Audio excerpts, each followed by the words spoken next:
Hello everyone, in today's video I will be narrating stories that I found off of Reddit. If you enjoyed this video, make sure you subscribe to my channel, like this video, and comment something down below. Before we begin this video, I would just like to let you know about my new store page, which can be viewed on my channel page. So if you're interested in buying anything and buy something, it's greatly appreciated. Thank you. But without further ado, let's get straight into these stories.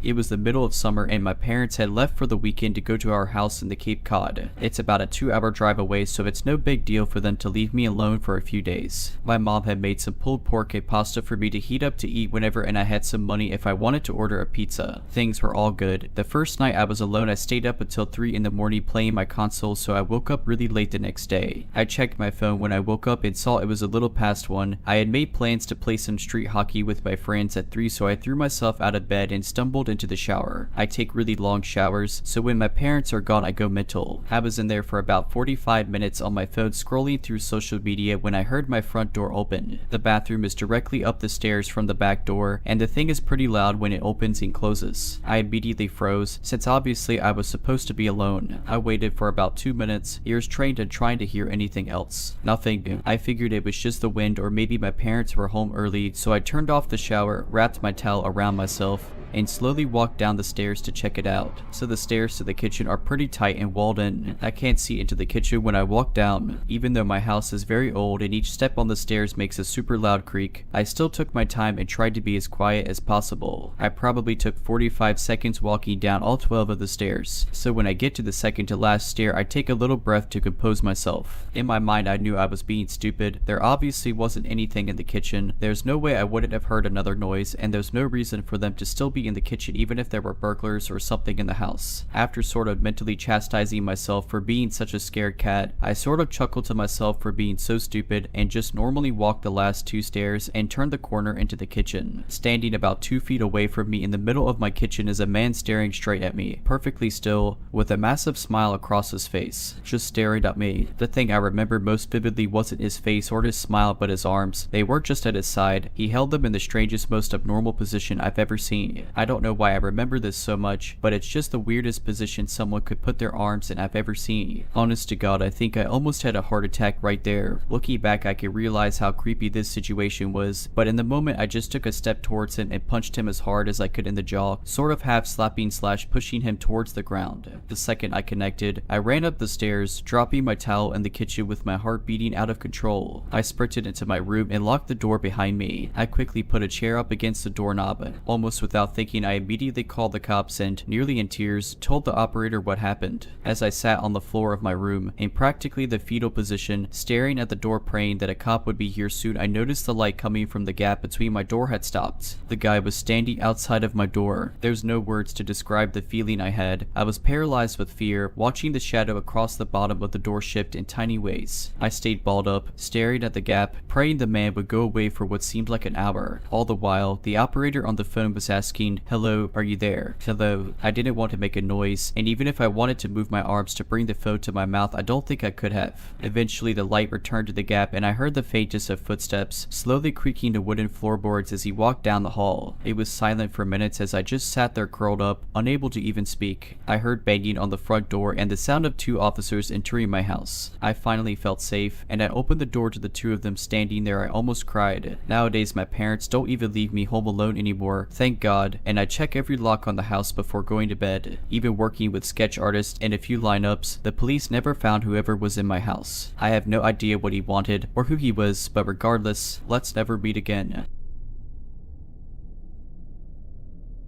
So this happened in 2011, so the exact dialogue may have escaped my memory a bit, but the situation is something I'll never forget. Also, AIM was still pretty active during this time, and so was video chatting. This is important for later. I was on an online dating site and was talking to this guy. I was 31 at the time, he was 28. We talked for about 6 weeks before I gave him my phone number, and we took it online to calling and texting for another couple of weeks. 2 months after our initial chat we were texting, and he told me that he was out having a few beers at a bar near my house. He asked what I was doing and asked if I wanted to come out, but I had a very long day at work and didn't feel like going to a bar. I invited him over to my place, which was stupid in hindsight, and after he finished at the bar he accepted. I figured I would be okay since I do keep firearms for protection and know how to defend myself if needed. I also had a webcam. I took a shower so I wouldn't smell like a water buffalo on a hot day, put on some makeup and got dressed to wait. He then called and said he was outside of my house. I clicked record on my computer's webcam program and turned off my monitor and wait to let him in. It's around 10 at night and he comes in and we go back to my bedroom because my living room was being remodeled.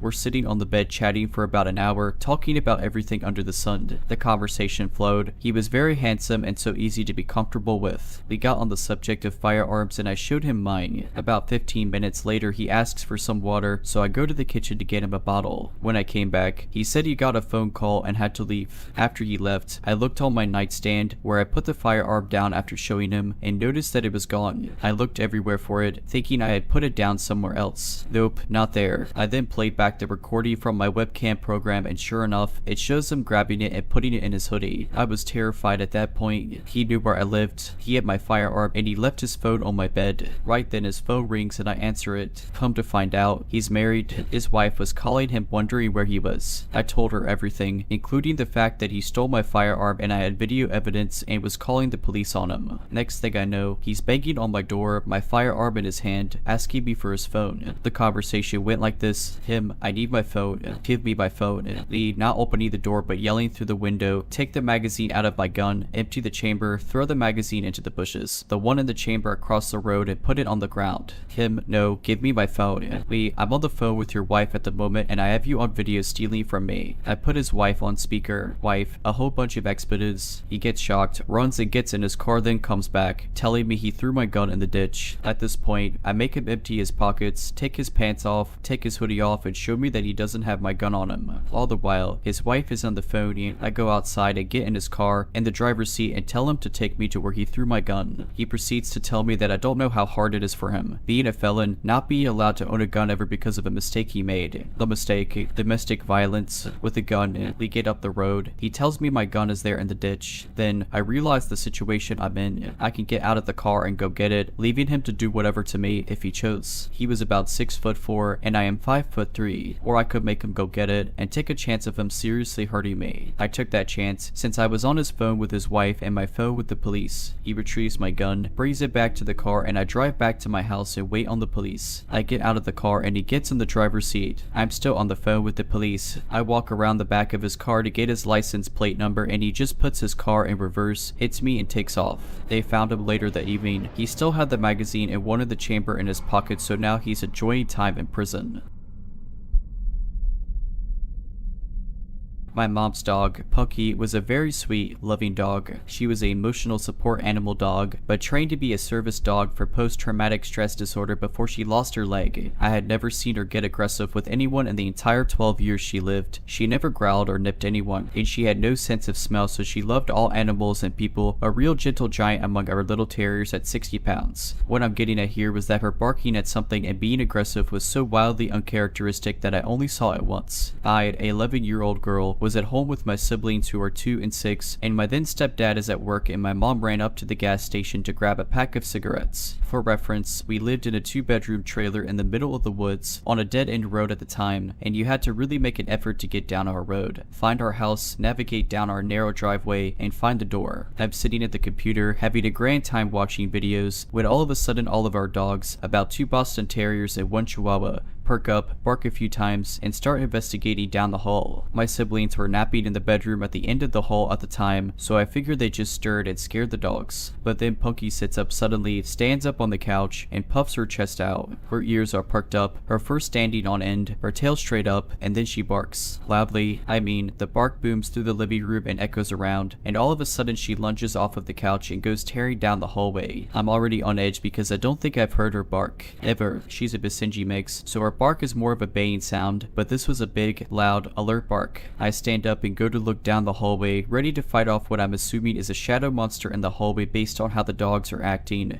But then I hear it. Knock, knock, knock. We didn't get visitors because of how weird our house was location-wise, so my 11-year-old mind had no clue what to do here. The only people who showed up were family, and they didn't knock, so I slowly walked towards the door. The knock drew the attention of the dogs, and they came running back down the hallway, all except for Punky, and I felt better with our 3 yappy dogs in the room with me, even if they were all the size of New York City sewer rats. I opened the door just a bit, and standing on our porch is the sketchiest man I think I've ever seen. I can still picture him perfectly. He was a really thin, taller man with dark hair and a sunken face, bags under his eyes, and this half-managed hair, sort of like he just gave it a quick brush and then figured it was good enough. Everything about him seemed just a little too thin, a little too shallow, and his clothes were all off too. They were nice, but fake nice, you know, like a clean, newer looking shirt and new jeans, but he had what looked like a suit jacket on. All his clothes were dark too, despite the fact that it was summer in Texas and the weather was definitely in the hundreds of degrees that day. He also had this plain, unlabeled bottle in his hand. It looked like the label had been covered up and taped over. I stare up at him in confusion because I definitely don't know this man, and I ask what he wants. He smiles at me in this way that's way too fake, like this exaggerated and forced grin, and he spoke in the same voice retail workers do. Hey there, kid. I'm trying to sell this here carpet cleaner, and he shakes the bottle at me. Mind if I come in to show you how good it works? Alarms are going off in my head because he just seemed so off. Looking back with an adult perspective, the fact that he didn't ask if my parents were home was unnerving, because he probably knew they were, and that's why he was here in the first place. I should have told him to get off our property, that I'd have to go get my mom, something except what I did say, but I didn't. Instead, I just shook my head and said, no, we don't have carpet. Well, it works on other things. And he took a big step towards the door and shook the bottle at me. I start to freak out and think to close the door, but the thing is, our front door didn't even lock, so that's basically useless. I'm sure there's something very wrong about to happen, and I'm terrified as I think about what to do in the few seconds I think I have before it does happen. When all of a sudden I hear it. Punky had crept up from the hallway, lowered towards the ground with her teeth bared and snarling like she was feral. She had slobber just dripping from her mouth, her ears were down, and she was ready to pounce. The guy hears it too, and as I look towards Punky, she tries to lunge past me, and I just barely catch her with my leg as she tries her hardest to duck past me and attack this guy. He freaks out and runs off the porch without another word, booking it down the driveway as I let Punky out along with the rest of our dogs, and they start chasing him. Our small dogs chase him down the driveway and stop about halfway, barking and jumping about, but Punky stops just on the porch and watches him with her ears perked, just staring in the distance until he disappears. I swear I saw someone join up with him running when he got onto the road. The second he disappeared, Punky's entire body language changed and she went back to being the sweet dog I knew, no barking or growling, just laying around, mouth and throat covered in slobber still. I realized my siblings are still down the call and run to check on them, and when I get to the bedroom, my siblings were sleeping soundly still, but the bedroom window was wide open, the curtains pushed all to one side, and the items on the dresser in front of the window all shoved around. Someone had tried to climb through the window, no doubt in my mind about it. From what I can gather, the bedroom window was visible from the couch where Punky was sleeping, so I think someone was trying to climb through the window before Punky went after them and scared them off, and the man at the door was meant to distract me. They definitely didn't expect Punky, a bigger dog, because most of the time she was with my mom inside while her small dogs were the ones that saw public eye more often. I don't know what they intended to do, but after my mom got home, she took all of us to my aunt's house, and on our way there we saw the men walking up someone else's driveway. Men plural, because we watched a second one split off to wait by the road. So, to the two men apparently going door to door to sell their unlabeled carpet cleaner, I'd really rather not meet again.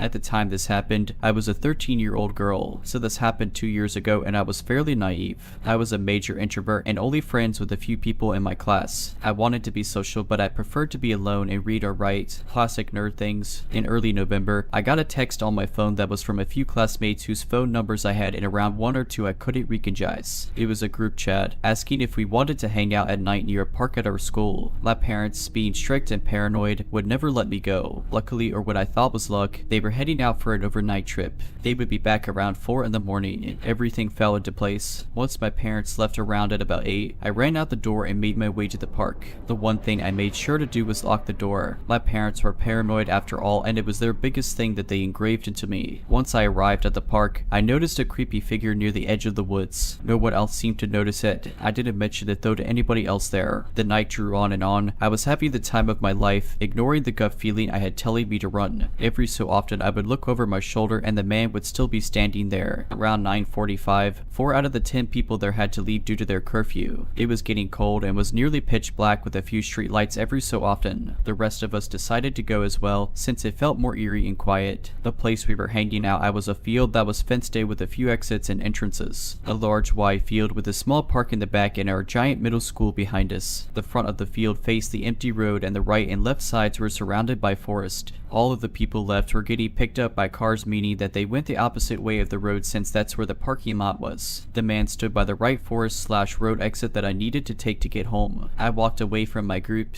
The man was probably early 40s, late 30s, dark hair with a beard. He was probably around 5'9", but at the time it seemed like he was 6 foot. He stood about 10 feet from the exit I had to take, so when I got close enough to it, I ran for about 30 feet through the exit and through the woods. Once I felt safe enough, I started to quickly walk through the woods, or at least get to the road. I heard a snap and a crunch from behind me. I stopped walking for a second and quickly checked over my shoulder. Around 15 feet behind me stood the very same man. He was walking slowly behind me, almost as if he was trying not to be suspicious, but it only made my fear worse. I turned around and walked so quickly I was basically jogging. I lived about 10 minutes away from the park we had hung out at and I wasn't athletic enough to run home. After around 7 minutes of walking fast, I was in my neighborhood. I knew that I could run to my house if I had to, so I checked to see if he was still trailing behind me. To my horror, he was only 5 feet away. I ran faster than I've ever ran. I could hear his footsteps behind me thumping across the concrete as he ran too. I dove down an alleyway I knew well and tried to lose him in a park, making my way home longer. I could hear his heavy breath followed by his footsteps as he tried to keep up. I cut through houses, backyards, and front yards. I finally made it to my house and flew up the steps. I looked behind me and he had just arrived at the bottom of my stairs. I unlocked the door and burst through it, shoving it closed behind me, and I heard him hit the door with his whole body. I ran around the house and locked all the windows, turned off the lights, and hid in my bedroom with a kitchen knife, just in case he got in. He didn't, luckily. If this was a better world, that's where my story would end, but it doesn't. After a few months, I haven't really told anyone what's happened since I don't want to get in trouble with my parents for sneaking out or anything. I didn't go out with anyone or any group anymore and my loner status returned. I began to write horror stories as a coping mechanism and never went out past 7. It was around February when a classmate of mine was sharing a story of some random man following her home on the bus. She described him almost the exact same as the man who had chased me home. Another girl mentioned that he sounded like the guy who stood outside the school and tried to follow her home. I didn't join it, but everyone agreed that he was just a weird guy. He was kind of forgotten, and eventually I moved on too. Around May, I was getting ready to walk to school when my mom pulled me aside and showed me a picture of a man. The guy who stalked me actually. She told me that he had been taken into custody 2 weeks ago for assaulting a child and had escaped last night. She told me to keep an eye out for him and to call the cops if I saw him. I was shaking the whole time I walked to school. It haunts me to know that if he had caught me, I would most likely be in her position or even dead. So, creepy nighttime stalker who liked to hunt down young girls and assault them, let's not meet again. For context, I'm in school still and work for my family member on certain weekends at a local college selling concessions at the stadium. It's about once or twice a month and the stadium is off towards the edge of town. It's Friday night. I just had gotten out of school and I had to go straight to work. I get to work for 4 hours, a half shift tonight, and my boss, who is my aunt, tells me we need more spoons for tomorrow's event. We sell ice cream, and these events have like 5,000 plus people at them. I say okay, I'll go grab them on my way home. The only store open with heavy duty spoons is all the way on the other side of town, and I still wanted to go meet up with some of my friends and mess around. I decided to take the faster but more sketchy way around the outskirts of town. I live in a weather bipolar state. It snowed last night, but I figured the roads would be fine enough even if they weren't plowed. I take off to the store and the first 5 minutes go by and nothing is wrong. I haven't seen a single car or any buildings the entire time, but keep in mind it's approaching 9 in the night and I'm on the outskirts of town. And no one really takes this way in case they really have to. All of a sudden I see something in the corner of my eye and it looks like a man, roughly 5'8" I'd say, wearing shorts, a shirt, and a backwards hat. He's in the ditch, walking in snow when it's 10 degrees out. My first thought is to pull over, but I'm on the phone with my mom at the time and she warns me not to as some things have happened before in this town. An example, a couple years ago a college girl was kidnapped and found dead rolled up in a rug in 2014. I consider stopping, but for some reason I tell myself not to. new. I wasn't really worried about anything. I'm a young dude driving a big pickup truck. Last type of person anyone would want to harm, right? I passed the man, going about 40 miles per hour. I drive not even 500 feet past him, and immediately, a car that I did not see at all before turns on. It pulls out of a field entrance off the road and starts to follow me. At first, I thought I just was focused on the man in the ditch and didn't see a road, and that's where they come from. But I later found out there was not a road there. Now, again, I'm not super worried. I didn't feel it was a threat yet. I start to approach the town again and have to take some turns to get where I'm going. I turn left, the car turns left. I turn right, car turns right. I go around a roundabout and skip my turn and go twice as no one else was there. Car follows. At this point, I start to worry a little, but maybe they just need to go to the store also. I then pull up to a stop sign. Keep in mind, I wasn't on the best side of town either, may I add. I turn without my turn signal. The car follows. Now, at this point, I should have went straight to the police station, but I still didn't think much of it. I'm 2 miles from the store, where plenty of people will be. I take a few more turns, and the car continues to follow me. I completely blew a stop sign at a non-busy intersection, and the car does a quick stop and go and catches up. At this point, I'm 2 turns until the store, so I'm still not worried. I turn into the store, and the car turns also. The store also has a gas station, so I pull there first to act like I was getting gas. The car sits off to the side of the road, in between the gas station and store, and just sits there. I wait about 10 minutes, and the car doesn't move. At this point, I start to get worried. I'm a young kid alone at night near the bad side of town. I call my friends I'm supposed to meet up with later on, and give them the license plate for worst case scenario, then take off to the store. I cross the street, and the car comes straight behind me. I'm freaking out on the phone, not knowing if I should call the cops or not. I go and park as close as possible to the store, and the car parks 3 rows behind me and a couple down. It's getting late at this point, and the store's closing soon. There's only a couple others in the lot. I turn my truck back on and go park on the complete opposite side of the lot, get out, and I completely bolt inside of the store. I'm not super overweight, but I'm not skinny either. I'm about 6'1" and 200 pounds. Who would want anything to do with me? I get spoons, take my time in the store. I go to call my friends to walk back outside, and my phone is dead. I look out the sliding doors, and suddenly there's a white van next to my driver's side. Looks like no one's in it, but the back windows are covered and it's running. Big red flag. I run to customer service and explain everything, but they think I'm some young kid messing around. At the time, I didn't see the original follow car, but no way am I going outside with that van next to my truck. After waiting what seemed like hours, in reality about 30 minutes, the van pulls forward and the original car appears from the side of the building. They came from the in-store Starbucks window and talked, and both drove off. I wait another 10 minutes and dash outside. I speed to my friend's house, and when I get there, I park in his garage. My one buddy asked why there's a big orange mark on my tire, and my heart sinks. When I was inside, the follow car must have marked my tire. After inspecting rest of truck, we find a small pipe dropped in the bed of my truck surrounded by snow. It was about 2 inches wide and I'd say about 18 inches long, wrapped in duct tape. It was not Mike. I was alone, no phone, scared, in a part of town I'm not familiar with. I try to laugh it off, but now that everyone's asleep I can't help but think what would have happened if I walked outside. I've always been sort of ego boosted on the fact I'm a chubby fat dude that no one would want to mess with, but after tonight I realize anyone can be targeted.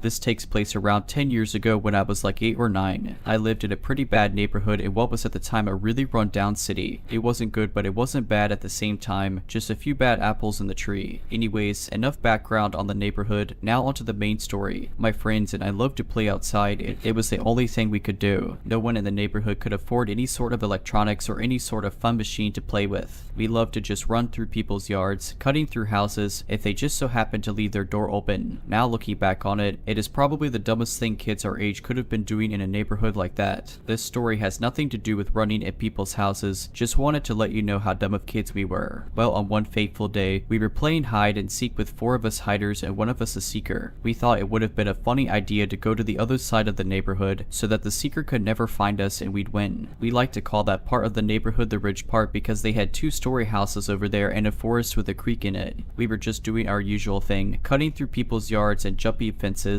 when we heard the loudest scream maybe 4 or 5 houses down. After hopping off the fence that we had just jumped, we all stopped and looked around wondering where it came from. I noticed that one of our hiders weren't with us anymore. 3 of us left. "Where's the sec?" I exclaimed. We heard the scream again. I pointed towards where the sound came from and we all jumped back over the fence we just jumped from and ran towards the scream. When we thought we got to the spot where the screaming was coming from, there was nothing there but an empty plot of land in the forest. We all started to get scared. Did I say get lost in the forest? Did he get taken back there? Then we heard the scream again. It was definitely Isaac. I decided to be the man of all the other 8-year-olds and go into the forest to make sure Isaac was okay. As I started my way into the trees, I did one last look at my friends and saw how horrified their faces were. I knew at the moment that I was definitely the only one that could go down into the forest. Making my way in, I could feel all the heat in my body fading and some sort of dread starting to take over. As I walked further and it started getting darker and harder to see, I was yelling my friend's name. He responded in the most shaken up voice down here. Be quiet. I finally got to him and asked him what happened. He told me this story of how he got tired of running and decided to take a break on the curb to catch his breath, and that instead of being out in the open and risking the chance of being caught, he decided to go into the woods and hide. He said that after like 5 minutes after he sat down, he heard talking, nothing that he could make out, just random nonsense. He looked around to see a man in a black hoodie hiding behind a tree on the other side of the creek staring at him, but the man took off before my friend could even get up to run away, and this is where he said he started screaming at the top of his lungs and hid somewhere else in the forest, which is where both of us are now hiding. And I kid you not, as soon as he told me this, we heard a twig snap.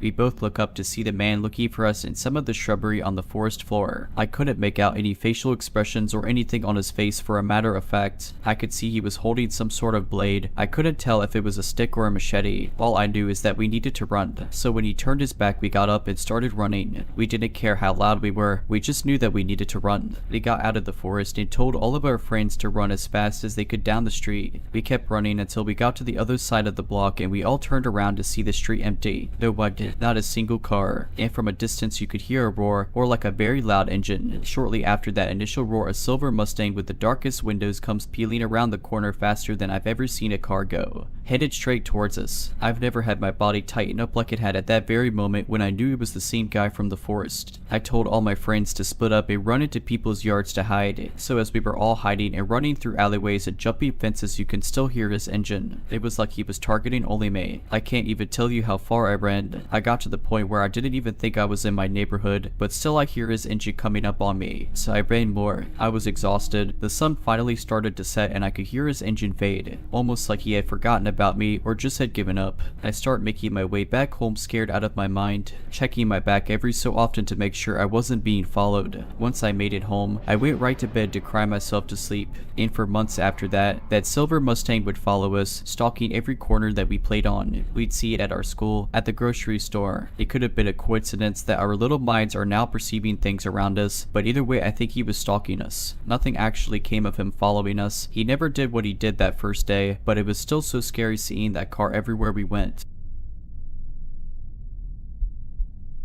This happened to be last summer. I'm a 20-year-old woman. I went to the thrift store with my boyfriend who is 20 years old, and as we were heading back home, I suggested we pick up some sushi for dinner at our nearby grocery store. As my boyfriend works night shifts, he was already feeling tired and suggested that I go to the grocery store while he goes back home. We live in the busy part of our city where the mall, library, city hall, restaurants, and major stores are. They're all a couple of minutes away from our home. Not to mention, I live in a relatively safe city with little crime, so I was more than alright with going by myself. Now, I truly wish I hadn't. As we parted ways, I was walking through the parking lot of the grocery store when a stocky man, about 6'5", probably in his early to mid-40s, approached me. With a wide smile and wider eyes, he said, "Wow, you are stunning." I simply thanked him and tried walking away. He cut me off, saying, "I have never seen someone as beautiful as you before." I was immediately filled with dread. I looked back, hoping my boyfriend was still in sight. No luck. I was starting to feel cautious. Not to mention, with his eyes and smile, he honestly reminded me of a buffer Art the Clown from Terrifier, minus the clown costume and lack of talking. The man roped me into a one-sided conversation, asking me my name and how old I was. I gave him a fake name and told him I was Nati. He laughed and said, unnaturally excitedly, "That's good. That means you're a true woman now." My boyfriend later told me I should have lied and said I was under 18, as this may have made the man not interested. From the red flags I got from the man, I seriously doubt that. He then stuck his phone out, asking for my number. I refused, saying I had a boyfriend, and "I just want to talk to you." I repeated that I had a boyfriend. It was unnerving how his smile never wavered, despite showing that I I wasn't interested, like he wasn't understanding, or he just didn't care. He sounded confused, but still grinning. He stepped towards me and asked, "So you don't want to cheat on your boyfriend?" As if to say, "What do you mean you don't want to go out with a scary man that's double your age?" Speechless, I stepped back and gave pleading looks to the people walking in and out of the grocery store. After the last time I refused, his smile suddenly dropped while he placed his hand on my back, saying in a now cold, firm tone, "Come on, I have a nice car I can drive you around in. Let's check out one of these restaurants." Seeing a person's entire demeanor change with the flip of a switch was something I only saw in movies/television shows, and seeing it in this situation terrified me. Going into panic mode, I somehow found the courage to push myself off of it and almost shouted, "Sorry, I really have to go buy my groceries." Noticing that people were staring at us, his sick smile reappeared and said with a low voice, "Alright then, I'll see you later, insert the fake name I gave here." I practically ran into the grocery store with so much relief. I glanced back, hoping to see him get in his car to try getting his license plate number, only to see the man just standing in the middle of the parking lot, leering at me. I called my boyfriend in the store, but he kept going to voicemail. I figured he was sleeping, and I was seriously scared to walk back home. I managed to calm myself down in the store, figuring the man must have been long gone. Yet, I was on high alert the entire walk home. It was starting to get dark, but I figured if I just stayed cautious and walked quickly I would be fine. I couldn't be more wrong. When I was approaching the crosswalk that led to my street, I heard a car pulling up to the sidewalk, followed by a sickeningly familiar voice barking, "Hey, hi, hey, hi." My heart dropped into my stomach.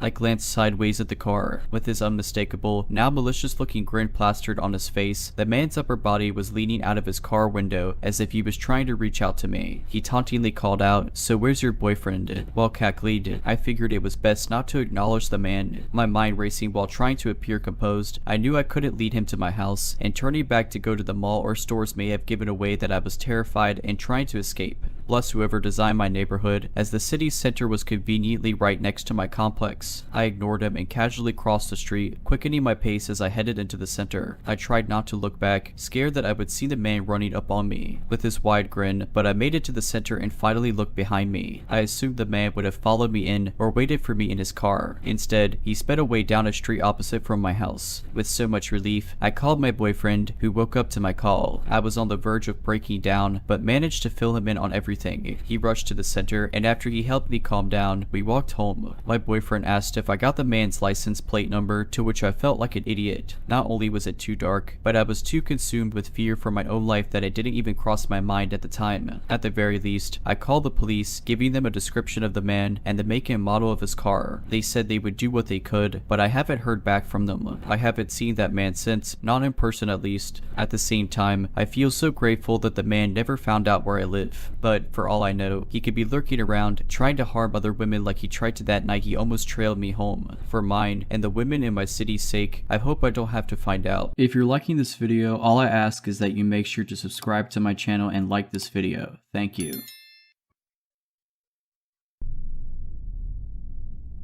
Almost a year ago, I was an opener at a resort, clocking in before 5 in the morning each day. The resort is located inside of an affluent neighborhood in a very wealthy town/suburb. Employees had to park in one of two parking lots at either ends of the property, and the lot I chose was adjacent to a long and windy road outside the resort which lead to the rest of the neighborhood. The road and resort were separated by a short range of brush and trees that no one ever walked through. I'd arrived one morning per usual and put the car into park with my headlights still on. The lights in the lot were ever on in the morning since no one else really showed up before 6 in the morning when the sun was out, so it was usually always dark at the start of my walk. Save for security, I was one of the first employees to arrive on the property each morning and was usually completely alone in this particular parking lot at this time. This morning didn't seem any different. I had my hand literally at my keys, my brain in the process to turn off my car, when I noticed a young girl, maybe like 14 or 15 years old. Come scampering. Her body language was the exact definition, roam with quick light steps, especially through fear or excitement. Through the span of trees that separates the resort from the outside road, she was directly in front of my car, and my headlights illuminated a clear view of her in the pitch black. She looked like she was in high school, had long, blonde hair, and was wearing a jacket with pajamas maybe, like she just walked out of a house. One thing about her that bothered me was that she wouldn't stop laughing and smiling. I couldn't hear her laughing from outside the car, but she was visually giggling at something I wasn't aware of or could see, and it was so unnatural. She occasionally glanced behind her as if someone else were there waiting away from the headlights. She then waved at me like it were a normal gesture at this time and then immediately ran to my passenger side door. This all happened in a matter of seconds, and I wasn't really sure what was even happening besides my anxiety spiking. I know I simultaneously yanked the speaker cable from my phone to shut whatever song had been playing off while grabbing for the lock button. I remember feeling panicked for never remembering if it's up or down to lock when the girl began pulling violently and incessantly on the door handle on the passenger side. I realized because I didn't turn my car off, it had stayed locked. She began pounding on the window, and I was screaming at the top of my lungs for her to leave before pressing on my horn. I could see her laughing outside like this were some type of game, as if I were a silly friend not letting her in as a joke.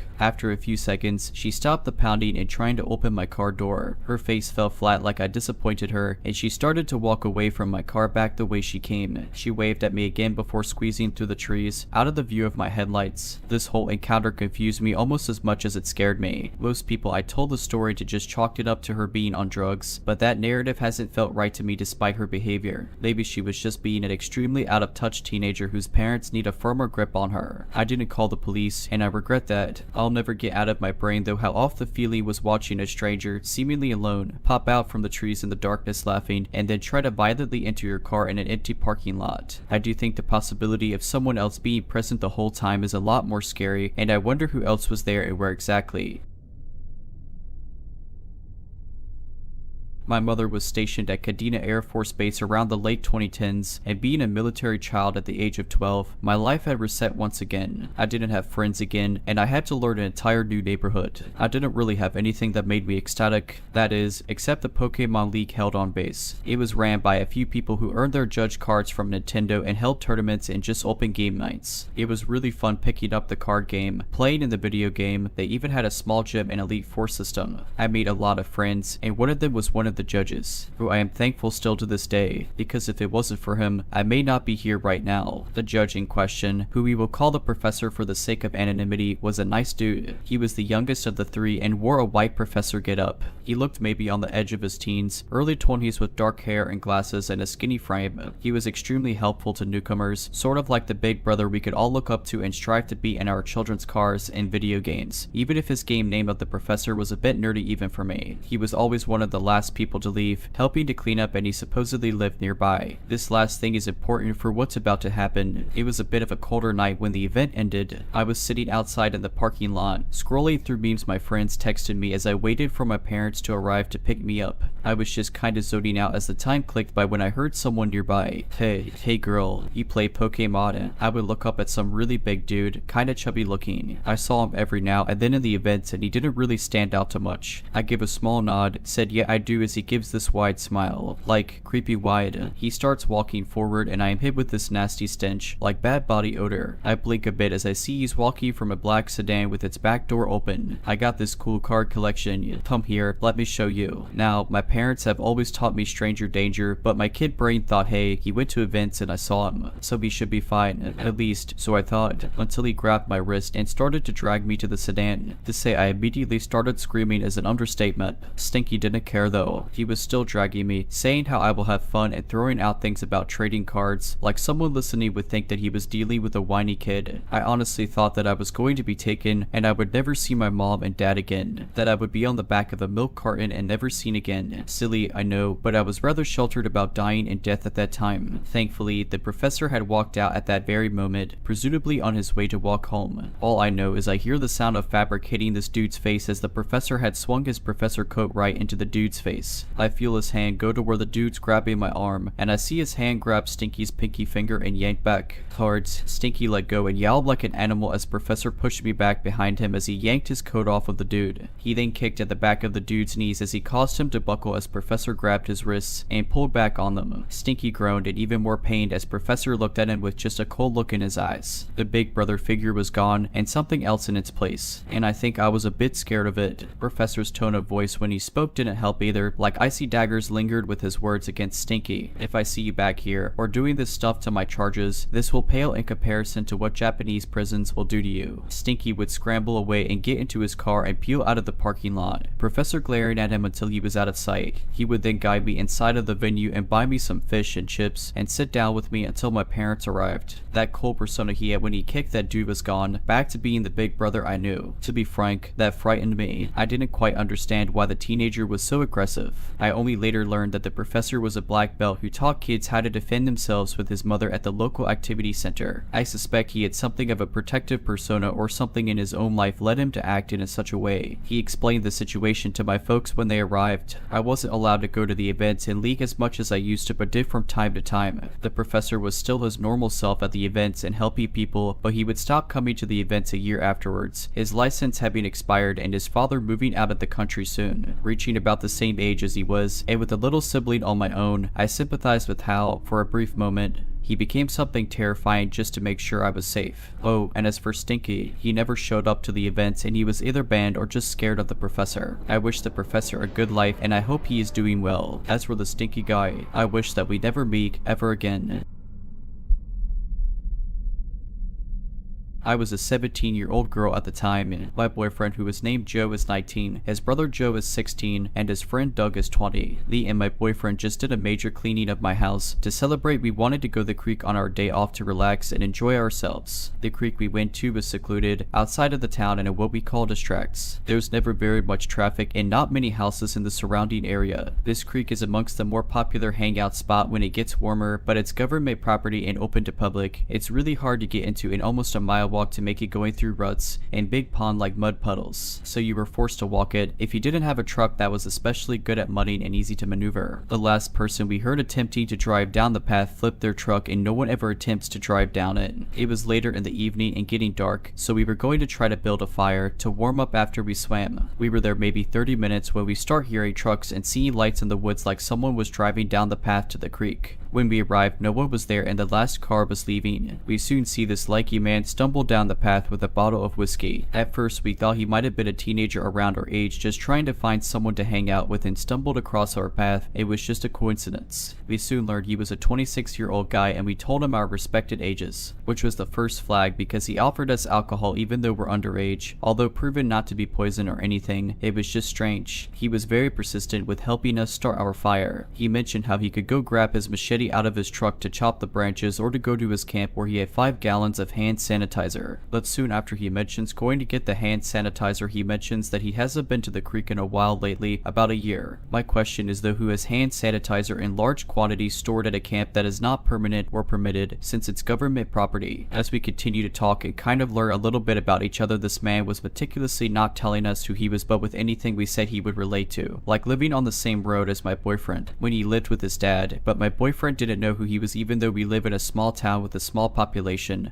Only after my boyfriend had mentioned it. Also said he was from the same town I grew up in, which was almost 2 hours away in a very populated town, so seemingly like a serial peer or trying to relate to us to gain our trust. Eventually he asked why we haven't asked him his name yet, and we proceeded to not tell us anything about his name or who he is, but claimed that we have done this all before, like we have been in the same place with him before doing the same thing. We have not been to this creek in almost a year and I only went one time before and do not remember him. He acted like he was stuck in a time loop. He claimed that he knew us all already. I just moved to this town and don't know very many people and stay very much so to myself, so I remember a lot of the people I meet. What made it worse was the smiles he was giving all of us when no one else was looking. It was bone chilling, and he knew we were kind of freaked out of him and he would make sly comments that we didn't really pick up on. After that we decided it was time to leave as Joe had school in the morning. As we were walking up the bank of the river, the man whispered into Doug's ear that if we kept asking questions we were going to find out something we didn't want to, and mentions how we are all scared of him and that he can tell, and tries to more sarcastically defend himself, seemingly making it worse because we could sense the danger. This man persisted that we get in the truck and ride with him, and when we denied he wanted us to sit on the tailgate, which we denied again, he wanted to have us walk in front of the truck so we could use the headlights to see. We eventually convinced him that we would walk behind and he said he would go walking speed and let us keep up. He then starts making my boyfriend help him jump his newer model truck at the time that was beat up.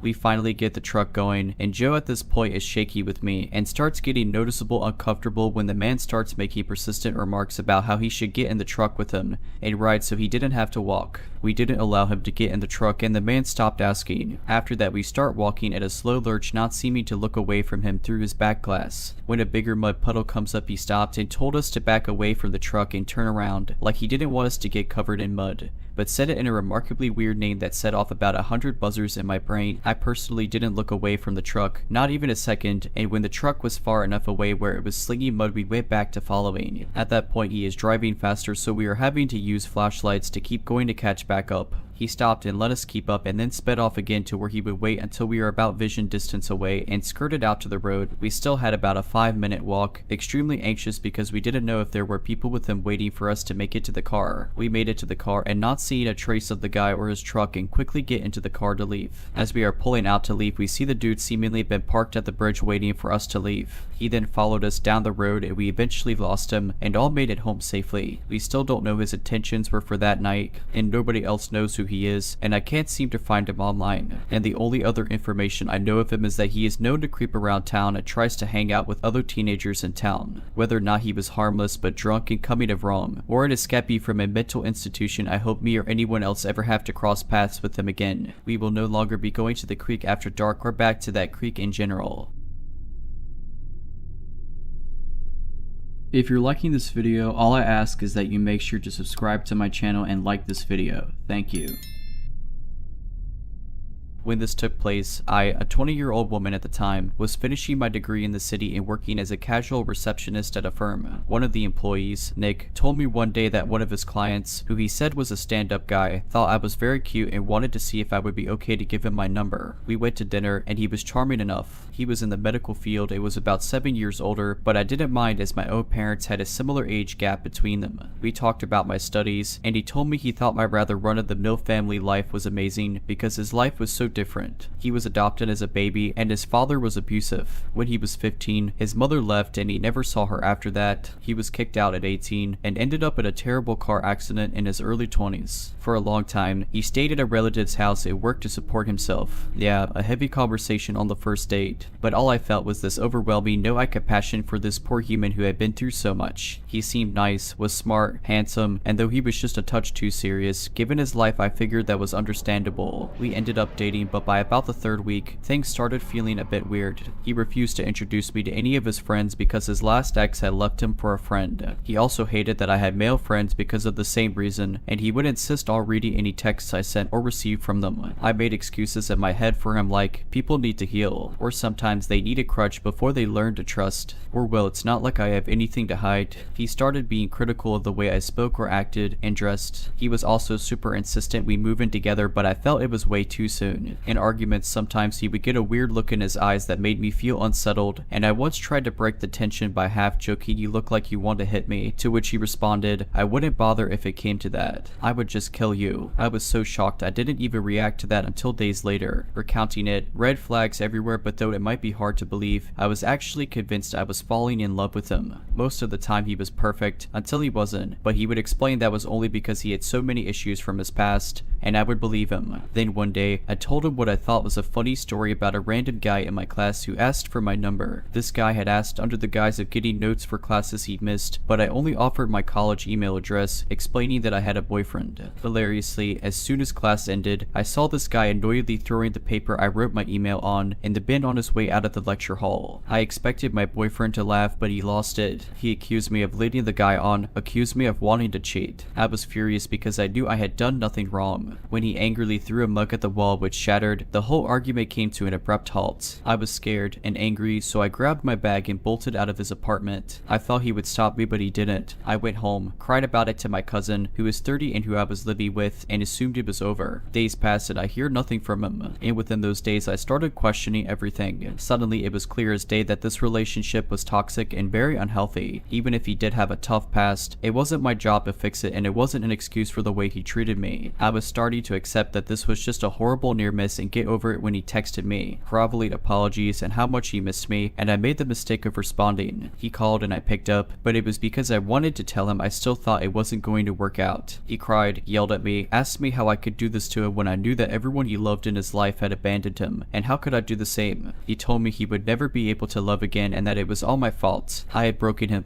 He told me that he had given me everything, but I was leaving over such a small argument. Then he apologized and told me he was trying to change and to give him another chance. I was bawling my eyes out. I felt like the worst human in the world, but I held tight to saying that it was best we moved on and that I was sorry. He ended the call by telling him I had ruined his life. Nothing happened for a while except for texts here and there where my ex would apologize, tell me he missed me, explain that he realized he made so many mistakes. Stuff like that. I would tell my cousin who I was living with about him, and she would firmly tell me to not respond. She was sure it would stop eventually. One day I finished work as usual and headed to the station. It was a busy day and the streets were scattered with other people. As I walked, I had this weird urge to look behind me, and when I did, I saw my ex. There was a little distance behind between me and him, but when I saw him, our eyes locked. He looked different, a bit out of it, and I thought maybe he was drunk. I decided I would deal with him at the train station as it was always crowded, and I wanted to talk to him only in a place where there were lots of people. I figured the yelling and crying would not be as intense that way. When I reached the station, I stopped and waited for him to catch up to me. He stopped about 2 feet away and I expected him to start apologizing again, but he said nothing. He just stared at me. Awkward seconds passed and I said, "Look, but that's all I got out," because his arm moved slightly as he took his hand half out of his pocket and I saw he was holding a very small knife. I froze and vaguely remember thinking that I wanted to run, but it was like my brain and body shut down. I can only describe it as if there was a fog in my brain and I just couldn't move for what felt like ages. I just stared at him, and I still remember how his eyes just looked so blank. I don't know how long that lasted, but then without saying anything, he turned and left. Nobody else had noticed. I remember numbly getting on the train. I started second guessing if that even happened. Hindsight tells me I was in shock. As soon as I got home though, I burst into tears. My cousin calmed me down and helped me call the police. In the end, the security cameras were placed in a spot that could clearly show that he had a weapon, so the police couldn't do much. Thankfully, I didn't see my ex again. I ended up quitting my job, changing my number, and eventually moved away to another city. To my ex, let's never ever meet. To the guy who asked for my number in class, thank you. You might have saved my life and definitely changed it. This story happened a few months ago. At that time, I had moved out of my house for a professional reason, but I had to wait a couple of months before moving into my next house. To spend this time span, and since I could work from anywhere, I rented my very close friend Amy's holiday family house, which is otherwise empty, located in a village I grew up in the countryside. I know this family and their house very well since I was a small child. The house is rather large. It has 2 floors and 5 bedrooms. It is located in a quiet, or even remote, area of the village, only surrounded by forest and other empty holiday houses. While planning this, I was aware this setting could be scary being a single 27-year-old woman, but I hate to restrain myself in life because of unjustified fears, so I instead took a few measures to feel more safe. Before moving in, I had planned to go on a complete checkup of all the doors and windows. Once done, I would look into every room, under every bed, and inside all the wardrobes. This way, I could be certain that the house was perfectly empty at that moment, and would stay so, as I would be very careful with closing doors and I knew there were no spare keys, so that when at night I would be scared, I could reason with myself and know that it is only in my head.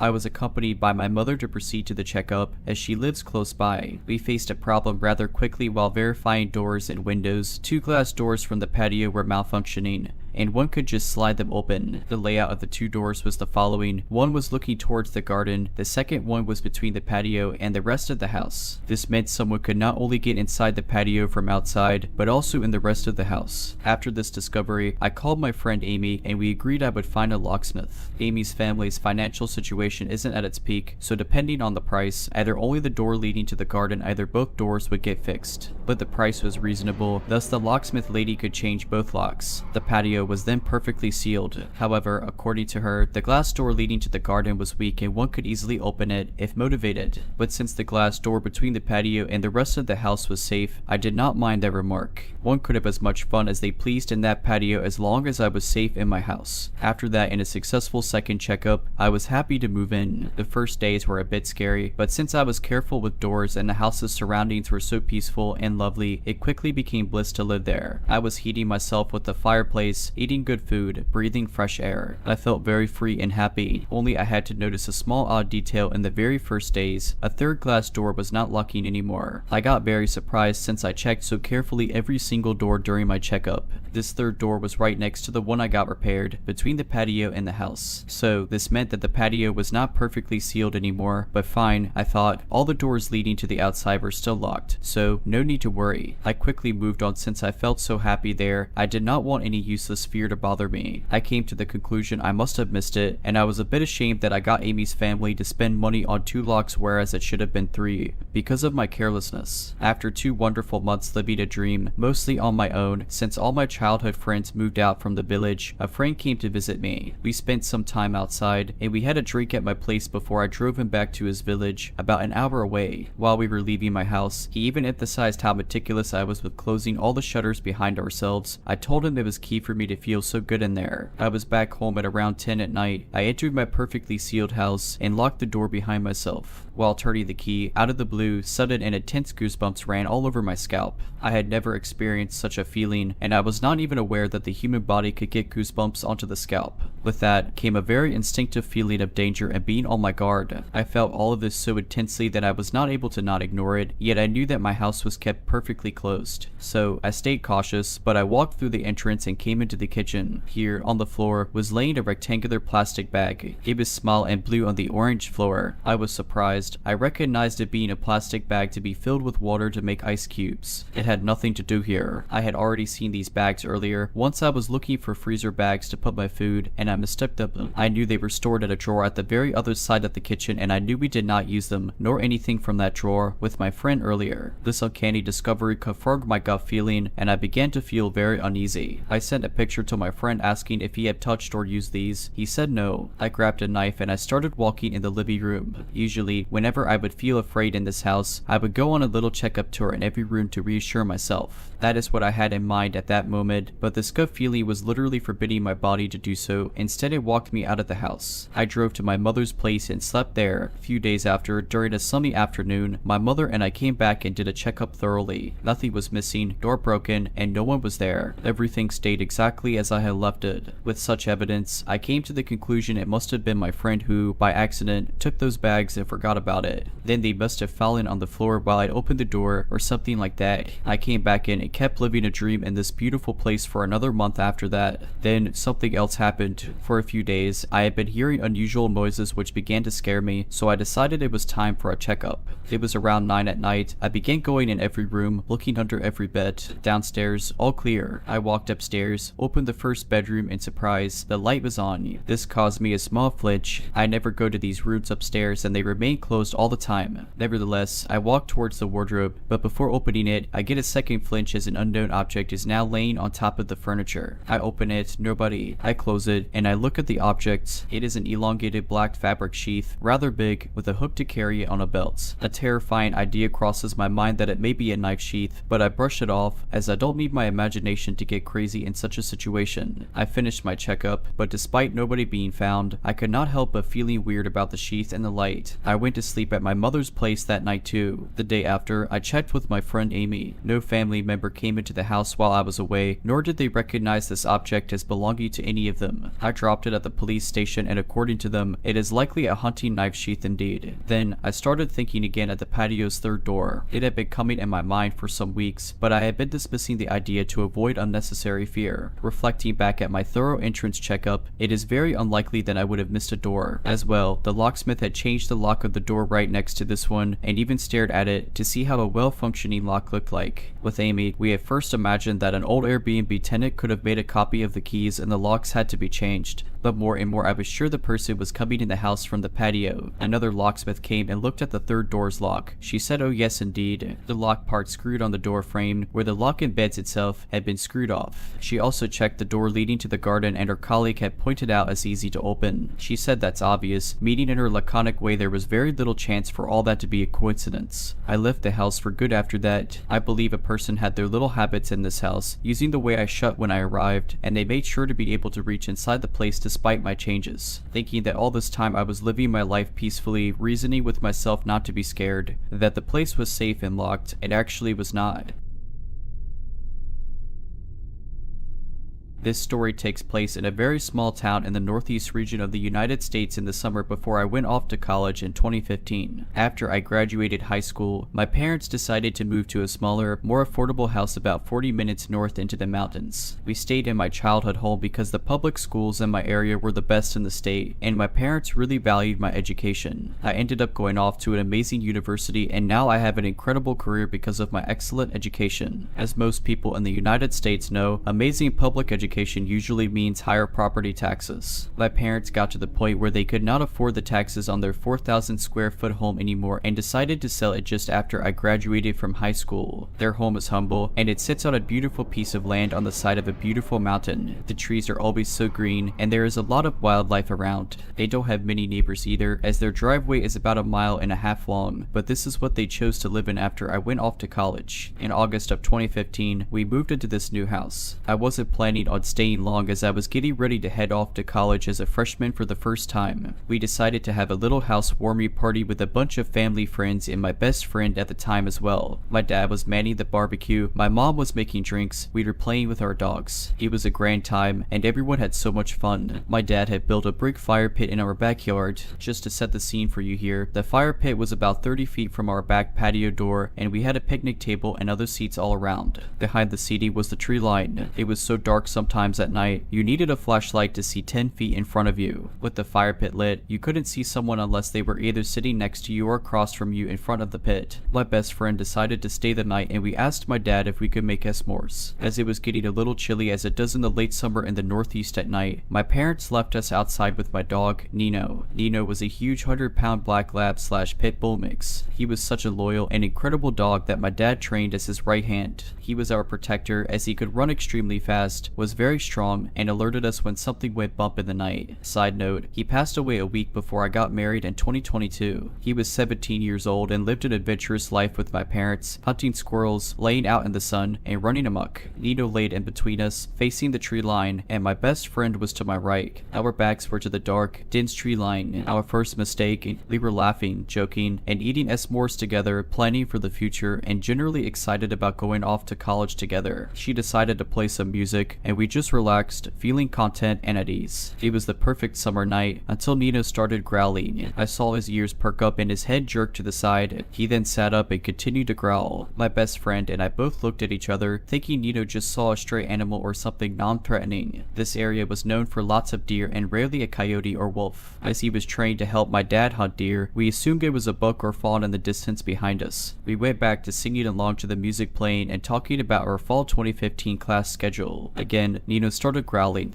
Our second mistake, we did not call out for my dad. We didn't even think there was a problem until Nino started barking repeatedly. This time, louder and more vicious. He stood up and started barking as if alerting us to activity beyond the tree line that we could not see. We stood up as well, the fire obscuring our view. My best friend took her phone, paused the music, and turned on her flashlight. She started to walk towards the edge of the tree line with Nino by her side, still growling and barking, alerting us to not go any further and to call for help. We stood still in silence, listening. I was too afraid to even breathe at this point. She started walking into the woods, and when she shined her flashlight, she saw a figure, someone peering behind a tree. A man with a green shirt and green pants on, about 5'11" with glasses too. We screamed and ran as fast as we could inside, leaving the fire unattended and this creepy man behind the tree. What we did not know at the time is where this man came from. We crashed through our front door, breathless with Nina tailing behind us, and startled my mother, who was washing dishes and cleaning up from the party. She was talking to my dad about something they saw on the news, and I think we cut him off mid-sentence to explain that there was a man dressed in all green lurking behind a tree in the woods. We didn't know how long he was there or if he was still there, but we were both crying. I remember feeling extremely sick, like I was going to throw up. My dad jumped up, grabbed his shotgun and headlamp, and ran outside with Nino. My mom gathered us into the living room, shut all of the lights in the house off, and locked the doors. She told us to be quiet and that she was going to call 911. As she did that, my best friend and I shook in fear. We were anticipating gunshots and screaming, but never heard any. My mom, now on the phone with 911, described what we saw to the operator. I heard my mom say "oh" in an alarming way. At this point, my dad came back inside, and my mom let him know that the police were on their way to us. Being in a small town on the mountain with less than 10,000 people means that we don't get our own police force. We get the state police every time there is a call made to emergency responders. My dad put his gun away and waited outside for the police to show up. To our bewilderment, they didn't just send one police officer, but 10 and an entire SWAT team and helicopter to circle the area. We were rightfully terrified. I was practically having a panic attack at this point. The police officers came inside our home and asked my best friend and me what the man was wearing, what he looked like, if we were able to discern any scars or tattoos. We explained the weird matching green outfit and the glasses. The officer excused himself and alerted the police and SWAT members outside of our description. They started to search the woods behind our home with guns drawn, flashlights, and the helicopter circling above. They advised us to stay inside and that they would let us know when / if they found something. After about 25 minutes, we got another knock on our door. It was not one but two officers this time, and my dad let them in and they began to explain the situation. One officer explained that we must have seen on the news that a convicted felon from the prison about 20 miles away escaped into the mountains. The police set up a perimeter 10 miles around the prison, but the convict escaped them yet again. The outfit the man was wearing as well as our description signaled to them that the escaped convict was 100% lurking through our remote, densely wooded backyard that night. The all-green outfit was a standard issue for prisoners in my state then. They did not, however, find the man near us after 25 minutes of searching. He was still out there. The officers let us know that they were going to have a squad car stay and watch our house for a few days as they were unable to locate the fugitive, and believe he is still an active threat to our safety. That night and for 3 nights after that, we all slept in the living room together. My dad's shotgun was within arm's reach of him at all times. Later that week, we got another knock on our door from the officers stationed outside of our home. They let us know that the man was back in police custody and that we were safe. They advised us to get security cameras and how sorry they were that this happened to us. If you're liking this video, all I ask is that you make sure to subscribe to my channel and like this video. Thank you.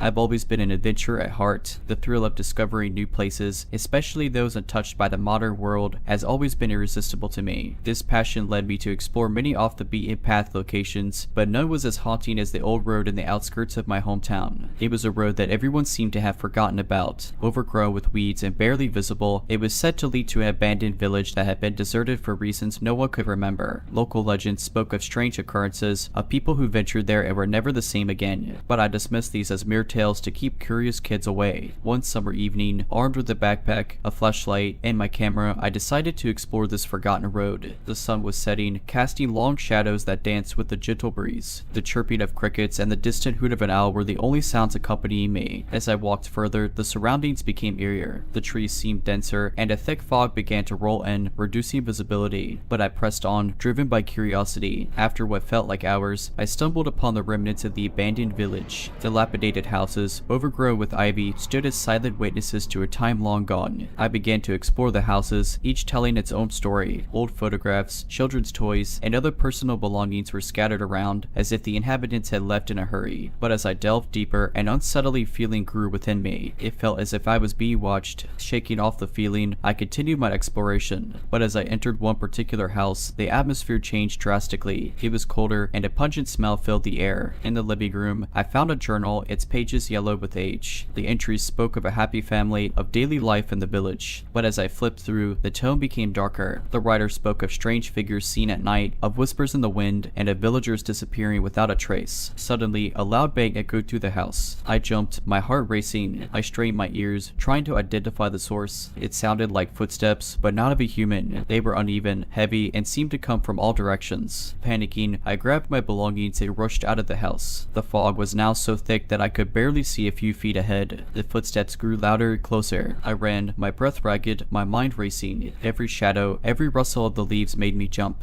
After what felt like an eternity, I saw the familiar outline of the main road. Relief washed over me as I sprinted towards it, but just as I was about to reach safety, a figure emerged from the fog. It was tall, with long, spindly limbs and glowing eyes. It stood there, watching me, its presence paralyzing me with fear. Mustering all my strength, I screamed and threw my flashlight at it. The figure recoiled, and I seized the opportunity to run. I didn't stop until I reached my car, parked at the beginning of the forgotten road. The weeks following my encounter were filled with paranoia. Every creak in my house, every unexpected knock on the door sent my heart racing. I became a recluse, avoiding social gatherings and staying indoors as much as possible. My friends and family grew concerned, but how could I explain the unexplainable? One evening, as I was trying to distract myself with a movie, there was a knock on my door. I froze, every fiber of my being screaming at me not to answer. But then I heard heard a familiar voice. It was Jake, my childhood friend, and relieved, I opened the door. Jake looked worried. Hey, I've been trying to call you. Everyone's been talking about how you changed since that trip to the old road. What happened? I hesitated, then decided to tell him everything. As I recounted my experience, Jake's face grew pale. When I finished, he took a deep breath and said, I've heard stories about that place, but I never believed them until now. He then shared a tale his grandmother had told him. The village, she said, was once a thriving community, but one day, a stranger arrived. No one knew where he came from or what he wanted. He kept to himself, living on the outskirts of the village. But soon after his arrival, villagers began to disappear. Panic spread, and one by one, families left, leaving behind their belongings and memories. The stranger was rumored to be a practitioner of dark arts, seeking eternal life. He was said to have made a pact with malevolent forces, sacrificing the villagers in exchange for immortality. Over time, the village was forgotten, but the stranger, now a cursed entity, remained bound to the land. Jake's story sent shivers down my spine. It all made sense now. The journal, the footsteps, the figure with the glowing eyes, they were all pieces of a dark puzzle. Determined to find answers, Jake and I decided to visit his grandmother. She was a wise old woman, known for her knowledge of local legends. As we narrated my encounter, she listened intently, her face grave. When we finished, she spoke in a hushed tone. The entity you encountered is bound to the village, but it can latch onto anyone who ventures there, following them, feeding off their fear. She then gave us a small amulet, claiming it had protective properties. This might keep him at bay, but remember, such entities are cunning. Always be on your guard. Grateful, we left, the weight of the revelation heavy on our shoulders. I wore the amulet everywhere, and over time, the disturbances reduced. The footsteps grew fainter, and the overwhelming sense of dread began to wane. Months turned into years, and life returned to normal. But I never forgot that fateful night. The amulet became a constant companion, a silent guardian against the darkness. The old road and its sinister secrets remain, a chilling testament to the past. But one thing's for sure, some places, no matter how intriguing, are best left unexplored. I've always been fascinated by urban exploration. The thrill of discovering forgotten places, of uncovering stories lost to time, was an addiction. My city, with its rich history, provided ample opportunities for such adventures. But one place, in particular, had always eluded me, the old subway station beneath Fifth Avenue. Decommissioned in the 1960s due to structural concerns, the station had become the stuff of legends. Rumors spoke of it being haunted, of homeless people disappearing there, never to be seen again. Naturally, such tales only fueled my curiosity. One evening, armed with a flashlight, a camera, and a map of the old subway system, I decided to venture into the station. Accessing it was tricky. The main entrances had been sealed off, but after some research, I found a maintenance tunnel that would lead me there. The descent into the station was eerie. The air grew colder, and the only sound was the distant drip of water. As I stepped onto the platform, I was taken aback by how well preserved it was. The tiles, though grimy, still bore the intricate patterns of yesteryears. Old advertisements, faded with time, adorned the walls. I began to explore, snapping pictures and taking in the atmosphere. But as I ventured deeper, an unsettling feeling grew within me. I felt watched.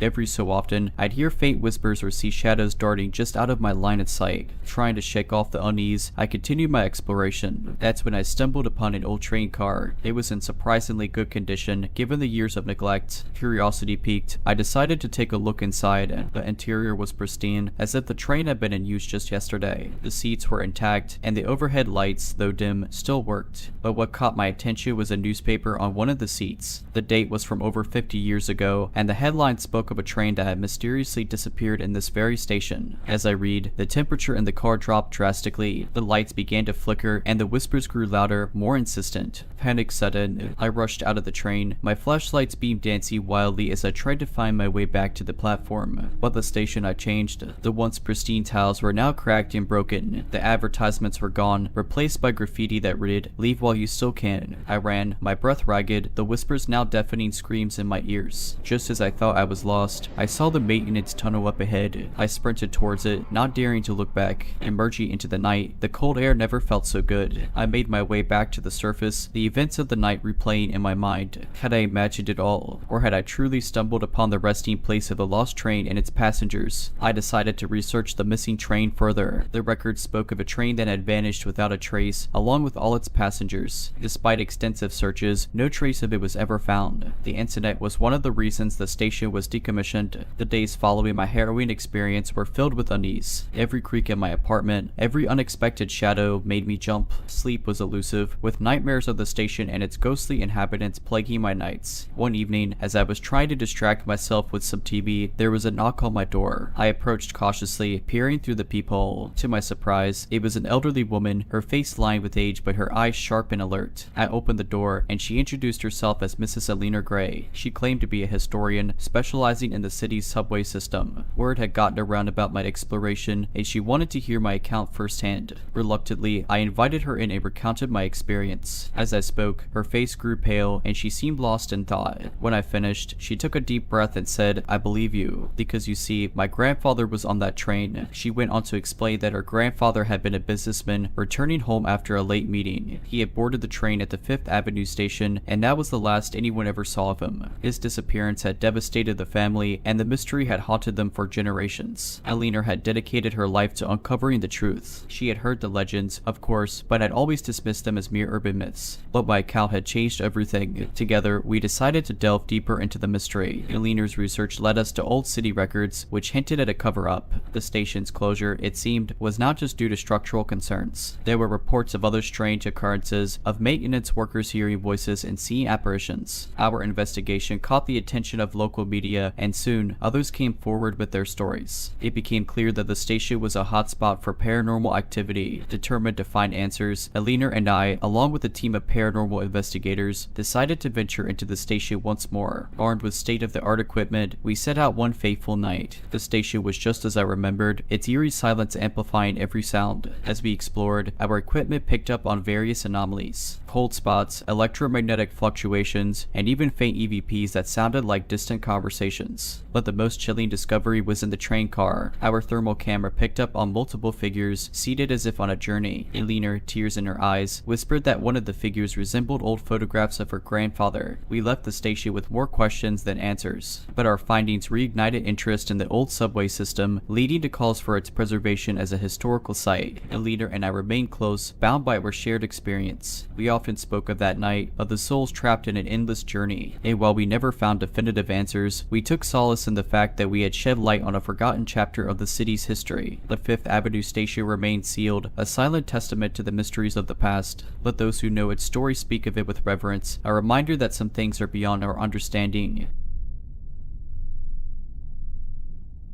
The first time I noticed him was on a crisp autumn morning. I was on my usual jogging route through the park, lost in thought, when a sudden movement caught my eye. A man, standing a little distance away, was watching me intently. His gaze was unwavering, and even from that distance, I could feel its intensity. Brushing it off as a random occurrence, I continued on my way. Over the next few weeks, I began to see him more frequently. At the coffee shop, the library, even outside my workplace. He was always at a distance, never approaching, just watching. His appearance was nondescript, average height, brown hair, always dressed in a plain gray hoodie and jeans. But his eyes, those piercing blue eyes, were unforgettable. Concerned, I mentioned it to my friends. They suggested it might be a coincidence or perhaps he had a crush on me. But something deep down told me this was different. This wasn't admiration, it was an obsession. One evening, as I was leaving work, I felt an eerie sensation, like I was being followed. Quickening my pace, I darted into a nearby store and watched discreetly from the window. Sure enough, he was there, standing across the street, his gaze fixed on the store's entrance. Panicking, I called the police. They arrived promptly, but by then, he had disappeared.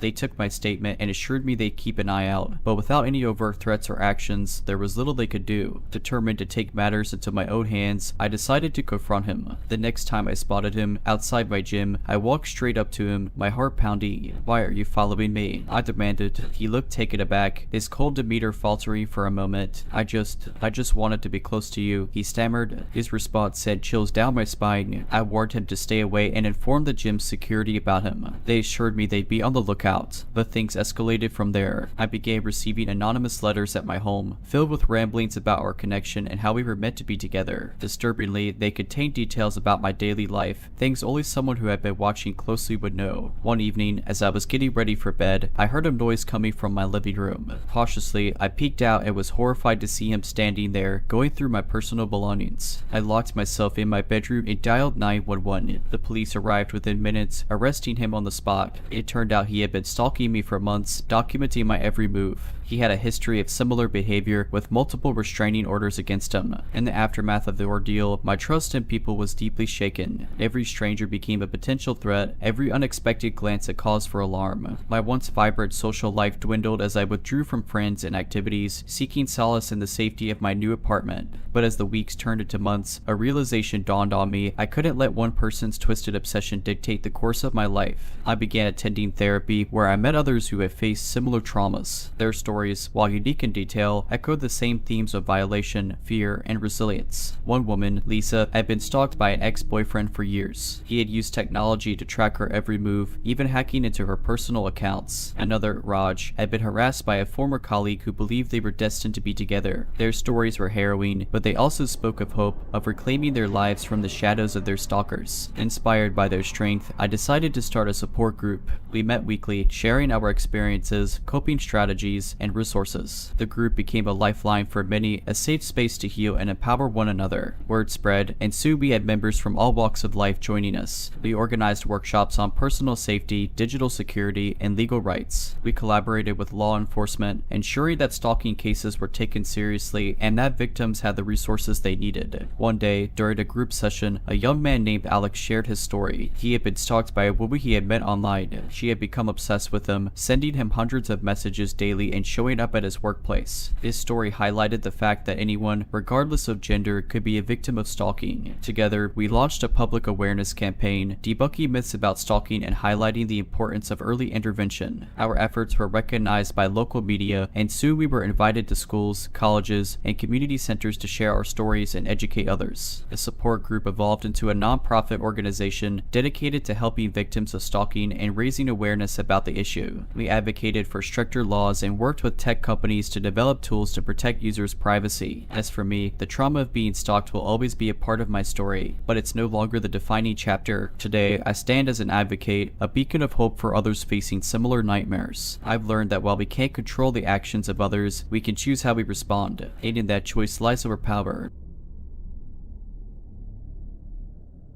I had always been drawn to older buildings. There was something about their history, the stories they held within their walls, that fascinated me. So, when I found an affordable apartment in a century-old building in the heart of the city, I was ecstatic. The building had its quirks, creaky floorboards, drafty windows, and an old-fashioned elevator that groaned with every ascent. But it was filled with character, from the ornate moldings to the vintage tiles in the hallway. My neighbors seemed friendly enough. There was Mrs. Patterson, an elderly woman who had lived in the building for decades, and a young couple, Mark and Lisa, who were always up for a chat in the hallway. But it was the man in the apartment next to mine, apartment 3B, that piqued my curiosity. I rarely saw him, but I often heard of him. Late at night, I'd hear soft whispers coming from his apartment, as if he was talking to someone, but whenever I passed by his door, I never heard any other voices. It was always just him, whispering softly, his words indecipherable. One evening, as I was returning home from work, I bumped into Mrs. Patterson in the hallway. We exchanged pleasantries, and I casually mentioned the whispering neighbor. Her face turned pale, and she glanced nervously at apartment 3B's door. That apartment has a history, she said in a hushed tone. Many years ago, a young woman lived there. She disappeared under mysterious circumstances, and no one knows what happened to her. Some say the apartment is cursed. I chuckled, dismissing it as an urban legend, but Mrs. Patterson's words stayed with me, and that night, as I lay in bed, the whispers seemed louder, more insistent. Curiosity getting the better of me, I decided to introduce myself to the mysterious neighbor. I baked some cookies and knocked on his door. After a few moments, the door creaked open, revealing a man in his late 40s with disheveled hair and a gaunt face. His eyes, however, were the most striking, deep blue and filled with sadness. I introduced myself and handed him the cookies. He thanked me, his voice soft and melodic. We chatted briefly, and I learned that his name was Robert. He had lived in the apartment for a few years and kept to himself due to personal reasons. Feeling a bit more at ease, I returned to my apartment, but that night, the whispers grew louder. I could hear Robert's voice clearly, but there was another voice, a woman's voice, responding to him. The conversation was heated, filled with anger and sadness. Concerned, I approached Mark and Lisa the next day. They too had heard the whispers but had dismissed them as the ramblings of a lonely man. But the mention of the woman's voice unsettled them. Determined to get to the bottom of this, we decided to approach Robert together. We knocked on his door, and after a few moments, he opened it, his face pale and eyes red, as if he had been crying. We expressed our concerns, and after a moment of hesitation, Robert invited us in. His apartment was filled with old photographs, all of a beautiful young woman with raven black hair and a radiant smile. "That's Emily," Robert said, his voice breaking. "She was my fiancée. We lived in this apartment together. One day, she went out and never returned.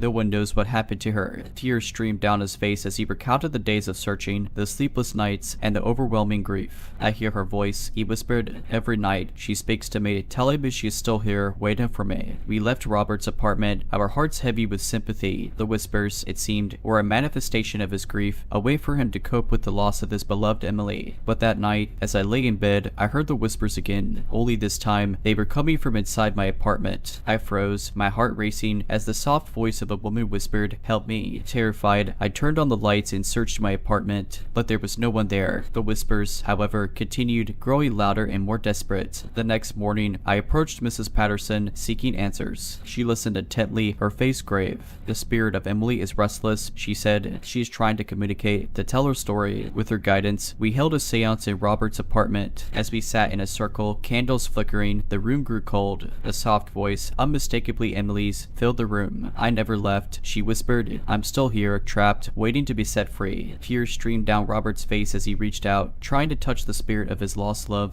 "I'm so sorry," he whispered. "I never stopped looking for you." The room grew warm again, and the presence of Emily faded, but the atmosphere was filled with a sense of peace and closure. Life in the city continued its usual hustle and bustle, but for the residents of the old building, things had changed. The whispers of Emily's story spread, and soon, our building became a point of interest for many. Paranormal enthusiasts, journalists, and the simply curious would often stop by, hoping to catch a glimpse or sound of the mysterious Emily. Robert, however, found it hard to move on.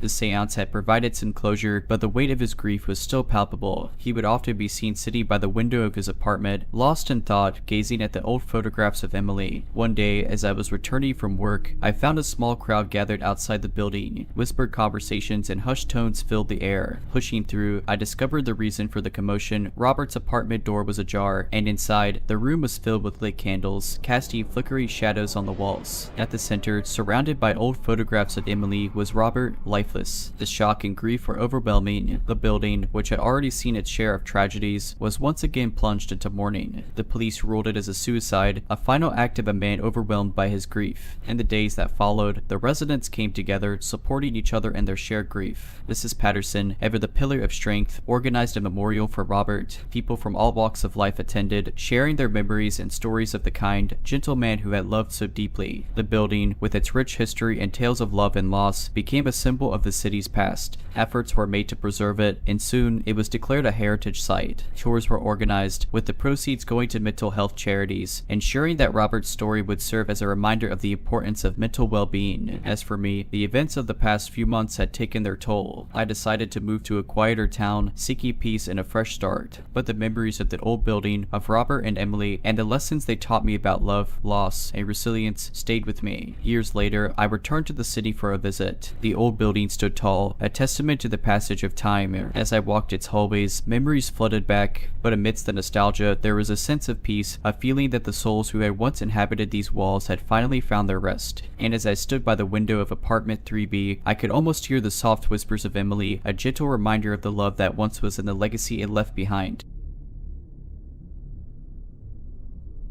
Every morning, I'd take the same route to work, order the same coffee from the same cafe, and sit at the same park bench during my lunch break. This routine brought me comfort, a sense of stability in the chaotic world of city life. But it was this very routine that led me into the unnerving path of someone I wish I'd never met. It began subtly. I started noticing a silver sedan parked near my office building. At first, I thought nothing of it. The city was sprawling, and cars came and went. But then I began seeing it near my apartment, at the grocery store, and even by the cafe I frequented. haunted. The same car, always parked at a distance, never too close to arouse suspicion, but close enough for me to notice. One evening, as I was leaving work, I decided to approach the car. As I neared, the engine revved, and it sped away, leaving me standing on the sidewalk, my heart pounding. The next day, I reported it to the police. They took note but mentioned that without a license plate or a clear description of the driver, there wasn't much they could do. Days turned into weeks, and the presence of the silver sedan became a constant in my life. I tried changing my routine, taking different routes, and even staying over at a friend's place. But like a shadow, it always found me. One day, as I was sipping my coffee at the cafe, an unfamiliar face approached me. A woman, probably in her early 30s, with jet black hair and piercing green eyes. "Is this seat taken?" she asked, pointing to the chair opposite me. I shook my head, and she sat down, introducing herself as Elise. We struck up a conversation, and I found myself drawn to her. She was articulate, witty, and seemed genuinely interested in getting to know me. Over the next few weeks, our casual cafe chats turned into dinner dates, and soon, we were spending a lot of time together. But as our relationship deepened, so did my sense of unease. Elise seemed to know a lot about me, details I had never shared. She'd casually mention a childhood memory or bring up a favorite book of mine, always brushing it off as a lucky guess or a shared interest. One evening, as we were watching a movie at her place, I excused myself to use the restroom. On my way, I stumbled upon a room with the door slightly ajar. Curiosity getting the better of me, I peeked inside. The room was filled with pictures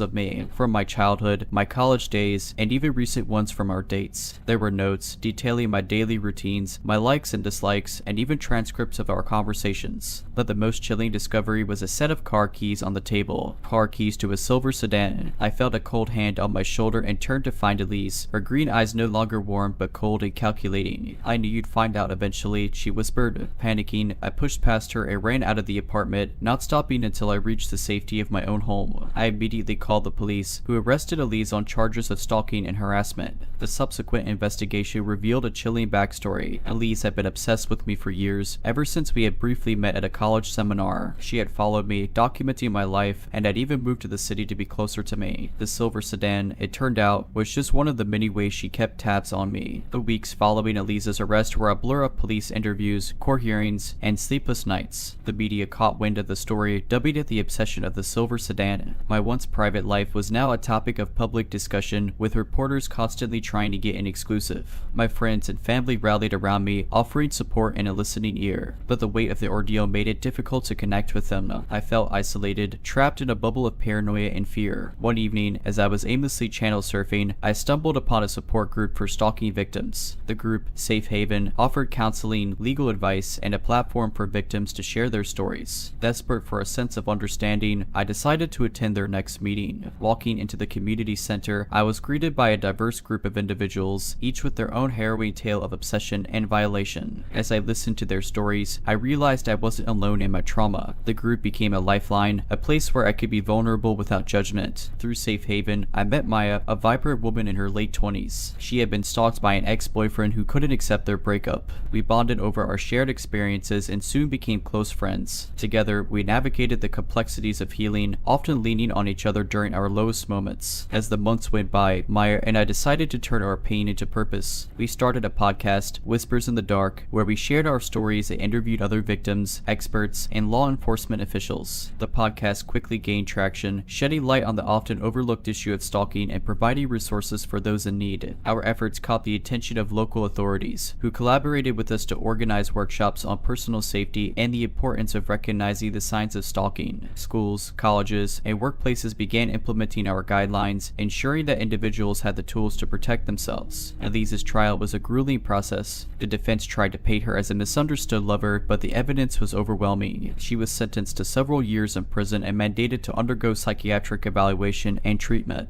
As for me, the experience with Elise forever changed the trajectory of my life. From a victim, I had become an advocate, using my voice to raise awareness and support others. The silver sedan, once a symbol of my trauma, was now a reminder of my resilience and strength. Today, as I walk the streets of the city, I do so with a renewed sense of purpose. The shadows of the past still linger, but they are overshadowed by the hope of a brighter future, a future where no one has to live in fear of the unfamiliar familiar.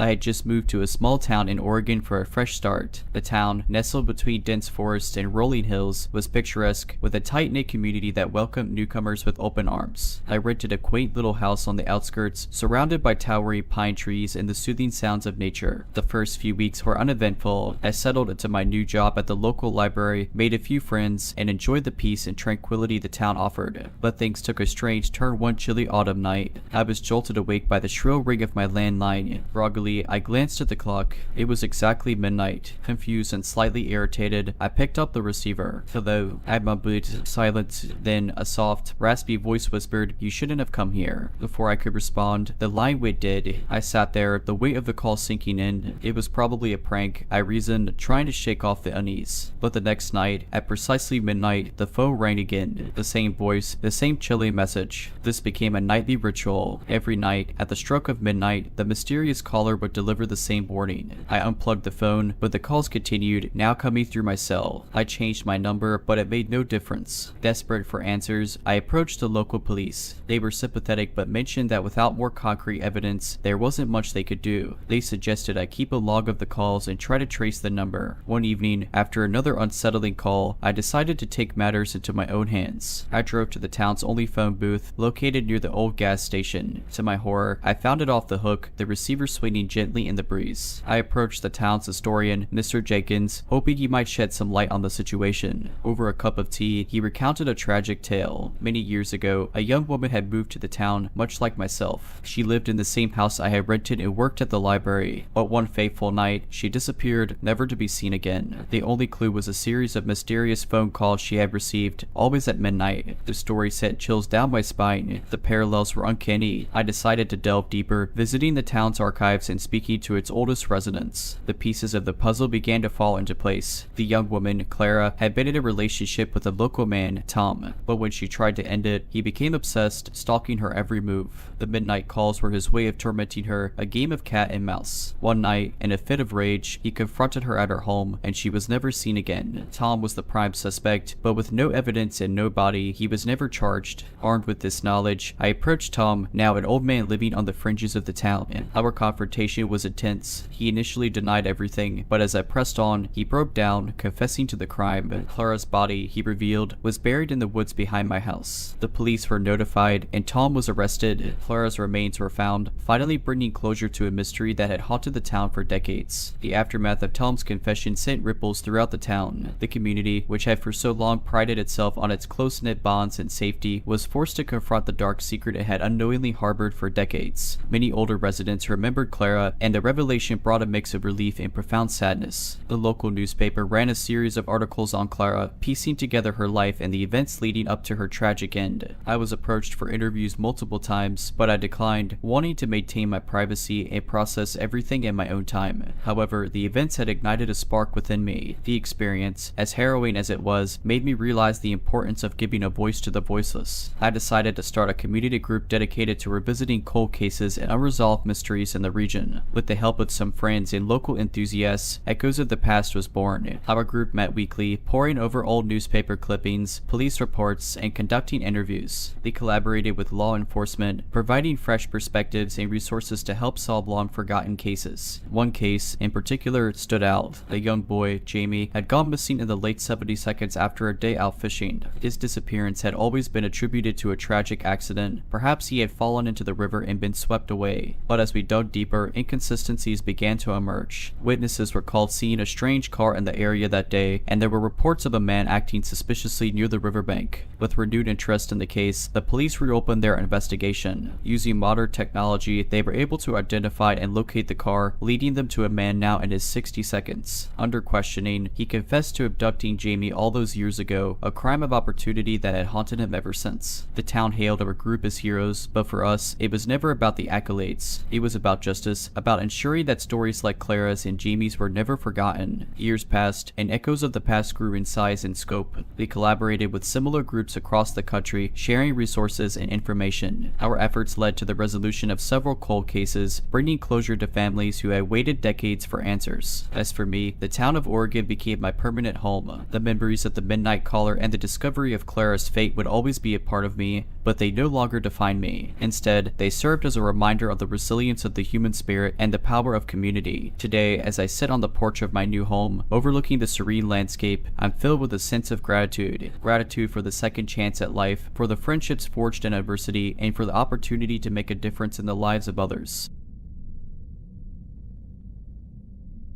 I've always been a city girl. The hustle and bustle, the never-ending energy, the myriad of cultures and experiences, it was home. So, when my job required me to relocate to a remote town in Montana for a 6-month project, I was apprehensive. The town, named Hollow Creek, had a population of just under 1,000 and was surrounded by vast stretches of forests and mountains. My new home was a cabin provided by the company located on the outskirts of Hollow Creek. It was rustic and charming, with a beautiful view of the dense woods. The first few days were an adjustment. The silence of the night, the lack of city lights, and the sheer isolation were both eerie and fascinating. One evening, as I was settling down with a book by the fireplace, I noticed something odd. A faint light, like that of a flashlight, was moving amidst the trees. It seemed aimless, zigzagging between the trunks, occasionally pausing and then resuming its erratic path. I watched it for a few minutes, trying to make sense of it. Maybe it was a hiker or a local out for a late-night stroll. I brushed it off and returned to my book. The next morning, I mentioned the incident to Mrs. Harper, the elderly lady who ran the local grocery store. She paused, a concerned look crossing her face. "It's probably nothing," she said hesitantly, "but be careful. These woods have stories, and not all of them are pleasant." Her cryptic warning stayed with me, and that night, I made sure to lock all the doors and windows. As darkness enveloped the cabin, I once again noticed the light. This time, it seemed closer, its movements more deliberate. I turned off the lights in the cabin and watched. After what felt like hours, the light finally retreated, disappearing into the depths of the forest. This became a nightly occurrence.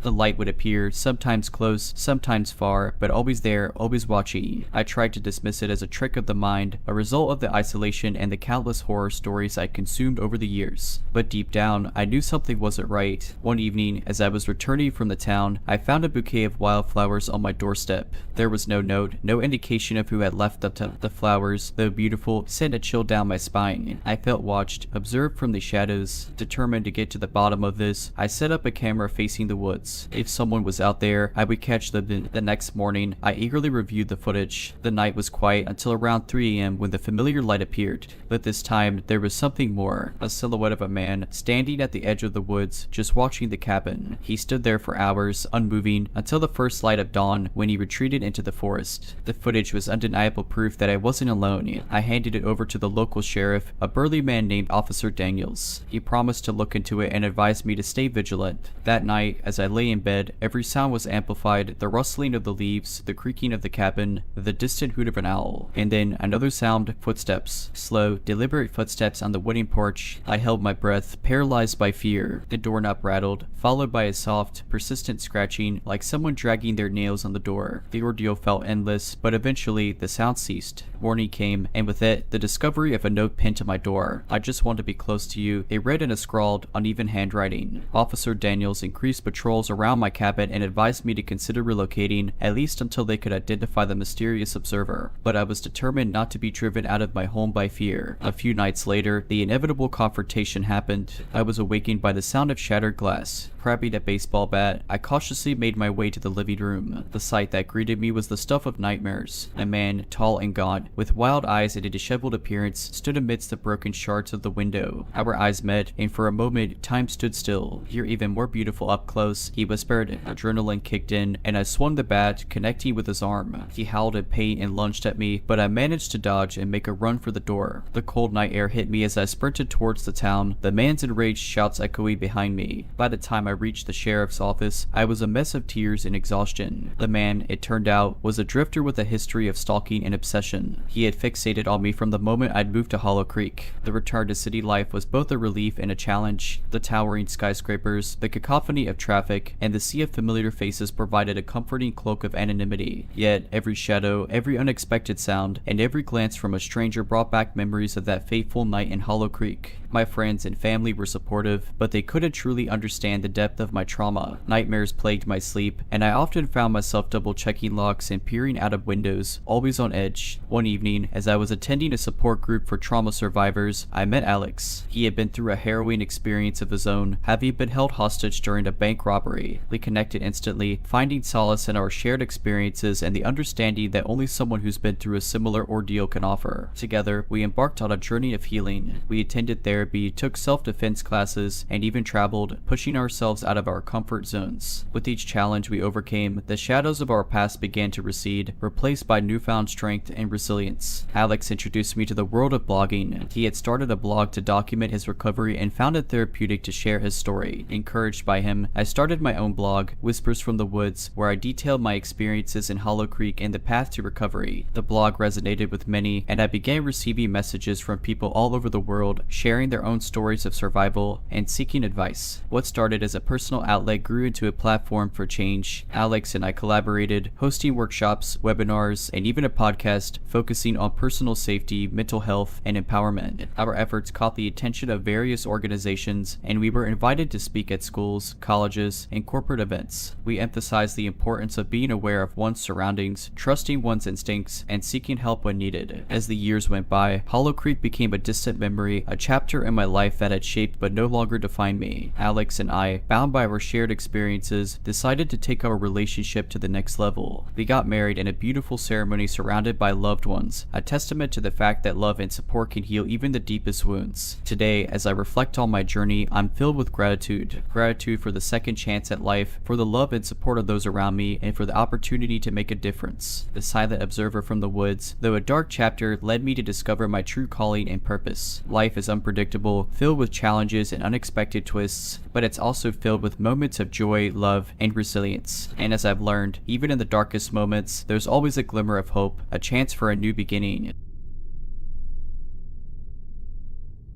Wren Street was the kind of place where everyone knew everyone. A quiet suburban lane lined with cherry blossoms and well-kept homes. It was the last place you'd expect anything out of the ordinary to happen. But as I soon discovered, even the most idyllic places can harbor dark secrets. I had moved into number 23, a cozy 2-story house, after landing a job at the local high school. The neighbors were welcoming, often dropping by with baked goods or inviting me over for barbecues. It was the perfect fresh start. A month into my new life, I began to notice something odd. Every morning, as I left for work, I'd find a single red rose on my doorstep. No note, no indication of who it was from. At first, I brushed it off as a kind gesture from a neighbor, but as days turned into weeks, the roses kept appearing, and curiosity piqued. I decided to set up a camera to catch the mysterious benefactor in the act. The next morning, I eagerly reviewed the footage. At precisely 3:17 a.m., a figure, hooded and barely visible in the dim light, approached my doorstep, placed the rose, and stood there for a few minutes, just staring at my front door before retreating into the shadows. The video sent chills down my spine. This wasn't a friendly gesture, it was something far more sinister. I approached the local police, showing them the footage. Officer Mitchell, a stern-looking man with years of service under his belt, promised to increase patrols in the area and advised me to be cautious. The roses stopped appearing, and for a while, life returned to normal, but the sense of being watched never truly left. I'd often catch glimpses of someone standing across the street, always obscured by shadows or hidden behind trees. Whenever I tried to approach, they'd vanish, leaving me questioning my sanity. One evening, as I was grading papers, I received a call. The voice on the other end was distorted, almost robotic. "You're so beautiful when you're focused," it whispered before hanging up. I looked out the window, and there, standing under the streetlight, was the hooded figure, phone in hand, watching me. Panicked, I called Officer Mitchell, who arrived within minutes. A thorough search of the area yielded no results. The watcher had vanished once again. Mitchell suggested I stay with a friend or family member for a few days, but I refused. This was my home, and I wouldn't be driven out by fear. The next day, I came home to find my front door ajar. Inside, my belongings were scattered, pictures taken off walls, and in the center of the living room, a bouquet of red roses with a note, "You can't escape me." The violation of my personal space was the last straw. I decided to take matters into my own hands. With the help of a tech-savvy friend, I set up a series of security cameras and alarms around my property. If the watcher dared to approach, I'd be ready. quickly. Weeks went by without incident. Just as I began to let my guard down, the alarms blared one fateful night. Rushing to my security feed, I saw the hooded figure trying to enter through the back door. I called the police and, armed with a baseball bat, decided to confront my stalker. The backyard was bathed in the glow of the security lights. The figure, caught off guard, turned to face me. For the first time, I got a clear look at my tormentor. It was a woman, probably in her 40s, with wild, unkempt hair and a manic look in her eyes. "Why are you doing this?" I demanded. She laughed, a chilling, unhinged sound. "You took everything from me," she hissed. Before I could react, she lunged at me, a sharp knife glinting in her hand. We struggled, the knife coming dangerously close. But before she could land a blow, sirens wailed in the distance, and she fled, disappearing into the night. The police launched a manhunt, and within hours, she was apprehended. The story that unraveled was both shocking and tragic. The woman, named Lydia, was the previous owner of my house. She had lost it due to financial troubles and had grown resentful of anyone who moved in, watching them, tormenting them, trying to reclaim what she believed was rightfully hers. With Lydia behind bars, peace returned to Wren Street. The neighbors rallied around me, their support unwavering. I decided to stay, refusing to let one person's madness taint my love for the community. I was approached for interviews multiple times, but I declined, wanting to maintain my privacy and process everything in my own time. The community, protective and tight-knit, shielded me from prying eyes, often forming human barriers when reporters got too intrusive. Lydia's trial was a somber affair. As details of her life emerged, a picture of a deeply troubled woman took shape. She had faced a series of personal tragedies, from the loss of her husband to a debilitating illness, culminating in the foreclosure of her beloved home. While her actions were inexcusable, there was a palpable sense of pity for her in the courtroom. She was sentenced to a mental health facility where she would receive treatment and counseling. The judge, in his closing remarks, emphasized the importance of community support and understanding mental health issues. Life on Wren Street slowly returned to normal. The media circus moved on, and the cherry blossoms bloomed once more. But the events had left an indelible mark on the community. Neighbors became more vigilant, often checking in on each other and organizing regular community watch meetings. I, too, underwent a transformation. The ordeal had shaken me, but it also made me realize the importance of understanding and compassion. I started volunteering at a local mental health organization, offering support to those in crisis and raising awareness about the importance of mental well-being. One day, as I was conducting a workshop, I received a letter. The handwriting was familiar, and my heart raced as I opened it. It was from Lydia. She wrote of her remorse, her struggles, and her journey to recovery. She thanked me for my understanding and hoped that one day we could meet, not as victim and tormentor, but as two individuals seeking closure. I pondered over the letter for days. Finally, with a heavy heart, I decided to visit Lydia. The meeting was emotional, filled with tears, apologies, and, eventually, forgiveness. We spoke of our lives, our dreams, and our shared love for Wren Street. It was a cathartic experience, one that allowed both of us to find closure and move forward. Today, as I walk the streets of Wren Street, I do so with a renewed sense of purpose. The memories of the Watcher, the roses, and that fateful confrontation will always be a part of me, but they no longer define me. Instead, they serve as a reminder of the complexities of the human mind, the importance of compassion, and the resilience of the human spirit. Wren Street, with its blossoms and close-knit community, remains a beacon of hope, a testament to the fact that even in the face of adversity, love, understanding, and community can heal the deepest wounds.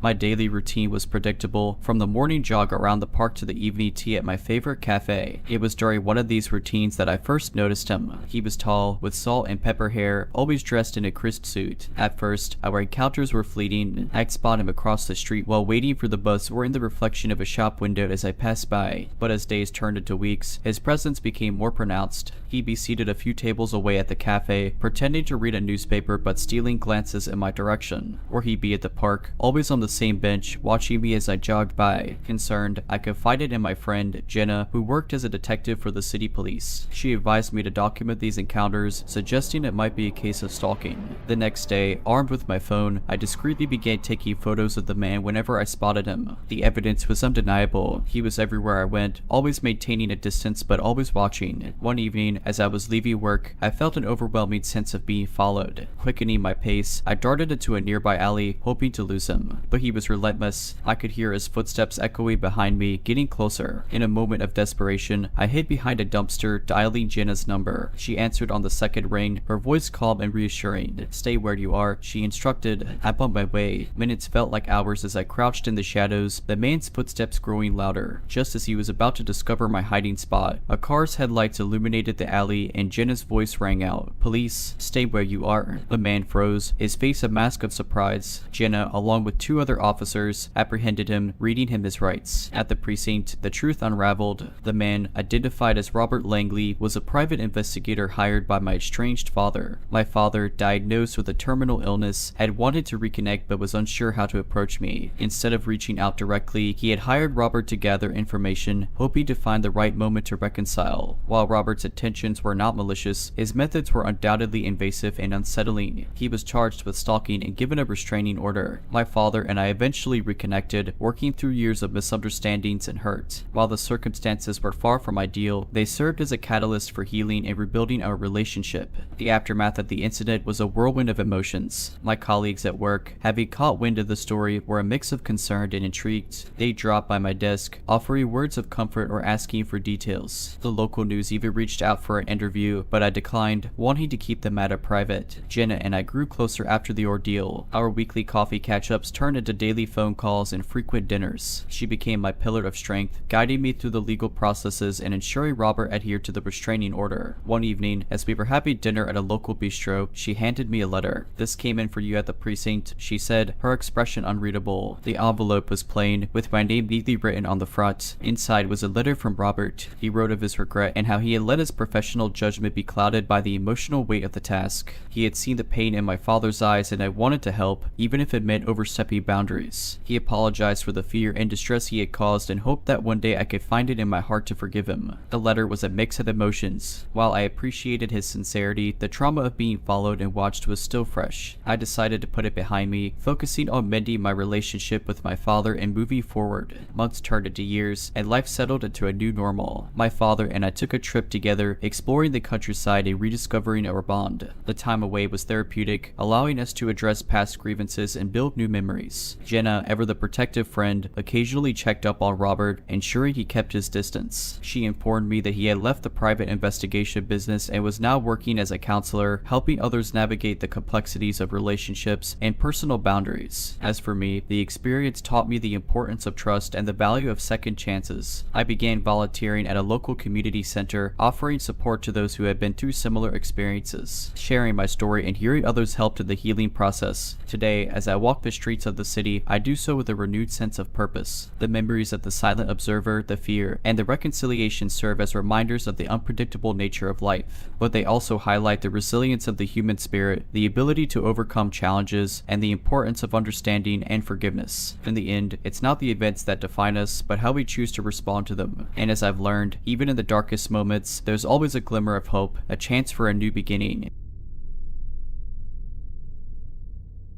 When I moved to the quiet town of Maplewood, I was seeking solace from the bustling chaos of city life. The town, with its tree-lined streets and friendly neighbors, seemed like the perfect escape. I settled into a quaint cottage at the end of Birch Lane, surrounded by a thick canopy of trees. The first few weeks were idyllic. Mornings were spent sipping coffee on the porch, listening to the chirping of birds, while evenings were reserved for long walks, exploring the town's hidden gems. However, things began to change one foggy evening. As I was returning from my walk, I noticed a figure standing in the driveway of the house next to mine. The house had been vacant for months, so the sight of someone there was unexpected. The man was tall, with a gaunt face and piercing blue eyes that seemed to study me intently. I offered a friendly nod and continued on my way, but a sense of unease settled in. Over the next few days, I'd often spot the man, always at odd hours, either staring at my house from his window or standing in his yard. His gaze never wavering. I tried to brush it off, telling myself he was probably just a curious neighbor. But things escalated one evening when I found a note pinned to my front door. It read, "I see you. Do summon." The handwriting was erratic, and the message sent chills down my spine. Concerned, I approached Mrs. Henderson, an elderly lady who lived a few houses down and had been a resident of Maplewood for decades. Over a cup of tea, I described the man and his odd behavior. Her face turned pale as she listened, and she finally whispered, "That sounds like Albert." "Albert," she explained, explained, had grown up in that house but had moved away years ago after a family tragedy. Rumors had it that he struggled with mental health issues and had developed an obsession with the house, believing it held some secret about his past. Armed with this knowledge, I decided to confront Albert. The next morning, I walked over to his house and knocked. There was no answer, but I could hear faint whispers from inside. Taking a deep breath, I tried the door, and to my surprise, it creaked open. The interior was dark, with a thick layer of dust covering everything. Old photographs lined the walls, many of them featuring a younger Albert with a woman who bore a striking resemblance to me. My heart raced as I realized the depth of his obsession. Suddenly, a voice echoed from the top of the stairs. "You shouldn't be here," Albert hissed, his blue eyes now wild and unhinged. I backed away slowly, trying to calm him down, but he advanced, muttering about how I was the key to unlocking his past. In a moment of desperation, I grabbed a vase from a nearby table and hurled it at him, giving me just enough time to escape. I ran to my house, locking all the doors and windows, and called the police. They arrived within minutes, and after a brief standoff, Albert was taken into custody. It was later revealed that he had been off his medication and had indeed developed an unhealthy fixation on the house and me, believing I was a reincarnation of his deceased sister. In the weeks following the incident, the town of Maplewood was abuzz with whispers and speculations. The once peaceful community was shaken, and the story of Albert and his eerie obsession became the stuff of local legend. Parents warned their children about the dangers of talking to strangers, and there was a noticeable increase in security measures throughout the neighborhood. I, too, was grappling with the aftermath. Sleep became elusive, with nightmares of Albert's piercing blue eyes haunting my dreams. Every creak of the floorboards or rustle of leaves outside sent me into a panic. The sanctuary I had once found in Maplewood now felt like a prison. Jenna, my best friend from college, insisted I come stay with her in the city for a while. "A change of scenery will do you good," she said. And she was right. The hustle and bustle of city life, which I had once sought to escape, now provided a welcome distraction. The towering skyscrapers and crowded streets made me feel anonymous, safe. Jenna introduced me to her circle of friends, and I soon found myself immersed in a world of art galleries, theater shows, and late-night coffee sessions. Among them was Alex, a therapist who specialized in trauma counseling. Sensing my distress, he offered to help. Our sessions were intense, filled with tears, anger, and moments of clarity. Alex taught me coping mechanisms, ways to confront and process my fears. He also emphasized the importance of community and support, urging me to reconnect with the residents of Maplewood. With time and therapy, I began to heal. The memories of Albert and that fateful day started to fade, replaced by new experiences and connections. I decided to return to Maplewood, not as a victim, but as a survivor. The community welcomed me back with open arms. Mrs. Henderson, ever the doting neighbor, organized a potluck in my honor. Stories were shared, laughter echoed, and for the first time in months, I felt a sense of belonging. I also started a support group for individuals who had experienced trauma. The group met weekly at the local community center, providing a safe space for sharing and healing. Through these sessions, I met others like me, each with their own story of resilience and hope. One day, as I was sorting through my mail, I came across a letter from the state's mental health facility. It was from Albert. He wrote of his remorse, his struggles with mental illness, and his hope for redemption. He thanked me for the compassion I had shown him, even in the face of danger, and wished me well. The letter was a stark reminder of the complexities of the human mind and the thin line between sanity and madness. It also underscored the importance of understanding, empathy, and the power of second chances. Today, as I sit on my porch, sipping coffee and watching the world go by, I'm filled with gratitude. Gratitude for the journey, for the lessons learned, and for the chance to rebuild and start anew. Maplewood, with its tree-lined streets and tight-knit community, remains a beacon of hope, a testament to the fact that even in the face of adversity, love, understanding, and community can heal the deepest wounds.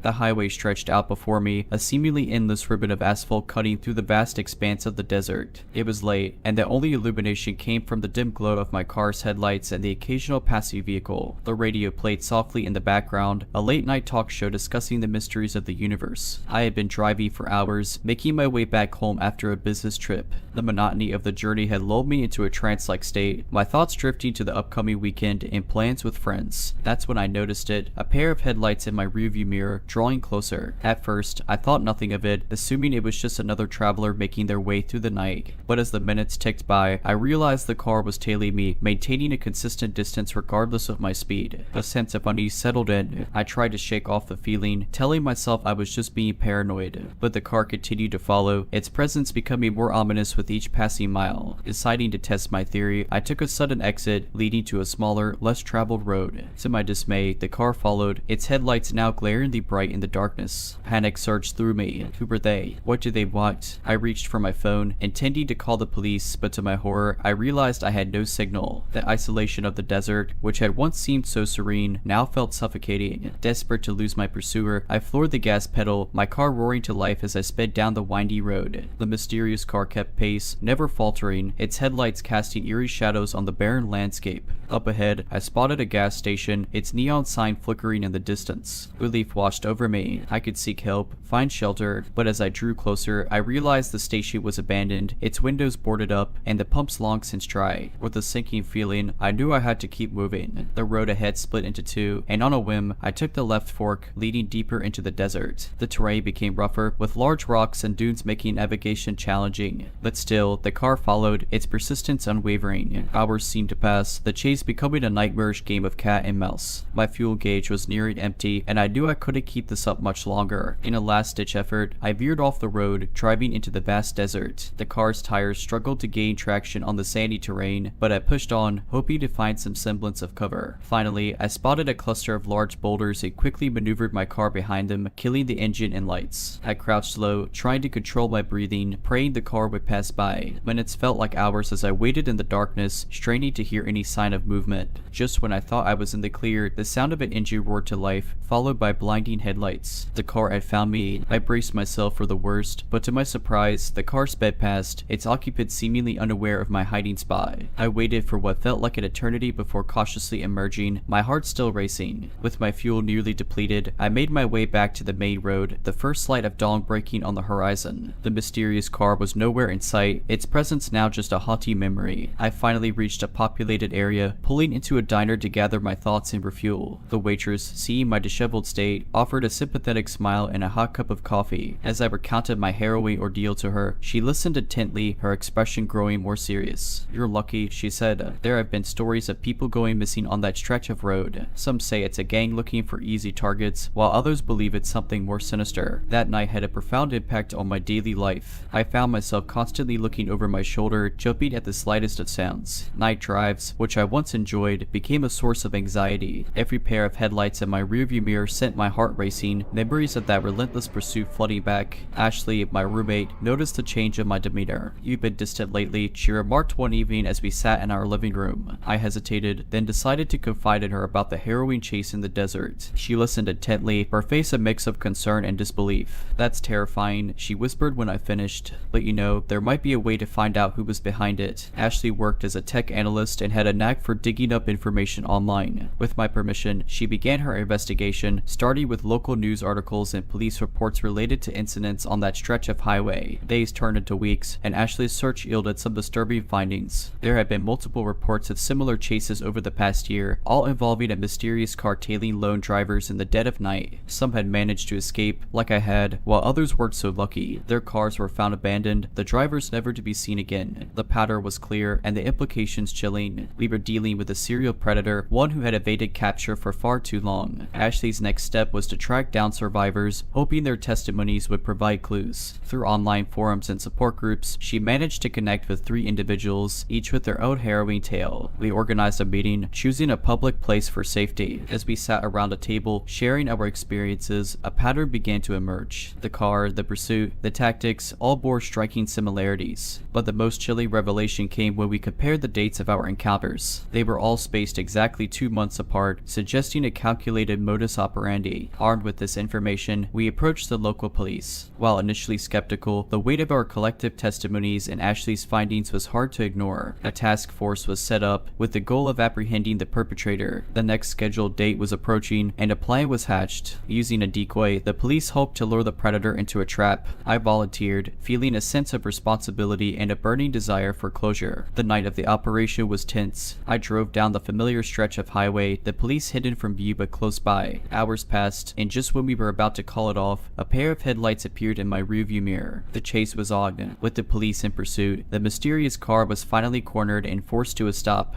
The driver, a middle-aged man with cold and motionless eyes, was arrested. A search of his car revealed a cache of weapons and restraints, leaving no doubt about his sinister intentions. The subsequent trial was swift, with the weight of evidence and testimonies against him. He was sentenced to life in prison, ensuring he'd never pose a threat again. The ordeal brought the survivors closer, forging a bond bond forged in adversity. We started a support group, helping others who had faced trauma, turning our negative experiences into a force for good. Today, as I drive down the highway, the memories of that night still linger, but they're no longer a source of fear. Instead, they serve as a reminder of resilience, of the strength that comes from unity, and the importance of standing up against the darkness.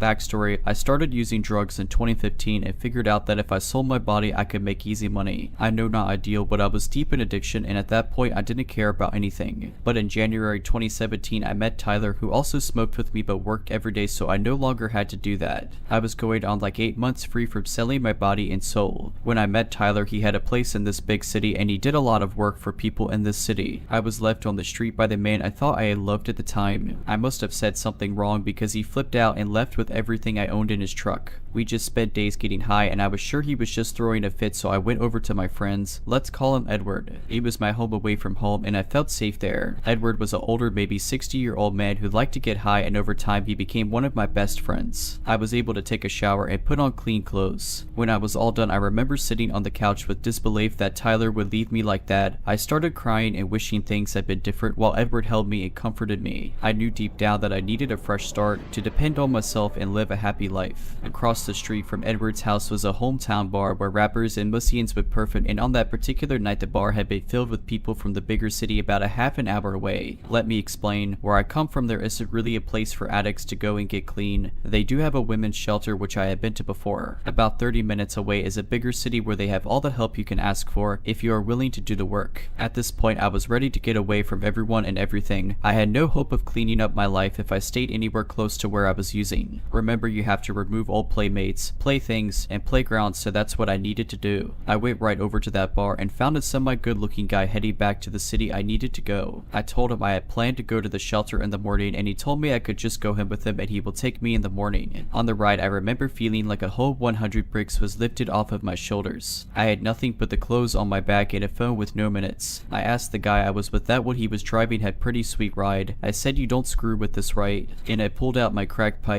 He shook his head, so I rolled down the window and just let it go. I knew that going into this shelter I had to get better, not just for me, but I had kids and a family that at that time still hoped I would get better. I wanted to start over. I just didn't know how hard it was gonna be. Me and this random dude go to his friend's house. We smoke a blunt and I don't remember anything after that. I woke up on the floor of a clean room. I mean clean, there was nothing in it. It smelled like paint. As I looked around I realized this was the place the dude was talking about moving into and renting. I got up and he took me to get a coffee and right over to the shelter. I was really terrified of what I was walking into. I had no idea what to expect. All I knew was I needed to better my life and I needed to do it now. As we drove into downtown I got a little nervous because I knew downtown was full of crime and drug dealers. Big buildings and confusing signs, tons of people and traffic. I then realized I was going to have to work really hard to get my life back. We pulled onto the street and before I knew it he was dropping me off. There I was standing in this big beautiful clean lobby just feeling lost and broken. I had been with Tyler for almost 7 months and this was the first time he left me like this, so I was kind of hurt over that. I knew he had been seeing someone else in our recent month breakup and he wasn't afraid to show it. It smelled like lime with spotless white walls. I walked up to the desk and I was asked if I was homeless. Yes, I said, and she didn't even ask any questions. She just looked at me with sad eyes and said, "Okay, let's get you set up." She took me to a small room full of boxes as she hands me one. She explained it was for my personal things. I looked at her with unsettling eyes and replied that I didn't have any belongings, that I had lost everything the night before. The nice lady gave me some toiletries and a pair of leggings. Next was the intake where I had to answer a bunch of questions and was handed a paper with all the rules on it, and on the top of the paper it stated there was no internet in or around the building. You had to go down to the stop sign to get internet. I knew Tyler was already probably staying with that other girl. Michelle was her name, so I didn't feel it was necessary to even try to use my phone. I decided to cut off everyone and try to be different. When she was done giving me the rundown on how things worked, she took me into the day room. Walking from the lobby was weird, and I remember feeling sick going through the double doors with stairs off to the left. Under the stairs was a pile of mats. I was told to grab one. I followed her through another set of double doors into the day room, which was huge. It was filled with at least 50 women, a lot of older ladies with nowhere to go, but it was loud and bright. The wall to my left was full of lockers, which I was told I would get one if I stayed there long enough, and in front of that wall was about 10 or 15 round tables set up where most of the girls were sitting playing cards, coloring, and talking. On the other side of the room was the shower and bathroom and a small television that sat on a card cart with wheels on it. Next to the cart was the end table that had an electrical strip full of chargers and phones. In the far back right corner was a door that led outside to go smoke. It was nice. There was picnic tables and lawn chairs set up with a huge fenced-in yard for the kids to play in. When 7 at night hit, the whole dynamic of the room changed. Everyone was moving around, people were running in, and then you hear over the speaker roll call. Then we were instructed to go and get one mat to sleep on. They passed out blankets and pillows to those who were without them, and they let us keep the television on. The first night was scary and lonely. Here I was in a strange place, not even 2 full days clean off a week-long crack binge. I was up half of the night with my head just racing. I finally fell asleep when the other girls started to get quiet. The morning came way too fast, and the rule was you had to get up at 7 in the morning. You didn't have to leave, but you had to get up. A lot of the older ladies didn't even leave the shelter. They knew they had a place to stay and had nothing else to do all day, so they hung out together at the shelter all day long. I had to go upstairs for breakfast, which was okay. I'm not really a breakfast food person, but that morning I was starving. I had the whole deal: eggs, bacon, milk. After breakfast, I went out to smoke, and I noticed this tiny black girl with cornrows in her hair had some cards in her back pocket. I had been playing cards since I was a kid. My dad taught me a few games. I played with friends, and I also had done some time in jail in the past. I was lonely. I didn't know where anything was, and it was obvious I needed help. I asked her for her name and if she wanted to play cards, and after 2 games we had a connection. She was cool and she liked me, so I was okay with that. I could be awkward around new people, and women tend to not like me, so I find it hard sometimes to make friends. She asked me after we played a few more games of cards if I wanted to go to McDonald's with her. I was cool with that because I needed to learn the area anyway. On the walk there, as we were talking, something caught my eye, so I looked up and there he was, Tyler, with all of my belongings, and his truck drives right by us. I tried to call, but he ignored me every time. Guess he was done with me for good this time. That crushed me. I wanted to fall to the ground and just sink until I disappeared, but instead I had about 10 different emotions running through my body all at once. I was so angry that he was just looking for a reason to leave me since the month before when we broke up, and I stayed with my dad for a while. He started seeing this Michelle. I was just absolutely devastated. We continued our walk to McDonald's as I was silent and broken. That night was easier to sleep because I was exhausted from not having any sleep and just feeling done. I slept like a baby, to be honest. The next day, my new friend wanted to show me this place she goes to get a good free lunch. The only thing was it was a church, and we had to sit through a 30-minute sermon, which was cool with me. We were standing outside waiting on the church to open their doors, and this blacked out Mercedes-Benz with a trailer hauling a nice looking Harley pulled up and parked in front of the church. I then heard my loud mouth say, "That's a nice setup."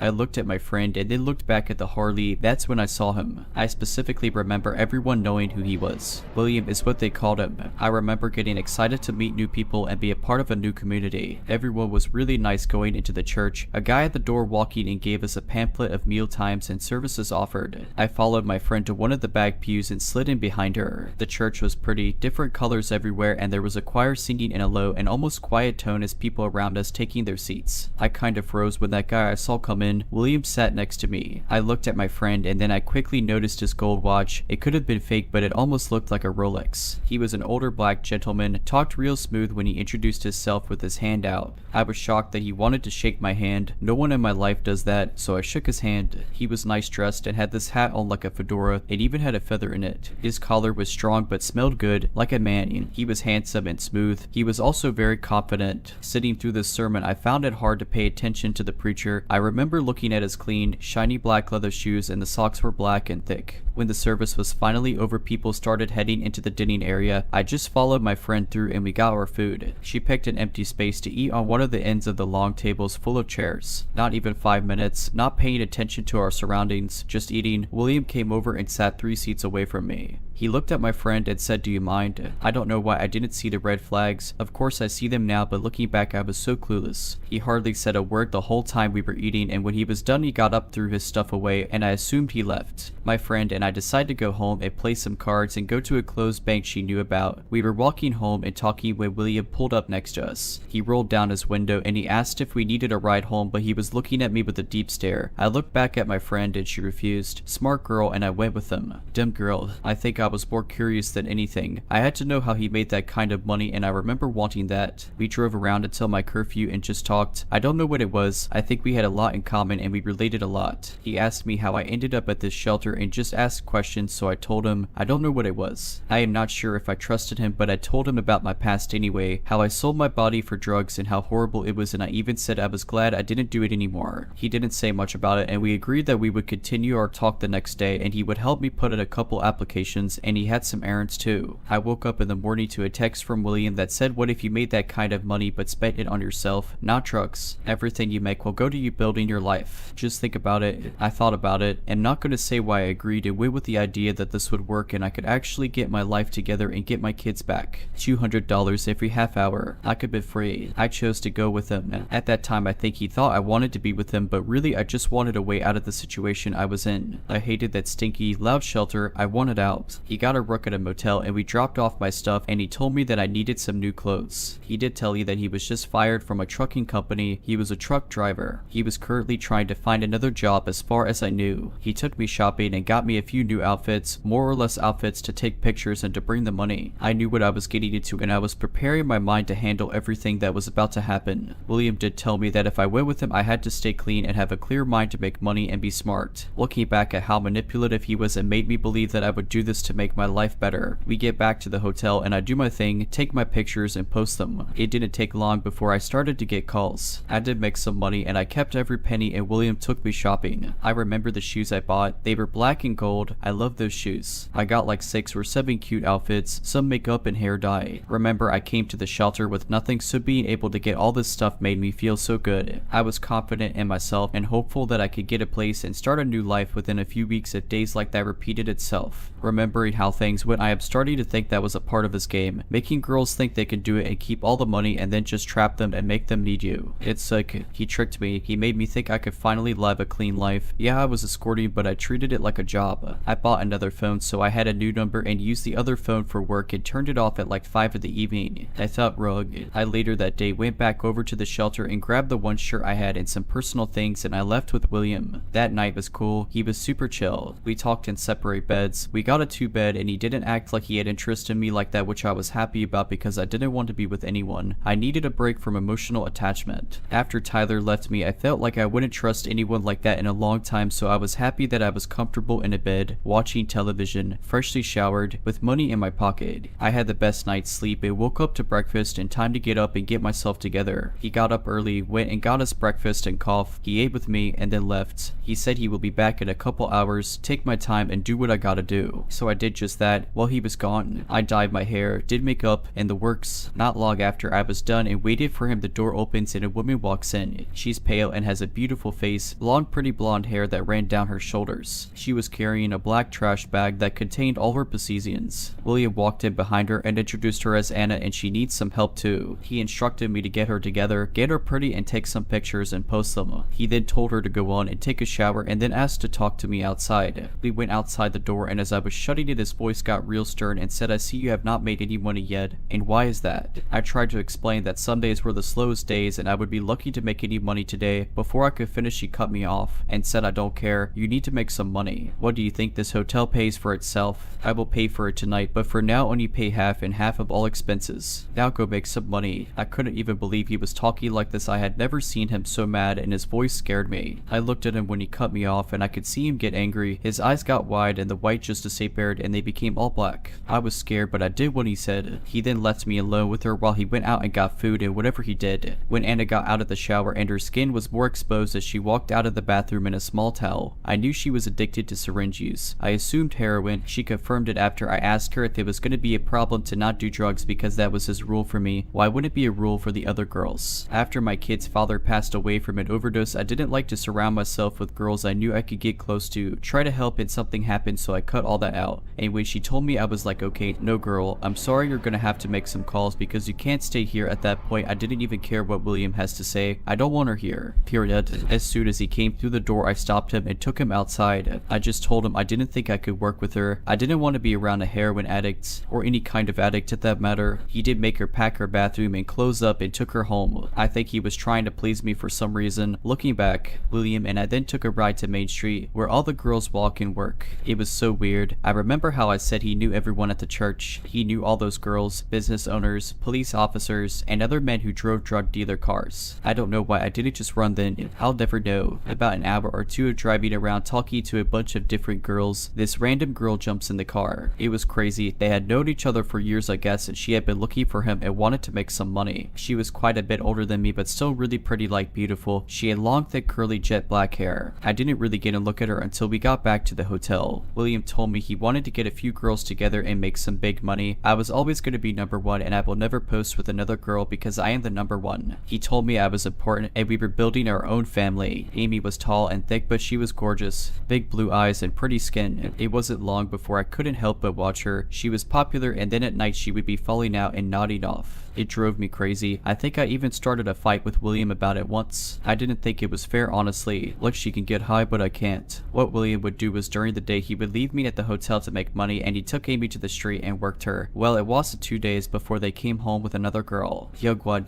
a tub, for choice, no family. I only know what they tell me. Her name was Amanda. She was sweet and didn't say much. I tried to get to know her a little better, but she wasn't around for long. I posted her with Amy and she didn't get much feedback. More people were calling for Amy. Amanda stayed with us for a few days before she decided she wanted to go home. Will, Amy, and I didn't stay at that hotel for long. We ended up deep into the city, the farthest away from my hometown, in a bigger room and a little nicer hotel with a view of the whole city. It had a little microwave and a drive-up entrance to your room. Will and Amy brought home 2 girls that night. I don't remember them much because I wasn't involved with them much. I posted them, and the next few days we made money. Every time a girl would make money, they would give it to William because he had them believe he was saving it for them and getting them anything they wanted. I continued to make money on my own, and I also gave him my money. I got conspicuous, and I will never forget the moment I knew I was not safe. I was outside smoking a cigarette. I wasn't out there long, but when I came back into the room, William had all 3 girls posing on the bed as he was coaching them on how to pose and taking pictures of them. I didn't say a word and closed the door slowly. I don't know why I felt the way I did, but it just didn't feel right. I don't know if he heard me open and close the door, but I heard him yell my name and said he needed me. He handed me his phone and told me to post the pictures. When I got on the website and tried to post the pictures, it now wanted money instead of posting ads for free. William unhappily ran to wherever and put money on a card. When I tried to put the card in, it wouldn't accept it and said it wanted bitcoins. I informed William and even showed him the page that it wasn't gonna post. He got furious and yelled at me. He turned and walked out of the room. I looked at everyone else and tried to apologize for his actions and to stay calm. It will be okay. He came right back in with a gun in his hand. I didn't even know he owned a gun. He hit me in the face with it and said I needed to find somewhere to post the ad. Do it where I am done, and then left. I don't know if he realized he did that in front of 3 other girls, and I didn't know what I'm done meant either. I was terrified, and that's when I knew I had to find a way to escape. I learned real quick that I wasn't able to just leave anytime I wanted anymore. After Amy got involved, William changed. He started talking about taking us girls to New York and make big money and travel and go here and there, and that alone scared me. I wanted to build a life, to get my kids back, not leave state to trick and maybe killed or abandoned. No, screw that. I got fearful for my life when he hit me with the gun. I have been hit before, punched like a man, but I have never been hit with a gun. That night I had a couple dates set up and William knew he had to take the girls and leave. I decided to try to make a plan to get away. The first date I made $200. I put $50 in my purse and then put $50 in a pocket and a bra, hid it away, and I left the rest on the table. The second date I made $150. I put half and hid away the rest on the table. William came in the door not long after I was finished and grabbed the money off the table. My purse was sitting right there and I didn't see him do it, but he took that money out of my purse and said he had to do something and left again. That was when I made my escape. I made 100 calls before I finally reached someone who was willing to help me. He had a friend come and pick me up and bring me to his house. I will never forget the feeling I had when I was running out to the car with a trash bag full of stuff I had collected in the past 3 weeks. I was scared to death that he would come pulling up and see me. That feeling didn't leave me until we hit the highway. I wanted to tell this story because I never have been able to get through telling it. I couldn't help to think where I would be if I stayed and if I would even be alive. So William, let's never meet again.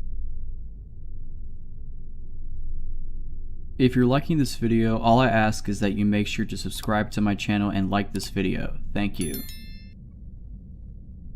It has taken me many years to tell this story out of both fear and embarrassment. I share this today as more than simply therapy for myself, but as a warning to all people, be careful who you meet on social media. In 2018, my ex-husband and I were at the end of a very tumultuous marriage. He and I had been polyamorous for about 3 years before I met this guy. His name was Jim. I met Jim on a dating app. I was 28 and he was 42. We hit it off very quickly. After a few weeks of talking, I agreed to meet up with him at a restaurant close to my house. We sat and talked talked for a few hours before I invited him over to meet my husband. Things went very well and they seemed to get along, so Jim and I started dating. This guy completely swept me off my feet. Jim was sweet and caring. He enthusiastically listened to every little thing on my mind, engaged, and validated me. Over and over again, he absolutely revered me for my strength and wisdom. He practically worshipped me for all that I was and all I was becoming. He showered me with gifts, flowers, and random good deeds just to make me feel safe, wanted, and cared for. I had never been in a relationship that felt quite like that. It was wonderful. It was as though we had been looking for each other for years. After the first few weeks, he had a meltdown over my polyamorous nature. He pulled the plug because he said he was already falling for me and couldn't handle sharing me. I stood my ground and accepted this boundary and the fact that I would have to let him go. I left that night sad but confident that I had done the right thing for the both of us. That next week, he sent me flowers and a card to my workplace, begging for another chance and reassuring me that he would rather try than not and end up regretting it. Even though it was scary, he wanted to take this journey with me. We continued dating and it was just as wonderful. Long nights we spent awake talking, sharing, laughing, lovemaking, and planning. We went places and did things that I had always wanted to do. Then in the deepest, most intimate moments where we would just sit in silence, he would grip my hand to his face in solidarity and astonishment, asking where I've been all this time. Our time together was effortless. We fit together like puzzle pieces. By August of 2018, my marriage had ended by no fault of Jim, and by October, my husband had moved out. I was on a lease at the time and knew I couldn't afford the place on my own, so finding a roommate was essential. I had no support system to fall back on, nor did anyone else I know need a place at the time, so Jim offered to move in. Even then I was hesitant. We had only been together about 4 months and I knew everything always changes when you move in with a partner. Despite my hesitation, I agreed. He was wonderful to me. How bad could it be? I was not prepared for the change that was to come. It was literally like night and day. Jim suddenly became a different person. He was extremely controlling, jealous, and lazy, nothing like the person I thought I had met, and the way he treated me progressively got worse and worse. Hanging out with friends became a burden, if not impossible, because he would blow up my phone, guilting me about leaving him alone or not involving him in some way. Yet when I tried to, it was also treated as a burden and inconvenience, as he would huff and puff his way through even the concept of leaving space for anyone but ourselves. In December of 2018, we attended my work Christmas party. I had given him the option whether he wanted to go or not. It was really neither here nor there for me, especially because I had already learned that he really didn't do well if he felt pressured into social situations. I opened the invitation to him because he had expressed to me over and over that it was important for him that he was involved in my social life. For the full month he knew about it, he insisted that he wasn't going. I took it as him being introverted and didn't push the issue. I let him know that I would make sure he felt welcome if he decided to go, but not to feel obligated. I was surprised when he changed his mind at the last minute and insisted on going, and even more stunned when we went and he actively acted as though he did not want to be there. Everyone there was incredibly welcoming and included him in the festivities and conversation. However, he still practically grumbled the entire night about the whole thing, mumbling insults and critiquing every little part of the party under his breath, as though being there was absolutely awful to have to endure. No one really seemed to notice the low whispery insults and gripes. At one point, after a couple of glasses of wine, my direct manager leaned into Jim and started praising him. She and I were very close, therefore she was intimately familiar with what I had gone through with my ex-husband. "I am so happy she has you," she pleaded through wine, "happy you have been absolutely transformative for her. It's so nice to see her finally happy and appreciated." Without missing a beat, Jim grimaced at the comment and quickly snapped back, "You don't know me."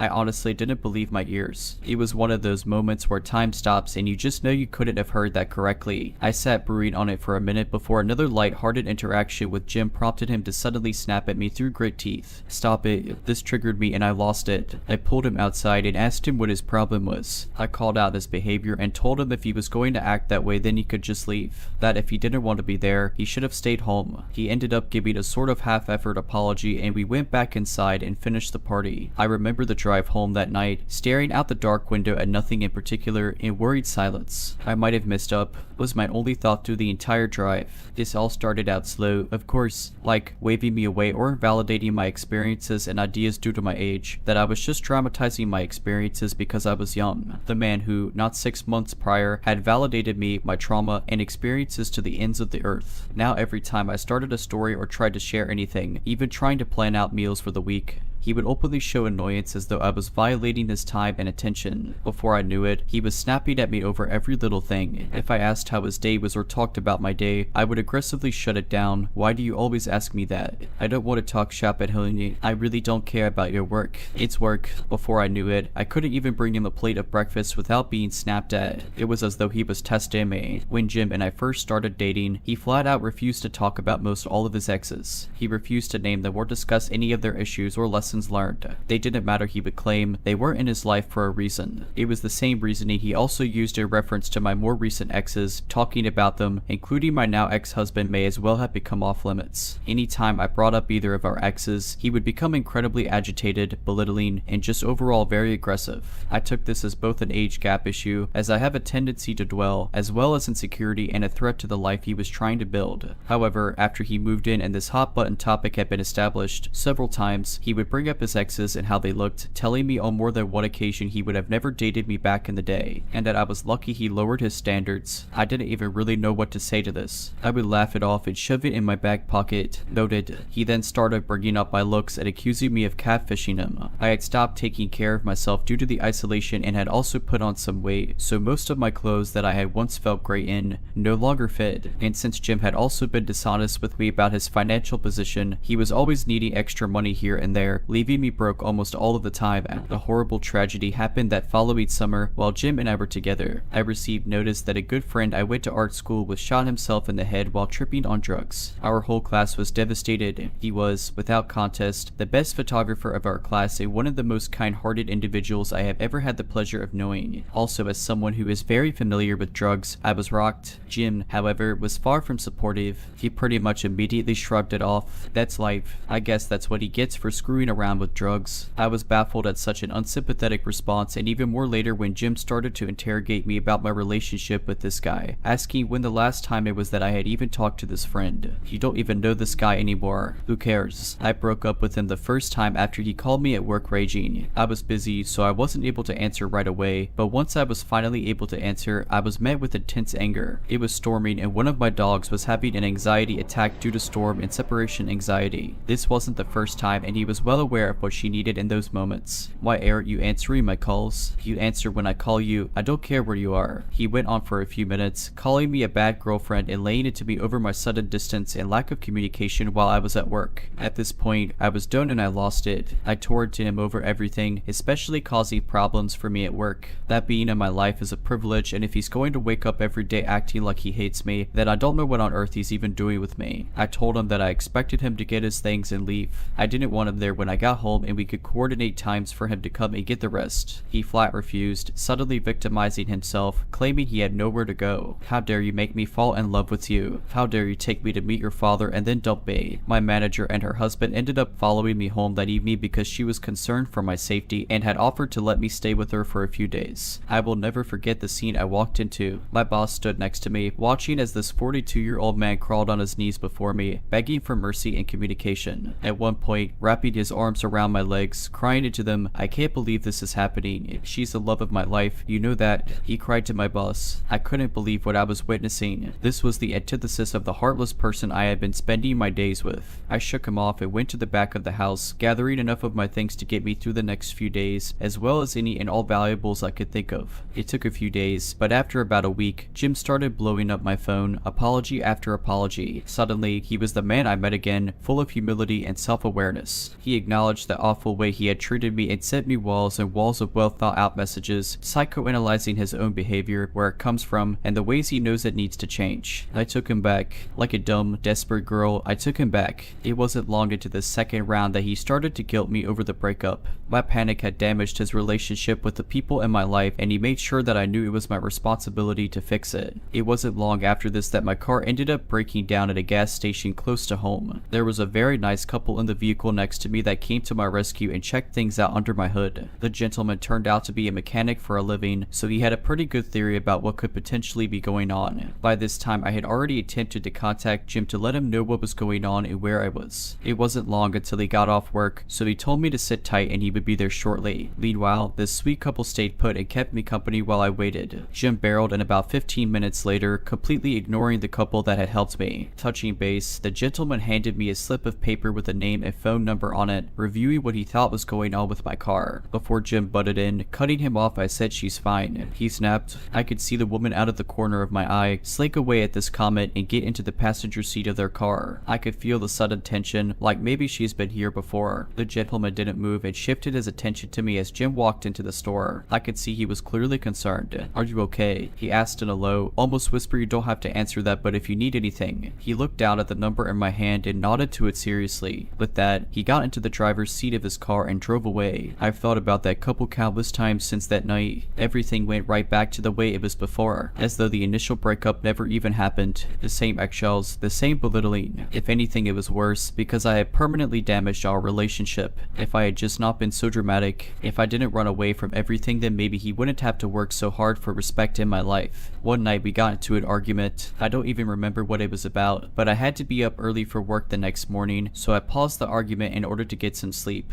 When I went to lay down, I heard the television turn on. I have a soundbar, so the volume could get pretty loud. Jim proceeded to turn the volume up and up and up, far past any volume I ever pushed those same speakers to, even for parties. The very walls were reverberating with the sound of the television at astronomical volumes. Jim then started laughing hysterically. It was a laughter manic with anger, as though something might be funny on television, but he might also jump through a window right now. I remember laying in bed absolutely horrified at what was happening. I knew things had gotten bad, but now I was scared. I got out of bed and asked him to turn it down, to which he responded, scoffing, "I'll watch television if I want to," and turned it up even louder. I started crying at this point, begging him to please just let me sleep. He started mocking me and calling me names for crying. "Oh, poor baby is crying again. That's your card, isn't it?" Cried. This caused the fight to start again, and he started screaming at me, followed me to my bedroom, where he suddenly punched a door not 2 inches from my head. His eyes were black and he looked me in the eye, sending the clear, unsympathetic, and hostile message that was a warning and next time he wouldn't miss. My whole system had shut down at this point, and I sunk to the floor in a panic attack. My ex-husband had issues with violence. Jim knew that. All our rentals prior to that one had holes in walls and doors peppered throughout our unit due to my ex-husband's inability to handle his emotions. But he never hit me, or even came close to it. I crumpled to the ground feeling powerless, trapped, and afraid. As my thoughts continued to race, he continued to berate and mock my panic state. Most of our argument from that night was a blur, but ended abruptly once he threatened to put my social security number on the dark web. At this point, all that was left in me was to fight. I blacked out and went ballistic, screaming at him to get out. I felt rabid and dangerous as I screamed like a banshee for him to leave my home. It was over and I was ending it that second. I contacted my landlord and explained what had been going on. Jim would also end up contacting her, weaving his own tale that I was moving out, and tried to have the lease transferred into his name. Luckily, since I was several steps ahead of him, my landlord didn't fall for it and contacted me immediately. She personally came and changed my locks for me, gave me the personal contact of a police officer close by in case he showed up again,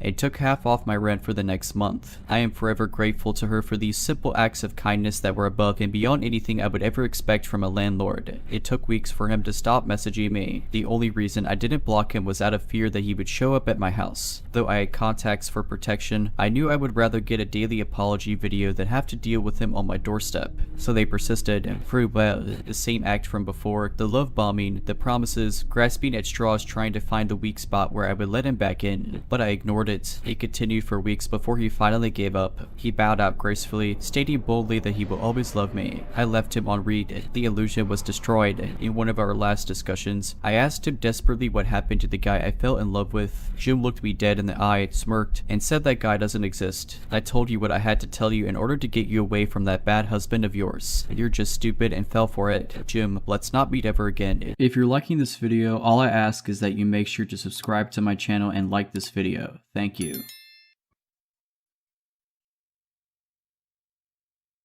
I used to participate in a group that did activities intended towards children. We usually went to neighborhoods to make games for the kids and so on. On Halloween, we usually went to give candy to children while on costumes. That night I was dressed up as the Joker, so I went to the rally point and met the other guys and girls with whom we were going to give candies. We were about 30 or 40. The night went as planned. We did some games, then we handed out some candies, and then we said goodbye. 3 of my best friends were there, and after the activities were over we sat on a bench and talked about random stuff. Eventually, we got to the topic of Halloween parties and how we never went to one. We really wanted to go to a Halloween party, dance, drink, do teenager stuff. I'm kind of an introvert, but I've always tried to live my life so when I'm old I don't have to regret not doing stuff and Party was one of them, so I, too, wanted to go to a Halloween party. They called our friends, but no one knew of any party. Eventually, we got in touch with our friend Lewis, who was 18 at the time, asking him if he wanted to do something. He told us he was going to round up a few people and then we could go out in 20 minutes. In those 20 minutes, we went to a friend's house, we cleaned up, changed clothes, and then Lewis called us back. He told us to go to a park nearby to get together. We went and we reunited with 6 of his friends. 4 we knew, the other 2 we didn't, but they were nice. Thinking on what to do next because his house was now unavailable, we decided to go to a skateboard park nearby to see one of them do some sick tricks with his kind of eccentric skateboard. We were all in awe, but after a few minutes we got tired down. After that we went to the cemetery to tell horror stories. Disrespectful, I know, but we were teenagers doing stupid teenager stuff. After that, Lewis said, "Dude, wanna go to drink?" We all said let's drink, and we went to a convenience store to buy some alcohol. I think I have to say that in Chile people from that are 16 are expected, yet not legally allowed to drink unless they are with an adult. And we were with people from 18 to 21 years old. Legally adult age is 18, which is also the drinking age. So we had the alcohol, but we didn't have a place to go to drink, so we went to a forest that was about 15 minutes outside of town. We couldn't see nothing, so we were with our phones' flashlights on. When we got to a nice quiet spot, we lit up a fire. We made sure that there was no flammable material nearby. In front of us was an open field, and behind us was a wall of bushes. So as the night went on, we spent hours listening to music and drinking, telling funny stories, laughing, playing tag. It was a really good while until it wasn't. Anyways, it got to be about 3 in the morning after a while of dancing and drinking. We were kind of wasted, except for Lewis, his girlfriend, and her sister, all which decided to remain sober in case something came up.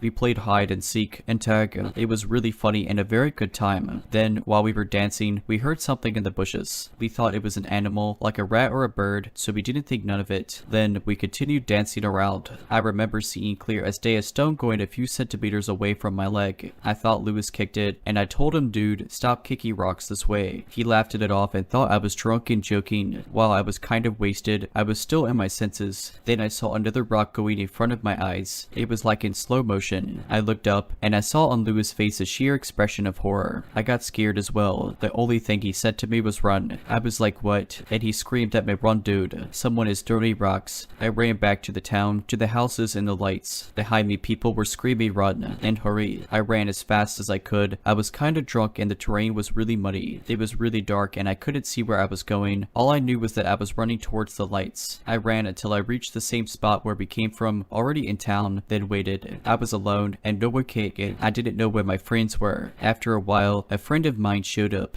He screamed at me, "Dude, give me your jacket or something." They hit Fred on the head. When they came closer to the light, I saw him helping the others to walk. Upon seeing his face, blood was running down and dripping. I immediately gave him my jacket and called an ambulance. Then some of my other friends came, one by one. They all went to Louis' place because it was nearby. Then Louis came. "Where's my girlfriend and my sister-in-law?" He said. I told him she didn't come through. We sent everyone to his house and waited for the 2 missing people. We were ready to go and face the people throwing rocks in case they were doing something to them. But then they appeared. His girlfriend was hysterically screaming, "They hit my sister, they hit her, she is bleeding." We went to her and the whole side of her face was covered in blood. We rushed her to Louis' house and made sure we were all there.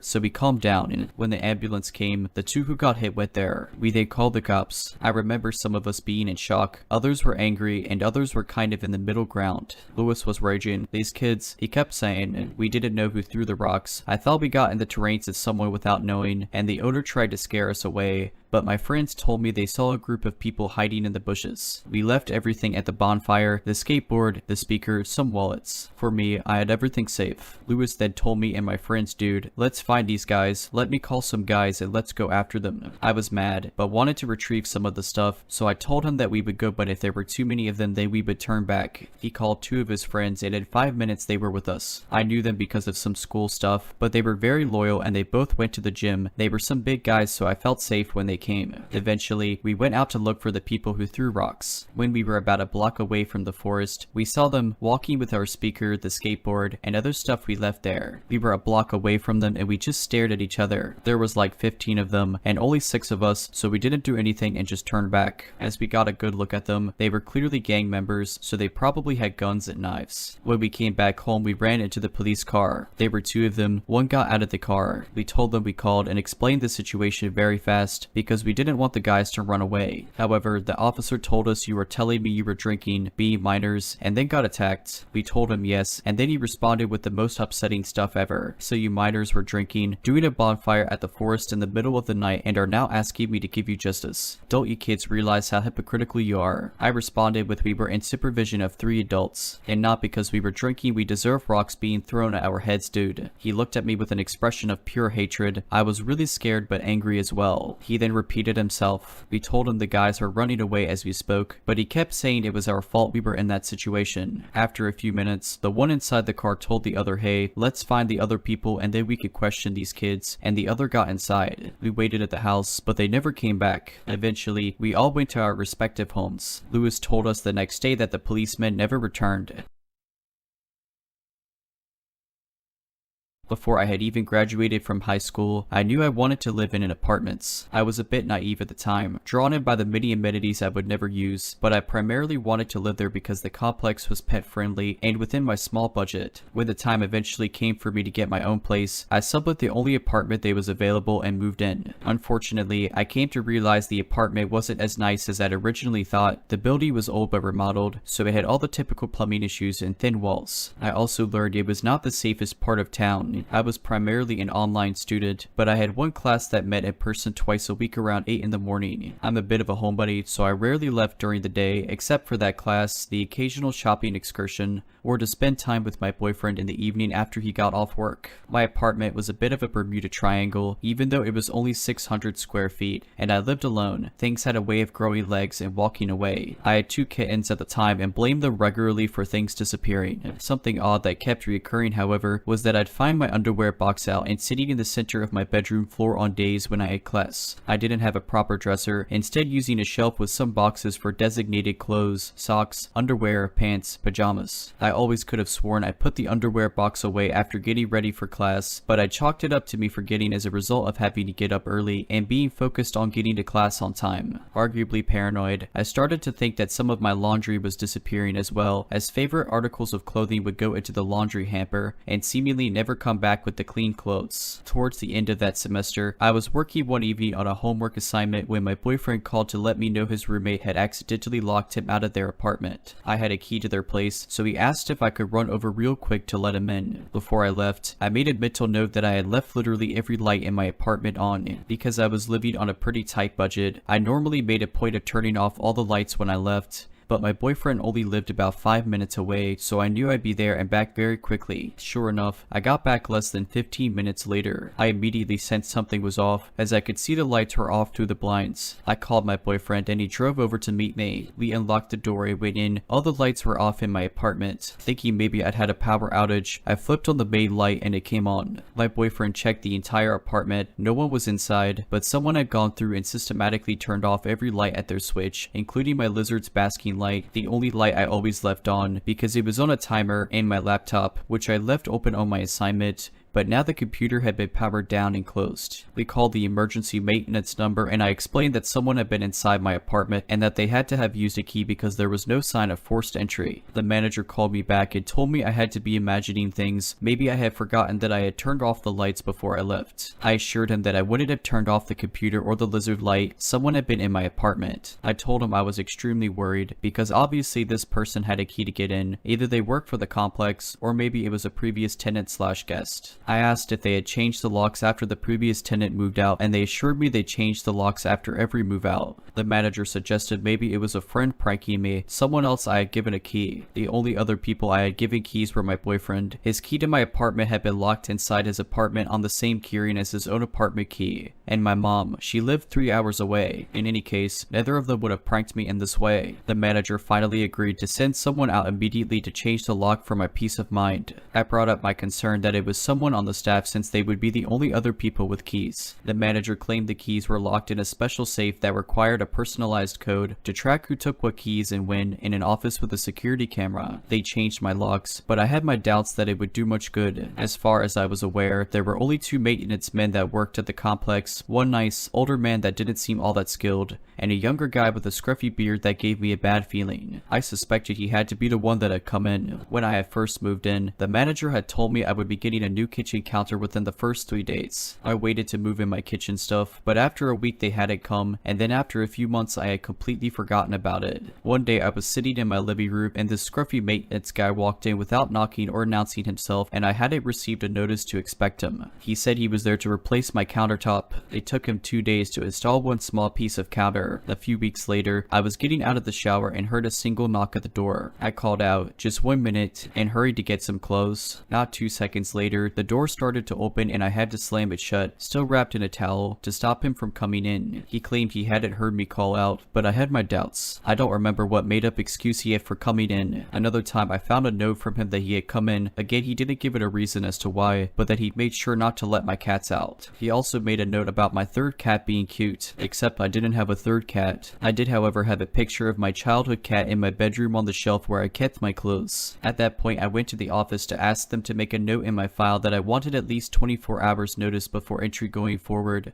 and I wanted to always be present for future entry. Now that I knew without a shadow of a doubt that someone was coming in secretly, it all made sense. It hadn't been long after the surprise maintenance visit stopped that things had started moving around in my apartment. He was also on site all the time. Everyone on staff also lived at the apartment complex, so you would know when I came and went. After the night with the lights, I put my own lock on the door, but still didn't totally trust the apartment. I ended up buying a condo shortly after with help from my parents, subleased the apartment, and moved. Right around that time, I also got my first job working in a different apartment complex. In the final days before I left, my mom came into town to help me move my stuff. While she was home alone, I was at a class. She caught the scruffy maintenance man trying to get his key to work in my lock. She demanded to know what he was doing, and he said he was there to paint the front door. I hadn't received a notice, and he didn't have any paint or supplies. She told him he could wait until after I had moved out. A few years later, I was stopped by the owner of the apartment complex while working at another complex in town. Shopping is when an employee from one apartment complex takes a tour at another apartment complex under the guise of wanting an apartment for the purpose of gaining information they might not otherwise easily give up. It can also be performed by your own management company to make sure you're doing a good job. There were certain tells a shopper always gave, like asking specifically worded questions. Is this safe here? I'm a felon, can I live here? That required specifically worded answers and were easy to trip up on. Being too wealthy for the complex, Rolex watch, sports car, nice suit, and being too flexible on what they were interested in. They were interested in all the layouts and were open to move in whenever. This guy seemed too old and too well off to be randomly considering an apartment here. They were geared towards lower income people. While I was giving the tour, he asked if I had any opinions on other apartment complexes in town and mentioned the old one I worked at specifically. Normally, I wouldn't badmouth any other complexes. I prefer to win them over by showing them the positives of our community, but I told him that I probably wasn't the best person to answer that question because I was probably the only person to give the old apartment complex I worked at a bad review in the last 5 years. He asked me to elaborate, and I told him my apartment had been broken into and I suspected it was someone on their maintenance staff. At that point, he revealed that he was the owner of the old complex and that he was very disturbed to hear I had this experience. He asked me to describe the maintenance man in detail. I assured him it was in the past and I was over it, but he insisted on calling the manager over at the complex, still the same guy, to ask him over speakerphone if they had had any issues with the maintenance staff back in the year I had lived there. He answered yes, there had been a scruffy young maintenance man he'd had to fire because he'd been caught multiple times breaking into the apartments of single women. Satisfied, the owner proudly told me the issue had been resolved and asked if I would be willing to change my review. I told him no, none of this had changed the fact I'd experienced this and actually validated what I had suspected. In the years I worked as a leasing agent, I learned a lot about where complexes will cut corners to save time and money. From my experience, a lot of complexes did not switch out the locks if the tenant was good, and a lot did not require background checks for employees even though they did require them for tenants. Keys also got passed out willy-nilly to vendors and maintenance during turns, and employees frequently got master keys that would open all doors. I won't go so far as to say every complex operates this way, but every complex I worked at was doing this when I started there. Because of my own experiences, once I began managing a complex, I enforced strict rules about changing locks, tracking keys,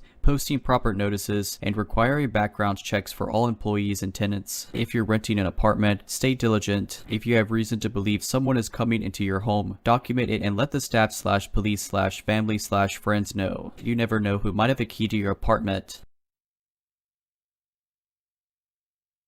Several years ago, I was in the midst of an acrimonious divorce from my then husband, full of crazy allegations and typical angry filings centered around custody of our child. As with many divorces, friends and professional colleagues seem to pick one side or the other. In my case, there was one sort of professional contact who reached out to me after hearing about the divorce, who offered to be a witness for my case because of some experiences he related that I had been previously unaware of regarding my ex's behavior out at networking events. After this initial call, he started calling on a semi-regular basis to make sure I was okay. This wasn't someone I knew well prior to the separation, and he was much older than I was, but claimed to have experience with divorce and custody, and I figured it was a good idea to be polite and not alienate him, since his testimony was important. Per my lawyer, I kept things friendly, but I always had a weird feeling about him. After a few months, he called one day that my son was very sick, and when I told him I couldn't talk and explained why, he offered to run to the store for me, which I honestly appreciated. But after that, he was dropping by the house uninvited, or he would stop by with cookies for my son. Again, I kept telling myself to keep things polite. The divorce is coming soon, don't make this guy mad. He had called me out of the blue, and I was worried at this point that I was walking a very fine line being polite but clearly not interested, and that if he got mad, he might decide to go testify for my ex and say who knows what. During this time, he had also helped me set up a security cam system my dad had mailed me, and at one point, I needed someone to walk my dog, and he had offered to do it. He used and returned a spare key the same day. One evening he showed up while I was painting and insisted on sticking around to help, even though I was having my starting over catharsis and wanted to do it alone. Just after the painting day, he came around, uninvited and unannounced, with magazine photos of decor, and started carrying on in this manic way about how we could finish decorating the house. I was so weirded out that I made an excuse to leave, started ignoring his calls, and took my son and dog to stay with my parents for several weeks to avoid a drop-in. I came home just for custody exchanges. I came home a few weeks later, thinking he would have gotten the hint, and it was a quiet day. The following morning, I took my son on an outing, something like the zoo, and we both came back hot and tired. I put my kid down for a nap in my bed, and decided to close my eyes with him. I woke up maybe an hour or so later, and it took me a moment to realize something was way off. As I'm blinking off the sleep, I realized there was a rose bush sitting on my bedside table that I most definitely had not put there. There was a post-it note on it, something about planting it in the yard.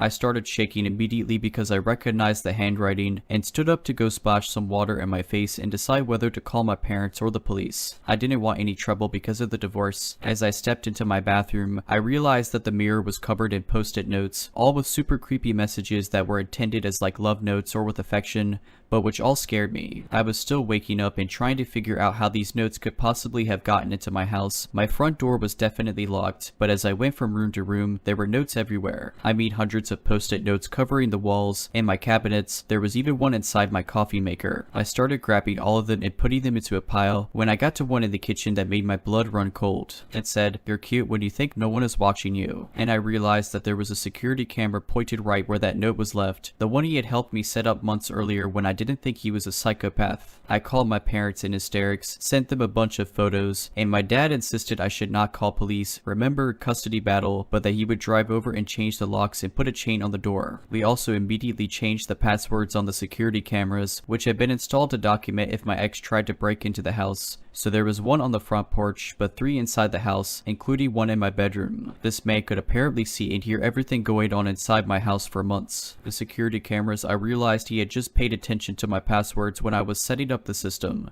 But the only way I could figure out that he got into my house is that he must have made a copy of my house key the day he had it. And because my dog had gotten to know him, he wouldn't have barked to warn me, which also scared me. I was absolutely horrified. This man had been in my house for a long time. There's no way he could have put that many notes up quickly, and he was right next to my face and feed from my son while we were sleeping, and somehow thought that was okay. I left and stayed with my parents again for a few days, afraid of what he was going to do when he realized that he was now both physically and digitally locked out of my house. When I came home, my son had gone to his dad's for the night, and I was home alone on the phone with another friend from out of town. At about 10 at night, this man showed up at the door, pounding on it, trying the locks, screaming obscenities, and demanding to be let into his house. Gone were all the niceties. This was someone completely furious and derailed. All I could do was hide in my bedroom until he left. What felt like an hour later. This was St. Patrick's Day, so I am sure he had been drinking. After that, there were several other times someone would start knocking on the door in the middle of the night, always when my son wasn't home. I think he was crazy, but not that crazy, and figured if I called police he would get in more trouble if my son was there, but he knew the schedule, so I know it was him. He tried reaching out using fake social media accounts several times, always getting blocked. Years later, I discovered that he had friended my mom on Facebook and was therefore still able to see all the photos of us that she posted or shared, and there was a huge argument when I saw she had left her computer logged in, a conversation they were having about me and how he could get back into my life. I sold that house 2 years later, still finding new notes even as I was packing, and I am more than relieved that he no longer knows where I live. I don't post photos of my new house online, not the front anyway, and I have changed the privacy settings on my social media accounts. I avoid all the places he used to go, the networking events he attends, and I stay as under the radar as possible. I could never bring myself to play back the security camera videos because I was traumatized enough and didn't want to see just how much danger we could have been in.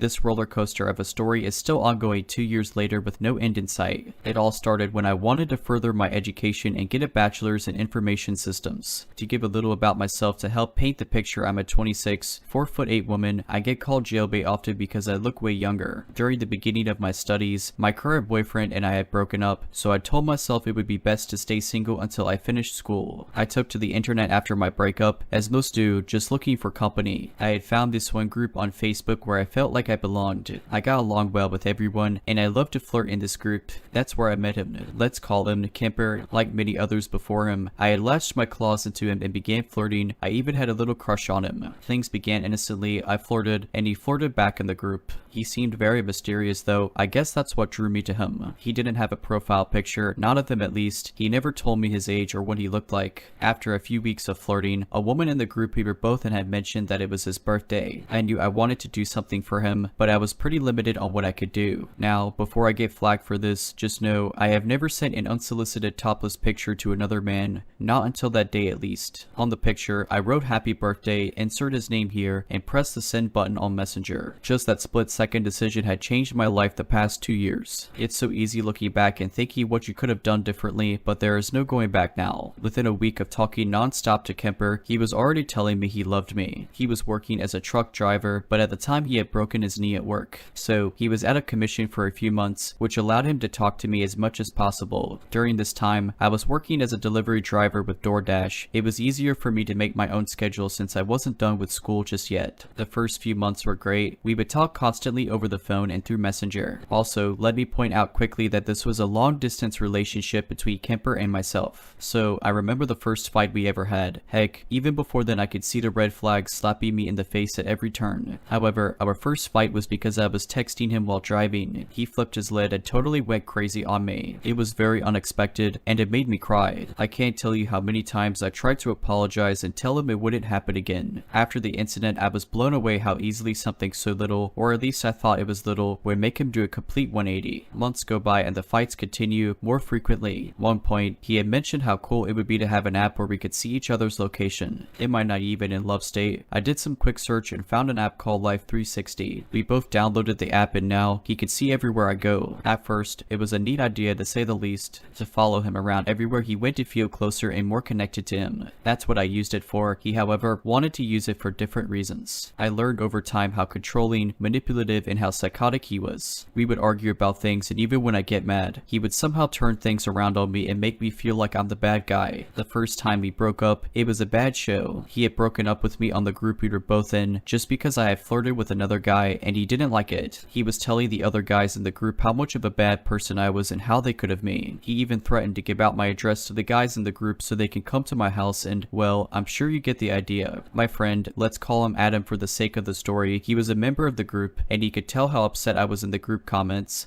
and he messaged me personally for the first time. Kemper and Adam are both well-off men with the world at their fingertips. I guess that's part of the controlling bits or showing aggression when they don't get their way about things. Before I go into more detail about Adam, I just want to recount a few incidents with Kemper to give the readers a better understanding of what kind of man he is, and how dumb I am letting things to continue the way they have. One incident happened months ago. He and I were fighting seemingly over nothing, and I was driving home from a long day of work and school and Kemper just blurts out I wish she would just run off the road handed to a ditch and died. I was speechless, the tears welled up in my eyes, and the driving became harder because I couldn't see, so he almost got his wish. I had to stop at the Dollar General in my town to compose myself. I couldn't breathe, I was wheezing. The man I had thought I loved was wishing I would die. If he hated me that much, why is keeping me around? I just wanted to curl into a ball at that moment and just disappear for a while. I didn't want to go home, but I couldn't just stay parked at Dollar General. I was really at a loss for what to do. It wasn't until a while later where I told my mom and dad what he said. They were already getting their pitchforks ready, and ever since then, they haven't liked him. Kemper has anger issues along with so many other issues as well. I know I'm not perfect, but at least I don't act like he does. I'm very friendly and I get along with almost everyone. I guess that's part of his problem with me. We are complete opposites when it comes to that. During our time together, I had gotten 2 other jobs at different times besides the DoorDash gig. Just part-time though. Notice I said I'd gotten 2 jobs. Well, the first one was at Walgreens. The very first day on the job, I was doing certifications for the job, and during the whole time, he was blowing up my phone, telling me I don't need another job, or telling me that I won't have time for him, or that he would need to find someone else to replace the time I had spent with him while also keeping me around. I just couldn't take it, so I quit. Fast forward a few months later, I get another job. This one was at Dollar General just at the town over. I did work there more than a day, but his nagging ultimately made me quit that job as well. I just recently had a talk with him about graduating soon and how I will find a job at a hospital working normal hours with better pay. Well, he didn't like that too much. He found some reason to be mad at me and start a fight, and he has gotten in the habit of ignoring me for a day or 2. He's even ignored me for a whole week, and honestly, that was the most peace I had gotten in a long time. As of right now, Kemper and I will have the chance to meet this coming January 2023, although I'm really not sure about it. 2 years of ups and downs, and him having my heart and ripping out when it's convenient for him has me thinking it may not be the best idea. Also, it may be the fact that he has told me of his violent past with an ex-girlfriend of his. This happened many years ago, but it scares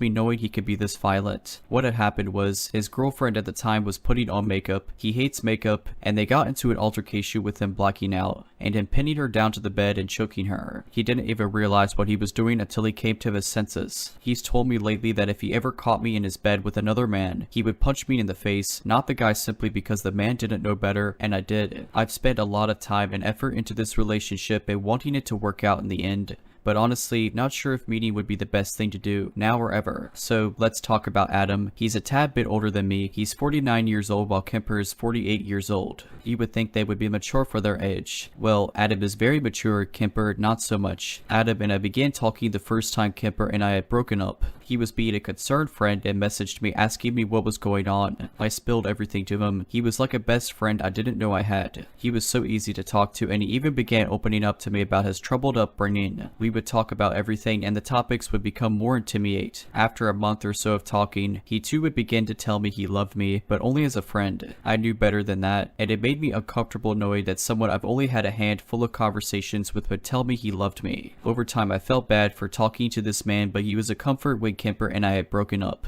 But our conversations went from semi-normal just to weird. Let me mention real quick, just like Kemper, he too didn't have a profile picture, but he would post pictures of himself on the group, so I knew what he looked like, and he was a very handsome man. After a while of talking to him, he would send me some other pictures which seemed to be newer pictures which looked nothing like the pictures he had posted in the group. I didn't make a fuss out of it, just assumed the pictures in the group were older pictures. One day he had told me he was getting a haircut. I was trying to be polite and asked for a picture to see the new haircut. Days later, he finally sent me that picture. I wasn't sure who this person in the picture was. It looked absolutely nothing like the previous pictures he had sent. At the moment, I assumed I was being catfished, but it didn't matter to me because looks really don't matter. So this is my story so far. Not sure how things will turn out, but as of right now, let's not meet. If you're liking this video, all I ask is that you make sure to subscribe to my channel and like this video. Thank you.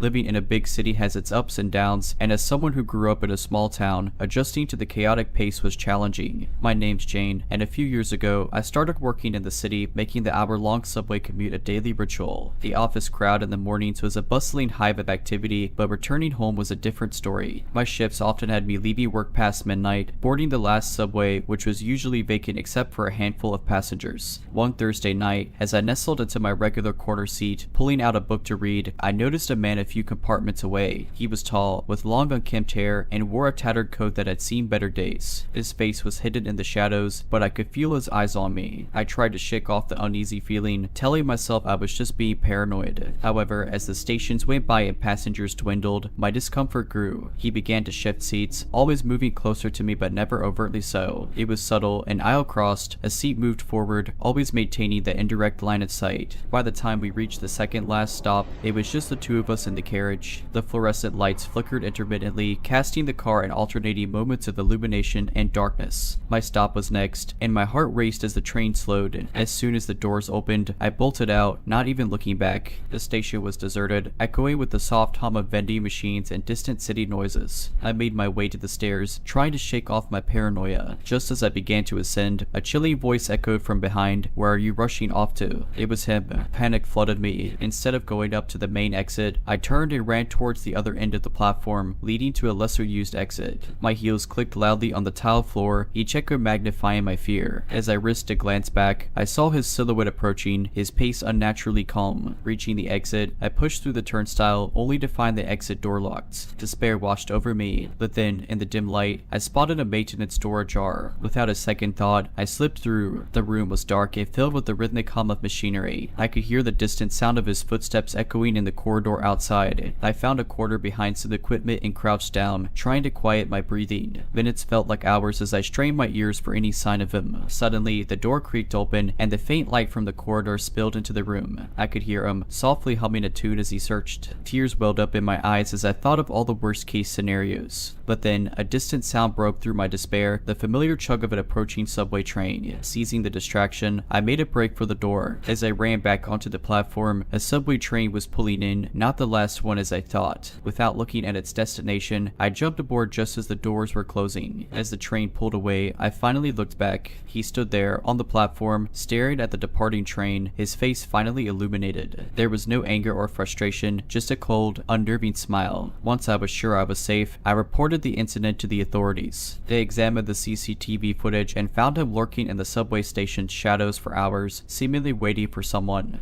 like me. The next day, an officer informed me that they had identified the man. He had a history of stalking and had served time for aggravated assault. They promptly arrested him. I later found out from a colleague that the train I'd boarded was a special service, not on the regular timetable, deployed due to an earlier disruption. It was sheer luck that it had been there. The experience left me shaken. I moved closer to my workplace, cutting out the long subway commutes from my routine. But more than the move, it changed my perspective on personal safety. Despite the harrowing encounter, life had to go on. But every time I approached a subway or heard the distant sound of a train, a pang of anxiety would seize me, pulling me back to that dreadful night. The bustling streets, the throngs of commuters, the distant hum of city life, everything seemed to remind me of the lurking dangers in the shadows. As days turned into weeks, my friends noticed the change in me. Where I once loved exploring new places, I now opted for familiar spots, preferably within walking distance. Night outs became less frequent, and when I did go out, it was always with a group, never alone. Lily, a close friend and colleague, was the most concerned. "You can't let him steal your joy, Jane," she told me one evening as we shared a quiet dinner at her place. "I know, but it's not that easy," I replied, my voice quivering. "Every shadow, every stranger, it's like I'm constantly waiting for the other shoe to drop." She paused, thinking for a moment, then said, "You know, my grandma used to say that the best way to overcome fear is to face it head on. Maybe you need to confront this trauma directly." The thought of facing my fear sounded like a cliche self-help mantra, but there was some truth in Lily's words. I remembered my self-defense classes. The empowerment I felt wasn't just from the physical techniques, but from facing my vulnerabilities and building strength. Determined to reclaim my life, I began taking therapy sessions with Dr. Rosalind, a renowned psychologist specializing in trauma. Our sessions delved deep into my fears, analyzing and dissecting them. Dr. Rosalind introduced me to exposure therapy, where, in controlled environments, I confronted the triggers of my trauma. She accompanied me to subway stations during off-peak hours, standing by my side as I faced the rush of trains and the echoes of underground tunnels. Over time, and with repeated exposure, my anxiety began to wane. One Saturday, 4 months after starting therapy, I took a major step.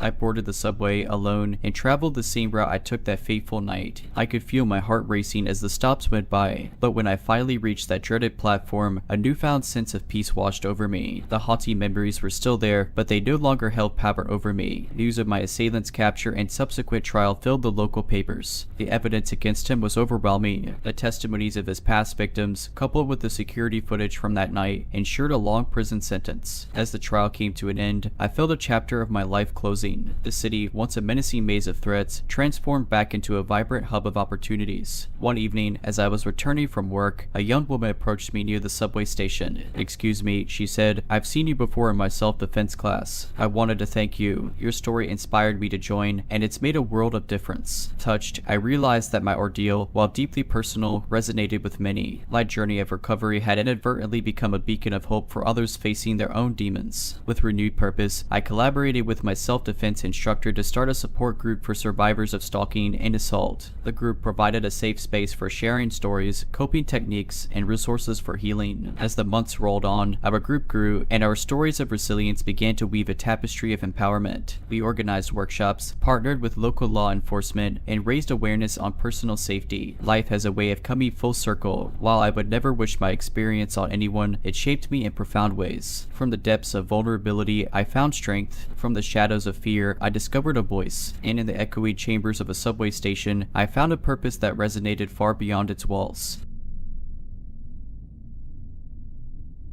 After graduating, my best friend Mark and I embarked on a cross-country road trip. We planned to drive from the East Coast all the way to California, making stops at national parks, quirky motels, and roadside attractions. The trip was both a celebration of our new independence and an attempt to create lasting memories before our lives became ensnared by 9-to-5 jobs. Our third week on the road found us in the heartland of America, cruising along endless stretches of asphalt that dissected vast farmlands. Mark and I often took turns driving, ensuring the other could rest. But today, with the summer sun casting long shadows on the road, he seemed lost in thought, his gaze distant. "You good, Mark?" I asked. "Yeah, just thinking about the detour I found on the map last night. There's this town, Bristlewood, not too far from here. The reviews mentioned a family diner there that serves the best apple pie in the Midwest. Given our shared love for pie, it didn't take much convincing. We veered off the main highway, following a series of smaller roads that seemed less traveled. Fields of golden corn stretched out on both sides, their tassels dancing in the breeze. We reached Bristlewood by evening, and true to the reviews, found the charming family diner. The scent of freshly baked pies wafted out, welcoming us in. Inside, the ambience was nostalgic, with checkered tiles and vinyl seats. An older lady, probably in her 60s, greeted us with a warm smile, introducing herself as Clara, the owner. The apple pie was indeed delightful. As we relished it, Clara regaled us with tales of Bristlewood, how it used to be a thriving town in the 70s, with its annual pie festival attracting tourists. But as the younger generation moved to bigger cities, it had become more of a quiet, forgotten place. After bidding Clara goodbye, we decided to spend the night in Bristlewood. Mark had found a listing for a bed and breakfast run by a local family. The B&B, an old Victorian house, was beautifully preserved. Mr. and Mrs. Higgins, the proprietors, were friendly, treating us more like long-lost relatives than paying guests. Over dinner, they spoke about their children who had moved away and how they turned their home into a B&B for the company and a little extra income. Late that night, while Mark was showering, I decided to take a walk. The air was cool, and the town was bathed in the soft glow of streetlights. But as I strolled, I noticed something odd. A black SUV with tinted windows was parked a short distance away. I could have sworn I'd seen the same vehicle earlier that day, tailing us a few times. Brushing off the thought, I headed back to the B&B, but the seed of unease had been planted. The next morning, as we packed and loaded our car, I noticed the black SUV again. This time it was parked a couple of houses down. I pointed it out to Mark, who also found it strange. Maybe someone's just visiting, he suggested, twice in 2 different places, in both times near us. He thought for a moment. "Let's just get on the road, and if we notice it following us again, we'll call the police." Agreeing, we set off. For the next few hours, everything seemed normal. We laughed, sang along to our favorite songs, and shared road trip snacks. But as we approached a particularly desolate stretch, I glanced in the rearview mirror. The black SUV was there, maintaining a consistent distance. Our playful mood faded. Mark tried to reassure me, suggesting it might just be a coincidence. But when we took a sudden exit and the SUV followed, it was clear we were being tailed. Panicking, I called the local sheriff's office, describing our situation. The operator advised us to drive to the nearest police station while they dispatched a patrol car to intercept the SUV. The following minutes were tense. The SUV seemed to realize we were onto them and began to speed up, drawing dangerously close. At one point, they tried to force us off the road. Suddenly, blue flashing lights appeared on the horizon. A police car sped towards us, sirens wailing. Seeing this, the SUV SUV made a hasty U-turn and sped off. The police took our statements and said they'd be on the lookout for the vehicle. We never did find out who was in the SUV or their intentions, but we didn't stick around to find out. Opting for main highways and well-traveled routes, we continued our journey, always vigilant. Mark and I often reflected on that eerie encounter as the years passed. Our road trip, which spanned a couple of months, was mostly filled with breathtaking views, hilarious misadventures, and the shared joy of exploring unfamiliar terrains. But that episode with the mysterious SUV was a reminder of how unpredictable life could be and how danger could lurk even in the most unexpected places. A few years later, while attending Mark's wedding, I met his cousin, Lisa, who had recently joined the police force in a neighboring state. As we chatted, I brought up our Bristlewood experience, curious to see if she'd heard of similar cases in her line of work. Lisa's face turned serious. Actually, I did come across something similar. About a year ago, we arrested a group involved in a series of robberies. They tailed tourists or outsiders, studied their routines, and robbed them. A few incidents got violent. The most sounds eerily similar. The thought sent chills down my spine. While our encounter had been unsettling, hearing that such incidents weren't isolated was deeply disturbing. Did they use a black SUV? Mark asked, joining the conversation. Lisa nodded. Yes, among other vehicles. They had a whole operation going on. We busted them after they targeted an undercover cop. Grateful as we were to escape unharmed, it was comforting to know that those responsible had been apprehended. Mark and I exchanged glances, silently acknowledging our bond, one that had only strengthened after facing danger together. Years turned into decades, and while the pace of life accelerated, our friendship remained unwavering. We both settled in different states, started families, and pursued our respective careers. But every year, on the anniversary of our road trip, we'd meet up for a short vacation, often with our families in tow. As our children grew, they'd listen, wide-eyed, to our many adventures, the stunning vistas, the hilarious mishaps, the eccentric people we'd met. And, of course, the mysterious black SUV. The story became a cautionary tale, a reminder for them to always be vigilant and trust their instincts, especially when traveling. As much as we loved exploring, Mark and I wanted to ensure our children understood the importance of safety. One summer, nearly 30 years after our road trip, Mark and I, along with our families, decided to revisit some of the places we'd been to. While Bristlewood wasn't on the itinerary, Clara's Diner was. To our surprise, it was still standing, a little more worn but exuding the same charm. Walking in felt like stepping back in time. We half expected Clara to greet us, but instead, a young woman, probably in her 30s, approached with a smile. "Welcome to Clara's Diner. How can I help you?" Mark, with a twinkle in his eye, replied, "We've heard you have the best apple pie in the Midwest." The woman laughed. "That we do. You've been here before." "Yes," I replied. "Many years ago. Clara was the one who served us." The woman's face lit up. "Clara was my grandmother. She passed away a few years back, but I've taken over the diner." I'm Emily. The rest of the evening was spent reminiscing, with Emily sharing stories of Clara and how the diner had become a legacy she intended to preserve. As we left, she handed each of us a box with a slice of apple pie, her grandmother's recipe. Driving away from Bristlewood that night, the memories of our past trip came flooding back, the good, the bad, the inexplicable, but the enduring lesson remained. Life was unpredictable, filled with moments of joy and peril. The key was to cherish the former and learn from the latter. Mark glanced over, echoing my sentiments. "Two adventures, old and new," he toasted, raising his slice of apple pie. "Two adventures," I echoed back, grateful for the journey and the company I'd shared it with. Growing up in a small town has its advantages. Everyone knows everyone, kids roam free without fear, and life generally moves at a more leisurely pace. But it was these same idyllic qualities that made what happened one fateful summer night even more unsettling. After graduating from college, I found myself back in my hometown for a short period. To save money, I'd taken a late-night job at a gas station at the edge of town, a stone's throw from the old, disused railway station. Once a bustling hub, the train station had become obsolete with the advent of highways and more modern transport systems.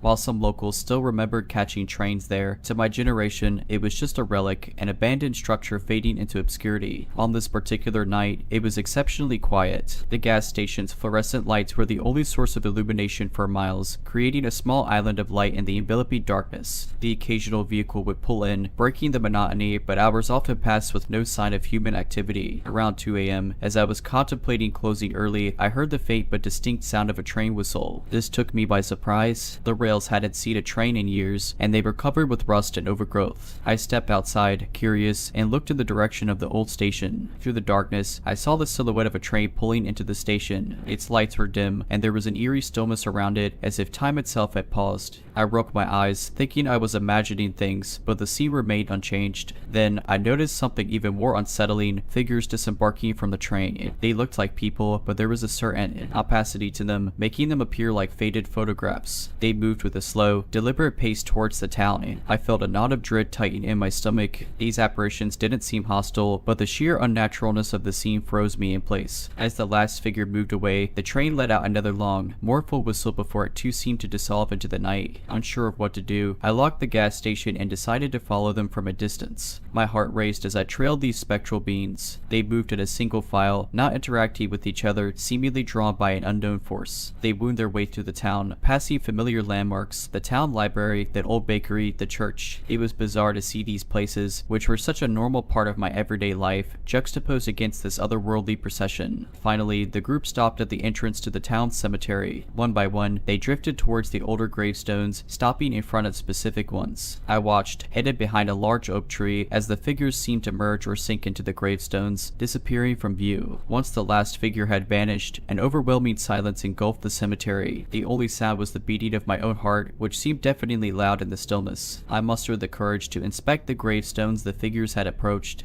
They were all old, weathered by time, some barely legible, but a pattern began to emerge: the dates. Every stone belonged to people who had died exactly 100 years ago, in 1920. A chill ran down my spine as I recalled my grandmother's tales of a train accident that had occurred a century ago, claiming the lives of several town residents. It had apparently been a dark spot in the town's history, with many families losing loved ones. The realization hit me like a ton of bricks. Had I just witnessed the souls of those lost in the accident? Were they retracing their steps, seeking closure, or merely reminding the living of their existence? I left the cemetery in a daze, my mind racing to make sense of what I'd witnessed. By the time I reached the gas station, dawn was breaking. The world around me started to stir, and the events of the night felt like a surreal dream. I never spoke about that night to anyone, fearing they'd dismiss it as a figment of my imagination or the result of exhaustion. But I knew what I'd seen. The following night, and every night after, I listened intently for the sound of a train whistle at 2 a.m., but it never came. Perhaps those souls had found their peace and had no reason to return. A year had passed since the uncanny incident at the gas station, and my life in the city had consumed most of my attention. The buzz of urban life, my new job, and the various adventures that come with living in a bustling metropolis had almost pushed the memories of that night to the farthest corners of my mind.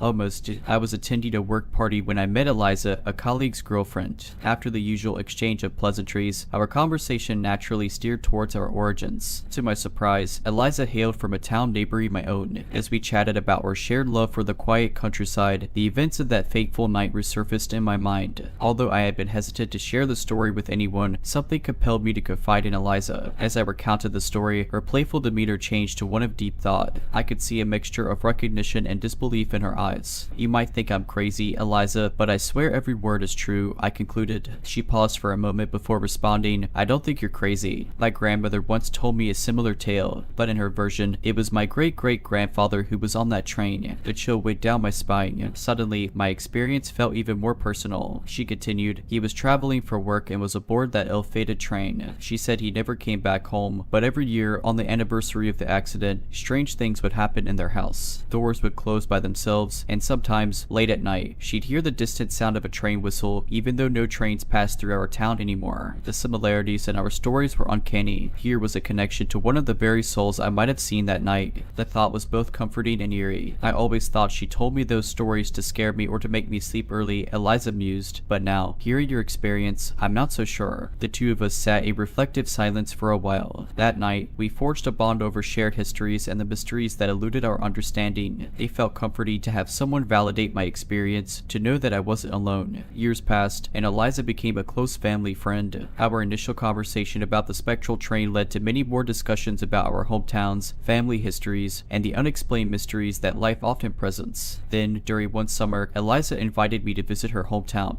We decided to make a day trip of it, visiting old landmarks and recounting family tales. Our journey inevitably brought us to the site of the train accident. Now a memorial, the site had been preserved with plaques bearing the names of those who had perished. As I ran my fingers over the cold metal names, I felt a strange connection to these souls, a bond forged from that one inexplicable inexplicable encounter. We paid our respects, and the weight of the moment stayed with us as we left the site. Later that evening, as Eliza and I sat on our porch, the soft summer breeze carrying the scent of blooming flowers, we heard it, a faint, distant train whistle. We exchanged a knowing look, acknowledging the mysteries that surrounded us, feeling humbled and connected in ways we couldn't quite put into words. While I never experienced another encounter like that night at the gas station, it remained a defining moment in my life. It was a reminder of the intricate tapestry of existence, of connections that transcend time, and of the profound mysteries that lie just beyond the realm of our understanding.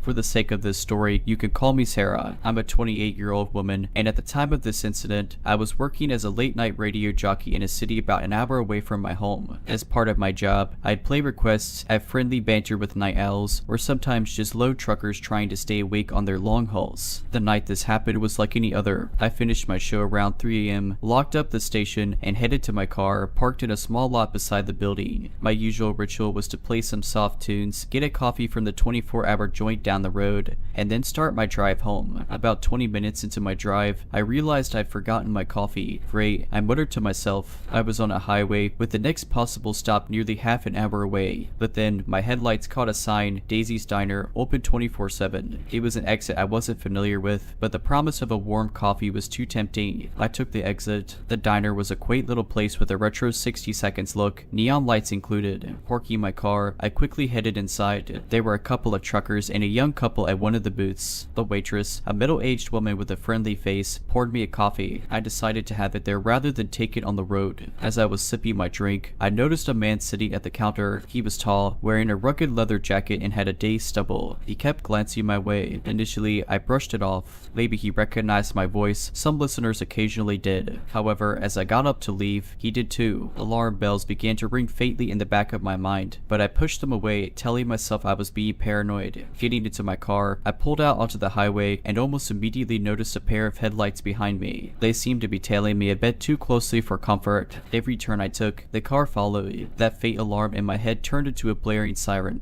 Desperate to confirm my suspicion, I took a sudden exit that led to a smaller town, hoping to lose him in the winding streets. But the car was still there, its headlights now even more aggressive. My mind raced. I remembered reading about not driving home if you suspect you're being followed. The last thing I wanted was for this guy, if he had ill intentions, to know where I lived. Spotting a police station sign, relief washed over me. I sped up, and the car behind me did the same. We were now in a full-blown high-speed chase. My heart thudded loudly in my chest, each beat echoing the seconds I hoped separated me from safety. Skidding into the police station parking lot, I honked incessantly. The car that had been tailing me stopped at the entrance, idling for a moment. Then, just as suddenly as it began, it reversed and sped away. 2 officers came out, guns drawn, and breathless, I narrated the night's events. They took down the description of the car and said they'd patrol the area. One officer kindly offered to follow me home, ensuring I arrived safely. Once home, I double-checked all my logs, barely getting any sleep that night. The next day, I got a call from the police. They found the car abandoned in a nearby town. Inside were ropes, duct tape, a knife, and chillingly photographs. Pictures of me at work, at the diner, and even from years ago. It became clear this wasn't a random act. The man had been stalking me for years, silently, patiently waiting for his moment. The police never did catch him. The aftermath of that terrifying night transformed my perspective on personal safety. I realized how lucky I'd been to escape the clutches of a determined stalker, and I made it my mission to prevent others from facing similar dangers. 2 years after the incident, I founded a non-profit organization called Guarded Steps. Our mission was to raise awareness about stalking, its warning signs, and how to protect oneself. I became a spokesperson, sharing my story at universities, community centers, and seminars. My tale was a potent mix of vulnerability and caution, teaching attendees about the nuances of stalking,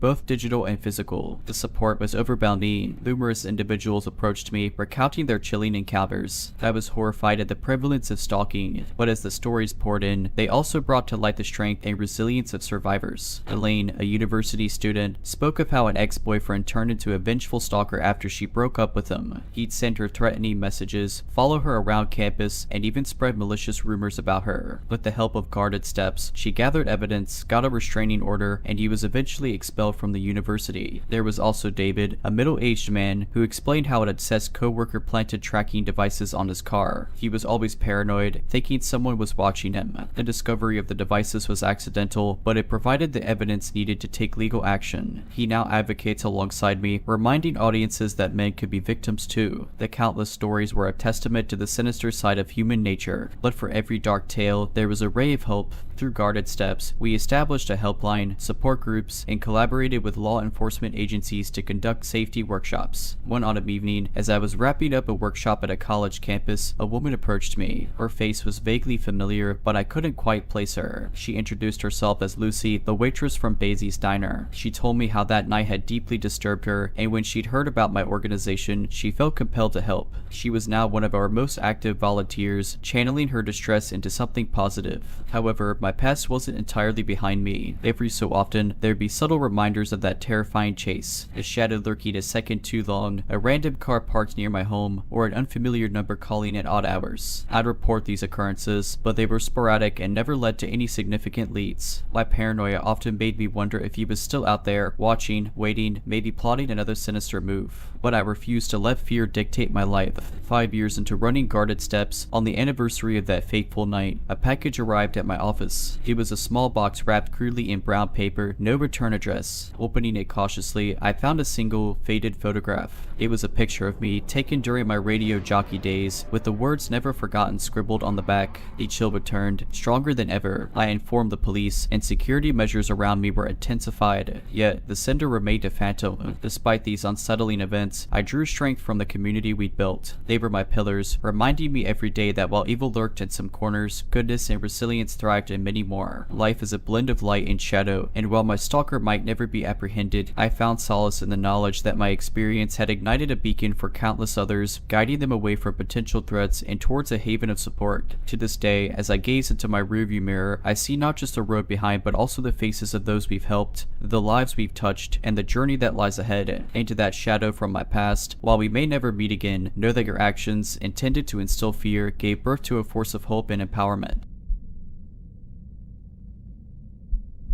It was a late summer evening, and the sun had just slipped below the horizon. I was driving back from my friend Leela's place after a fun evening of board games and way too much pizza. We lived in adjacent towns, with a dense forest separating our homes. The main road that wound its way through the forest was the most commonly used route, but there was a lesser-known, older road that cut through the middle, known to locals as Miller's Path. Rumor had it the road was named after Old Man Miller, who lived in the forest decades ago but had disappeared under mysterious circumstances. Leela, ever the fan of spicing things up, challenged me to take the old road. It'll shave 10 minutes off your trip, she winked teasingly. I wasn't superstitious, and the promise of getting home sooner was appealing, so I decided to take the Miller's Path. Almost immediately, I noticed how unkempt the road was. Overgrown bushes scratched the sides of my car. Tall trees on either side formed a canopy, making it darker than I'd anticipated. The road was barely wide enough for one vehicle, so I hoped I wouldn't encounter another car coming from the opposite direction. About halfway through, the dense forest opened up to a small clearing on the left, where the skeletal remains of what must have once been a house stood. This had to be Miller's old residence. I couldn't resist the urge to stop and take a quick look. As I got out of the car, I was greeted by an eerie silence.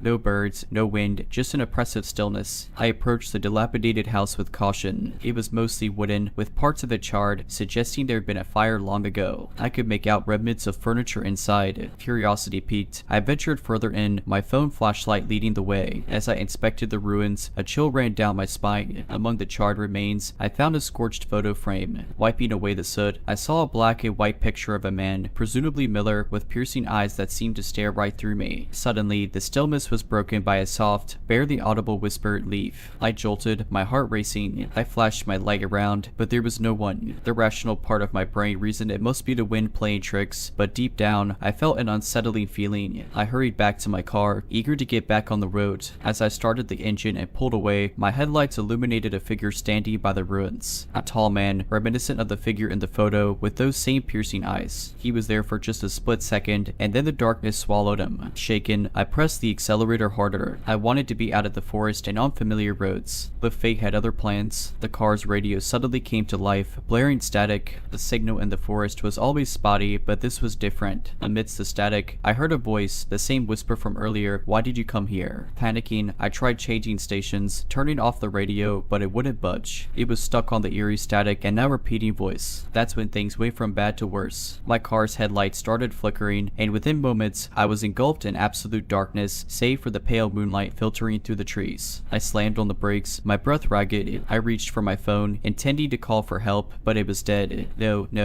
I muttered. My initial skepticism had transformed into genuine fear. I remembered an old trick my dad taught me about car lights. Sometimes, giving the fuse box a good tap can jostle things back to life. I reluctantly stepped out and popped the hood. A few taps later, to my immense relief, the headlights flickered back on. But as I dropped the hood and turned around, I froze. There, standing a few feet from me in the middle of the road, was the figure from the ruins. It was unmistakably the visage of Old Man Miller. He slowly began walking towards me. Each step seemed deliberate, echoing in the silence. Without thinking, I jumped into the car, locked the doors, and sped off. Miller, or whatever that figure was, didn't chase me, but the feeling of being watched never left. The rest of the drive felt endless. The trees seemed to close in, and the whispers grew louder, surrounding me in a cacophony of voices. But as soon as I saw the end of Miller's path and the junction to the main road, everything returned to normal. The radio went silent, and the oppressive feeling lifted. I reached home, my body shaking and mind reeling from the experience. My parents saw my distressed state and, after hearing my story, firmly admonished me for taking the old road, especially at night. The next day, I visited the local library. An elderly librarian named Miss Agatha, known to be a treasure trove of local history, recounted the legend of Miller's path. Apparently, Old Man Miller had been accused of practicing dark arts. One night, his house mysteriously caught fire. When locals went to investigate, they found the house in ruins but no sign of Miller. From then on, people reported strange sightings and occurrences, especially on moonlit nights. It became an unspoken rule in town to avoid the path after dark. In the months that followed, my night on Miller's path became something of a local legend itself. Friends would introduce me to strangers as the guy who survived the Miller curse. While most people in town took the story with a grain of salt, I became something of an unwilling local celebrity. I found myself telling the story over and over, each time reliving the terror of that moonlit night. Some people were genuinely curious, others looked at me with skepticism, and a few even dared me to drive the path with them, eager for a first-hand experience. But I always refused. No amount of prodding or money could make me set foot on that accursed road after dark again. One evening, a year after the incident, Leila invited me to another game night. I hesitated but decided to go, ensuring I'd leave well before sunset. However, time flew, and once again, I found myself driving home late. But this time, I was adamant about taking the main road. As I drove, an unsettling feeling crept over me. The familiarity of the surroundings struck me, and with a sinking realization, I noticed the dilapidated entrance to Miller's path. Somehow, in my fatigue or out of force of habit, I had turned onto the cursed road. The moonlight, as if mocking me, brightly illuminated the surroundings. My pulse quickened, and I debated turning the car around, but the road was narrow, and maneuvering would be a challenge. The quickest way out was straight ahead. I pressed on, every sound from the forest magnifying my anxiety. Suddenly, the familiar static returned to the radio. The whispers, soft at first, grew louder and more distinct. "You're back," they hissed. Up ahead, in the moonlit distance, I could see the ruins of Miller's house. And sure enough, the silhouette of the tall figure stood by the roadside. I floored the gas pedal, hoping to race past without stopping. But as I neared, the figure stepped onto the road, forcing me to swerve to avoid a collision. The car skidded off the road, crashing into a tree. My head slammed against the steering wheel, and darkness consumed me. When I came to, it was still night. My head throbbed, and my arm ached from the impact. The car's headlights were out, but the pale moonlight provided just enough illumination. I could make out the figure standing a few meters away, watching. Suddenly, another car's headlights lit up the scene. A voice shouted, "Hey, are you alright?" It was Mr. Thompson, a local farmer who lived nearby and used the road early mornings to get to the town market. He rushed to my side, concern evident on his face. Seeing him seemed to disperse whatever dark force was at play. The eerie whispers faded, and the figure by Miller's ruins vanished. Mr. Thompson helped me out of the wrecked car and took me to the local hospital. Thankfully, I'd escaped with just a mild concussion and a fractured arm. When I recounted the events to him, he nodded gravely. "Many of us know better than to use that road at night," he said, "but every now and then, someone either forgets or doesn't believe. You're lucky to have come out alive twice." News of my second encounter with Miller's Path spread through town like wildfire. While I had been a bit of a celebrity before, this time I became a legend. The guy who braved Miller's Path twice and lived to tell the tale. The local council, taking note of the danger, officially closed off Miller's Path soon after my accident. It was deemed unsafe due to its narrow structure and lack of maintenance, but many locals whispered it was to keep others from meeting Miller. Years passed, and life moved on, but the legend of Miller's Path never faded. While I no longer lived in that town, every time I visited, I'd find myself narrating the tale to a new generation of eager listeners, passing on the cautionary tale of the haunted road in the woods. And as for me, the events of those nights left a mark. While the physical injuries healed, the psychological ones lingered. I developed an aversion to moonlit nights and stayed far away from wooded roads. But over time, with therapy and the support of loved ones, I learned to cope.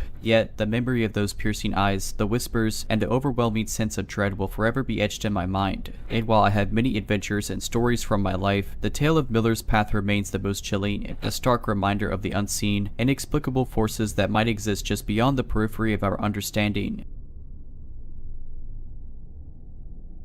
It was a cold winter evening, the kind where your breath fogs up in front of you. I had just finished a late shift at work and was making my way to the subway station. Working in the city but living on the outskirts had its advantages, like cheaper rent, but it meant a longer commute, especially when I had the closing shift. The streets were almost deserted, with only a few late-night establishments still open. The neon lights from a nearby diner flickered, giving the street a sort of noir film aesthetic. I quickened my pace, eager to get home and into my warm bed. When I reached the subway station, it was almost deserted. Just a few scattered souls waiting for the last train of the night. I took a seat on one of the cold metal benches and plugged in my earphones, hoping some music would keep the fatigue at bay. A few minutes had passed when I felt it, that prickling sensation on the back of your neck when you feel someone's eyes on you. I glanced around, trying to spot the source. That's when I noticed him. Across the platform, a man was seated on a bench directly opposite mine. He was average looking, with a scruffy beard and dressed in a weathered coat and hat, but his gaze was fixed intently on me. Trying to give him the benefit of the doubt,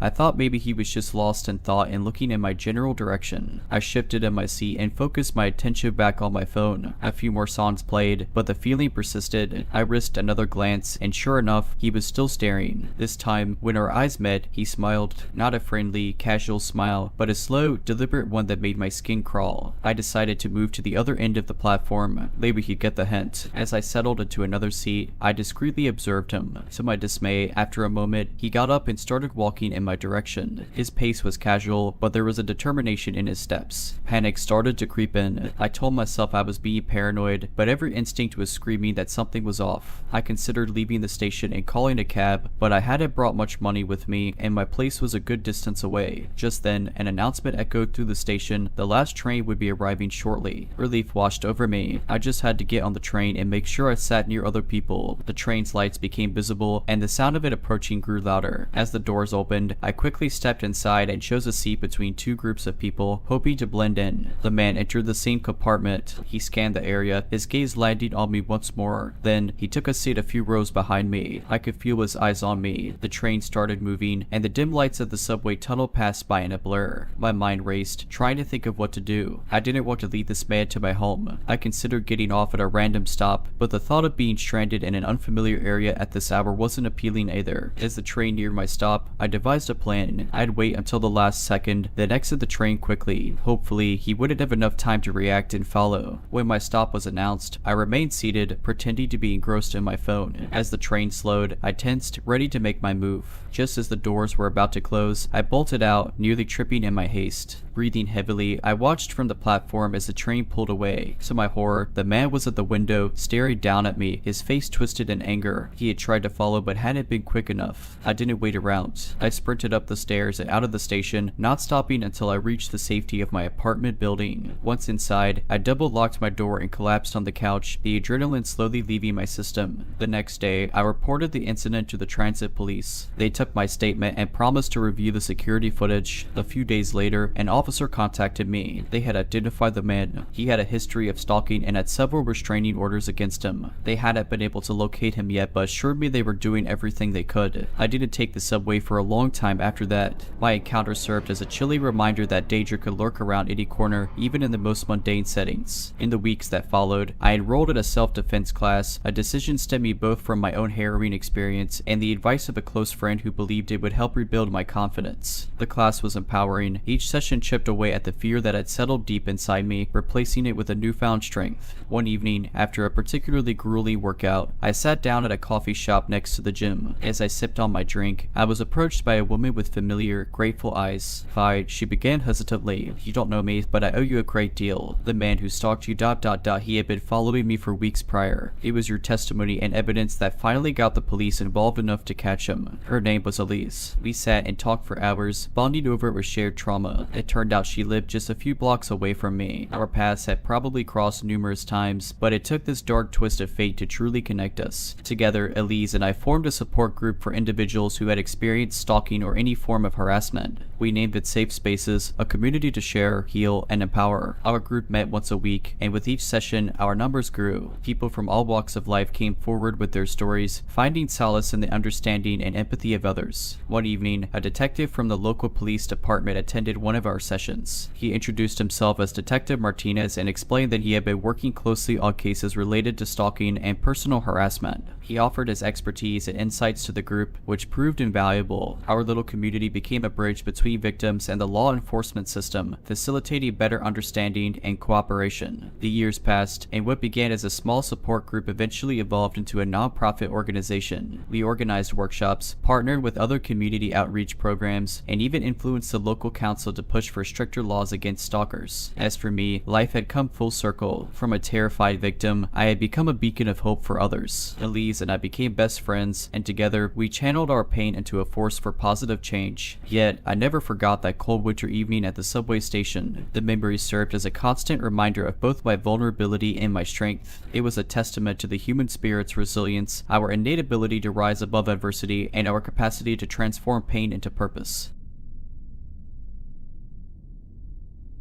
Late nights at the office had become the norm for me. As a software developer knee-deep in the launch phase of our newest product, leaving at odd hours was something I had grown accustomed to. However, on this particular evening, I'd stayed even later than usual. By the time I headed out, it was past midnight. Driving on the long stretch of highway that connected my workplace to home was therapeutic. But tonight, with the pitch darkness and fewer cars, there was an eerie sense of isolation. A dense fog was beginning to roll in, reducing visibility to almost zero. I drove cautiously, the fog swallowing up the road behind me. Around halfway to my destination, hunger pangs hit. I remembered a 24/7 roadside diner I passed countless times but had never tried. Considering the fog and my hunger, it seemed like a good place to take a short break. When I arrived, the diner, with its neon open sign, was a welcome sight amidst the encompassing grayness. Parking my car, I noticed only a couple of other vehicles in the lot, an old rusted pickup and a sleek motorcycle. Inside, the diner had an old-fashioned charm. There were red booths lining the walls, stools along the counter, and soft rock playing in the background. I chose a booth by the window, from where I could keep an eye on my car. A tired-looking waitress came over, handed me a menu, and poured coffee without asking, probably used to late-night customers needing a caffeine boost. Gratefully, I took a sip and decided on a quick sandwich. The place had two other patrons, a rough-looking guy with a leather jacket at the counter, presumably the motorcyclist, and a man in one of the booths with a trucker hat, deeply engrossed in a newspaper. I surmised he belonged to the rusty pickup outside. I received my order in record time, probably because I was one of the few customers. As I ate, I couldn't help but overhear snippets of the conversation between the waitress and the guy in the leather jacket. They talked in hushed tones, but the silence of the diner amplified their words. "I found another one last week," he was saying. The waitress responded, her voice quivering. "It's been too close for comfort. Jack, what if he heads here next? I've been keeping an ear out, trying to track him down," Jack replied. My ears perked up. Were they talking about some local criminal? My gaze inadvertently shifted to them. The guy, Jack, caught my stare and gave me a sharp look. I quickly diverted my attention, but the tension in the air was palpable. I finished my meal and decided to leave a generous tip, eager to get out. But just as I was about to exit, the trucker guy stood up, blocking my path. "Bad fog out there," he remarked, his voice deep and gravelly. "Yeah, hoping to get home before it it gets worse, I replied, trying to keep my voice steady. He tilted his head, observing me closely. You be careful out there, city boy. Roads here can be treacherous, especially with the fog, and not just because of poor visibility. I nodded, thanked him for the advice, and quickly made my way to my car. The cold air outside did little to alleviate the unease that the trucker's cryptic warning had instilled in me. Driving out of the parking lot, I noticed the motorcycle guy, Jack, following suit. Alarm bells rang in my head. Was I being paranoid, or was this guy following me? As I merged onto the highway, he kept a consistent distance behind me. Every turn I took, he mirrored, and the fog, which had thickened, coupled with the haunting shadows of trees lining the road, added to my growing sense of dread. Recalling the trucker's warning, I decided to test my suspicion. I took a sudden turn onto a smaller road, one that led to a nearby town. To my dismay, the motorcycle's headlights followed. Panicking now, I pushed the accelerator, hoping to outrun him. The road ahead was unfamiliar, winding and narrow. In the dense fog, every curve was a blind spot, every hill concealed the road beyond. But fear was a potent motivator, and I was desperate to lose him. Suddenly, as I came over a rise, my headlights illuminated a figure standing right in the middle of the road. I swerved, narrowly missing the person, and my car skidded into a ditch. Dazed from the impact, I took a moment to gather myself. The fog outside enveloped everything. Then, a knock on the window jolted me. He was the trucker from the diner. Looks like you've got yourself in a tight spot, he said, his voice muffled by the glass. Before I could respond, another figure approached. It was Jack. My heart raced, but the trucker stepped between us, holding out a hand to stop him. Enough, Jack, he bellowed. The kids had enough. To my astonishment, Jack halted, looking sheepish. Hi. I thought he overheard us, Jack mumbled, pointing towards the diner in the distance. The trucker sighed. He's not involved, and even if he did hear something, it's our mess to clean up, not his. I sat there, confusion replacing my fear. The trucker gestured to Jack, who reluctantly pulled out a tow rope from his motorcycle's side bag. Together, they managed to pull my car out of the ditch. Once back on the road, the trucker approached my window. Sorry about the scare, kid. We're not what you think. We've been tracking a local troublemaker. Thought maybe he'd made you a target. Jack here got a bit too carried away. I was at a loss for words. So ... you were trying to protect me. In a matter of speaking, yes, the trucker replied. You take care now, and maybe avoid late night diner stops for a while. As I drove away, the adrenaline began to wear off, replaced by a surreal sense of disbelief. What had started as a simple meal break had turned into the most bizarre night of my life. The next day at work, bleary-eyed from lack of sleep, I recounted the night's events to my colleague, Lisa. Her eyes widened in disbelief as I narrated each twist and turn. No way, that's something straight out of a horror movie, she exclaimed once I'd finished. I gave a weary nod. I know, part of me is still convinced it was some elaborate dream. She leaned in, her curiosity piqued. You said this happened near the old diner on Route 16. Yeah, why? Lisa hesitated, biting her lip. There have been rumors. Some folks say that there's an underground criminal ring operating in the area, smuggling, drugs, that sort of thing. The diner is supposedly a front for their activities. My heart rate quickened. You think the trucker and the biker were part of it? She shrugged. It's possible, but then again, it could just be a wild rumor. Small towns and their stories, you know. The idea gnawed at me. The overheard conversation in the diner, the chase, the cryptic comments, it all started to fit into this dark narrative. I decided I had to find out more. The journalist in me, though buried under layers of code and software lingo, stirred to life. Over the next few weeks, during my free time, I delved into local news archives and online forums, piecing together snippets of information. There were a few unexplained disappearances in the area, some reports of increased drug activity, and vague mentions of a biker gang. One evening, as I was deep into a forum thread, a private message notification popped up. The user was someone named Shadow Seeker. The message read, I've seen your posts. Looking into the diner, are we? Be careful. Some secrets are better left in the dark. Chills rained down my spine, but instead of deterring me, the message only piqued my curiosity further. I replied, trying to keep my tone neutral, just trying to understand what happened that night. Any info you could provide. There was a long pause before the reply came in. Meet me at the public library tomorrow, 3 p.m. North Reading Room. The next day, with a mixture of anxiety and anticipation, I arrived at the designated location. I spotted a figure in the back corner, a hood obscuring their face. As I approached, the figure looked up, revealing the familiar face of Lisa. Lisa, I exclaimed in disbelief. You're Shadow Seeker. She gave a sheepish smile. Hilty, look, I wanted to help but wasn't sure how involved you wanted to get. Why didn't you just tell me? I asked, still in shock. I was trying to protect you, she replied, but when I saw how deep you were digging, I knew I had to step in. I've lived here all my life, and I have some connections. We spent hours discussing what she knew. While some of the rumors were exaggerated, the diner was indeed a hotspot for unsavory activities. The trucker, it seemed, was a sort of vigilante trying to disrupt the criminals' operation. suspicions. Jack, the biker, was his reluctant ally, a former member of a local gang seeking redemption. With Lisa's information and my first-hand experience, we approached the local authorities. It took time, and a few close calls with some less than friendly individuals, but eventually a major sting operation was conducted. The diner was shut down, and several key figures were arrested, significantly disrupting the criminal activities in the area. The trucker, whose real name was Mike, and Jack became local heroes, their previous actions now seen in a new light. As for Lisa and me, our bond grew stronger. From colleagues, we became partners in investigation, often diving into local mysteries and urban legends. Our little adventures brought excitement to our otherwise mundane routines. With that diner, even years later, it remained a haunting reminder of the night when my life took an unexpected turn, a place I drove past but never dared to stop it again.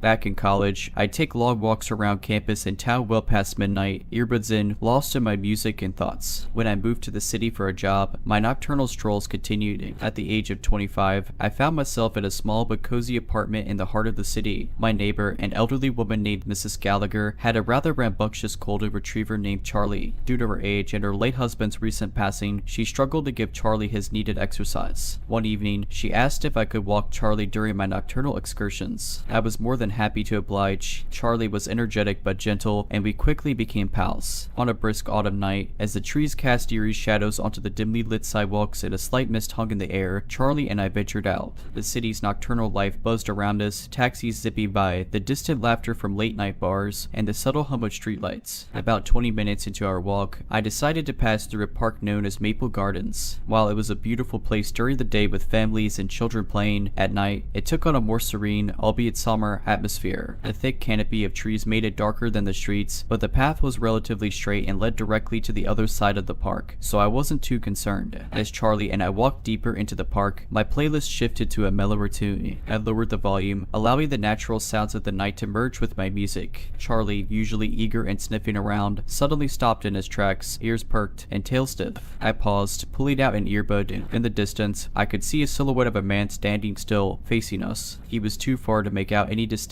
features, but something about his stance felt ... off. I hesitated for a moment, gauging whether to turn around or continue forward. But city living had made me a bit defiant and overconfident, so I tightened my grip on Charlie's leash and continued, albeit at a brisker pace. However, with each step I took, the man started mirroring my movements. When I walked, he walked. When I stopped, he stopped. A cold unease settled in my gut. I decided to test my suspicions by taking an abrupt turn onto a smaller pathway to the left. After a few steps, I glanced back. He had followed. Panic surged through me. I grabbed my phone, ready to dial 911, when suddenly Charlie growled, a deep, warning growl I'd never heard him make. I turned to see another figure emerging from the tree line to our right. This one was closer, and I could make out a scruffy beard and dark, piercing eyes that seemed to gleam in the minimal light. I was trapped. Thinking quickly, I remembered an old tactic I'd read about. I shouted loudly into the apparent void, "Hey, yeah, I see you. I'm by the south entrance of Maple Gardens. Hurry up." Both figures paused momentarily, likely weighing the possibility of someone coming to my aid. Using the momentary distraction, I took off at a full sprint, pulling Charlie along. To my surprise, Charlie seemed to understand the gravity of the situation and ran with fervor, his powerful strides aiding our escape. After what felt like an eternity, we reached the well-lit main road. I chanced to look back and, to my relief, saw no one in pursuit. Gasping for breath, I called the police. Within minutes, a patrol car arrived. I described the two men, and they began a search of the park. The next day, an officer visited my apartment to update me. They'd found a makeshift camp in the park, likely belonging to the two men. Among the possessions were ropes, tape, and a few sharp tools. The implications sent shivers down my spine. The men themselves were nowhere to be found, but the police assured me they'd increased patrols in the area. Mrs. Gallagher, having heard about the incident, was horrified. She thanked me profusely for protecting Charlie and insisted on hiring a professional dog walker for the evenings, though I continued to walk him during daylight hours. The incident was a brutal wake-up call. I realized that the invincible feeling of city living had its limits. My nocturnal walks ceased, replaced by daytime jogs. I also enrolled in a self-defense class and always ensured someone knew my whereabouts when heading out. Several months passed without incident.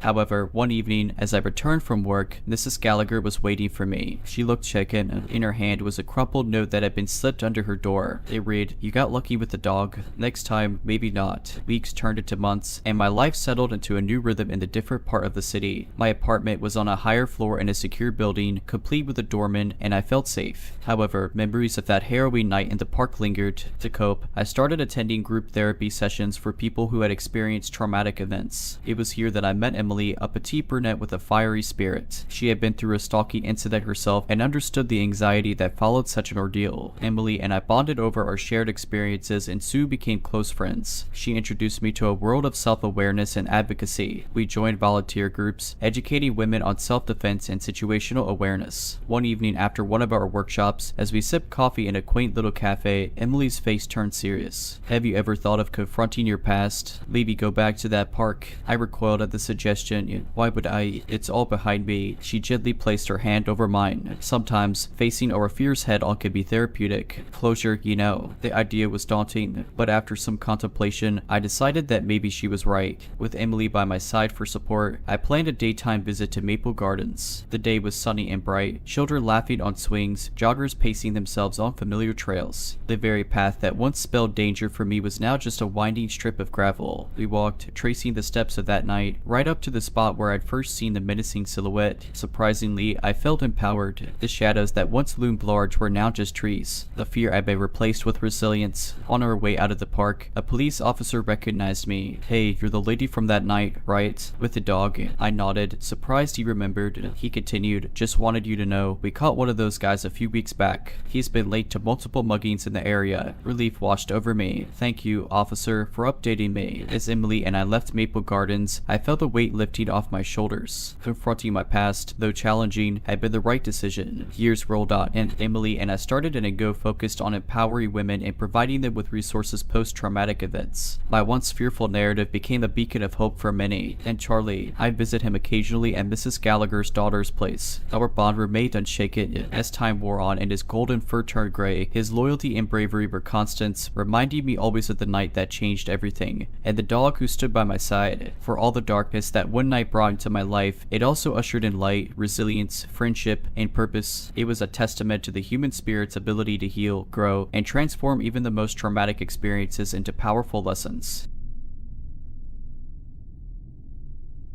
Moving to a new town is never easy, especially when it's a small one. Everyone knows everyone, and newcomers stand out like a sore thumb. When I took a job in a little town called Morton, about 500 miles away from the hustle and bustle of the city I was used to, I anticipated the challenge. The town was picturesque, quaint houses, manicured lawns, and streets so clean you could almost see your reflection in them. People were polite, often greeting you with a nod or a smile. Within weeks, I had settled into my rented home, a lovely 2-bedroom house on Elm Street. One night, as I was wrapping up work in my home office, my landline rang. I found it odd since very few people had that number. "Hello," I answered. Silence, and then a soft exhale. "Who's this?" I pressed click. They hung up. Probably a wrong number, I thought, and returned to my work. But half an hour later, the phone rang again. I picked it up immediately. Hello. Silence again. But this time, I could hear faint breathing on the other end. "This isn't funny," I said, annoyance clear in my voice. Click. Over the next week, the silent calls continued. Always after sunset, always the same pattern, silence, breathing, then a hang up. I tried calling the number back, but it always went to a generic voicemail. Frustrated, I contacted the local phone company. They said they'd look into it, but the calls persisted, and they became more frequent, sometimes happening 5 minutes 6 times a night. One evening, I decided to confront the caller. "What do you want? Why are you doing this?" For the first time, there was a response. A low chuckle, then, "You shouldn't have come here." Chills ran down my spine. The voice was distorted, making it hard to determine if it was a man or a woman. The following morning, I went to the police. They were initially dismissive, attributing it to some local kids playing pranks. But when I mentioned the message, they grew more concerned. They promised to trace the calls.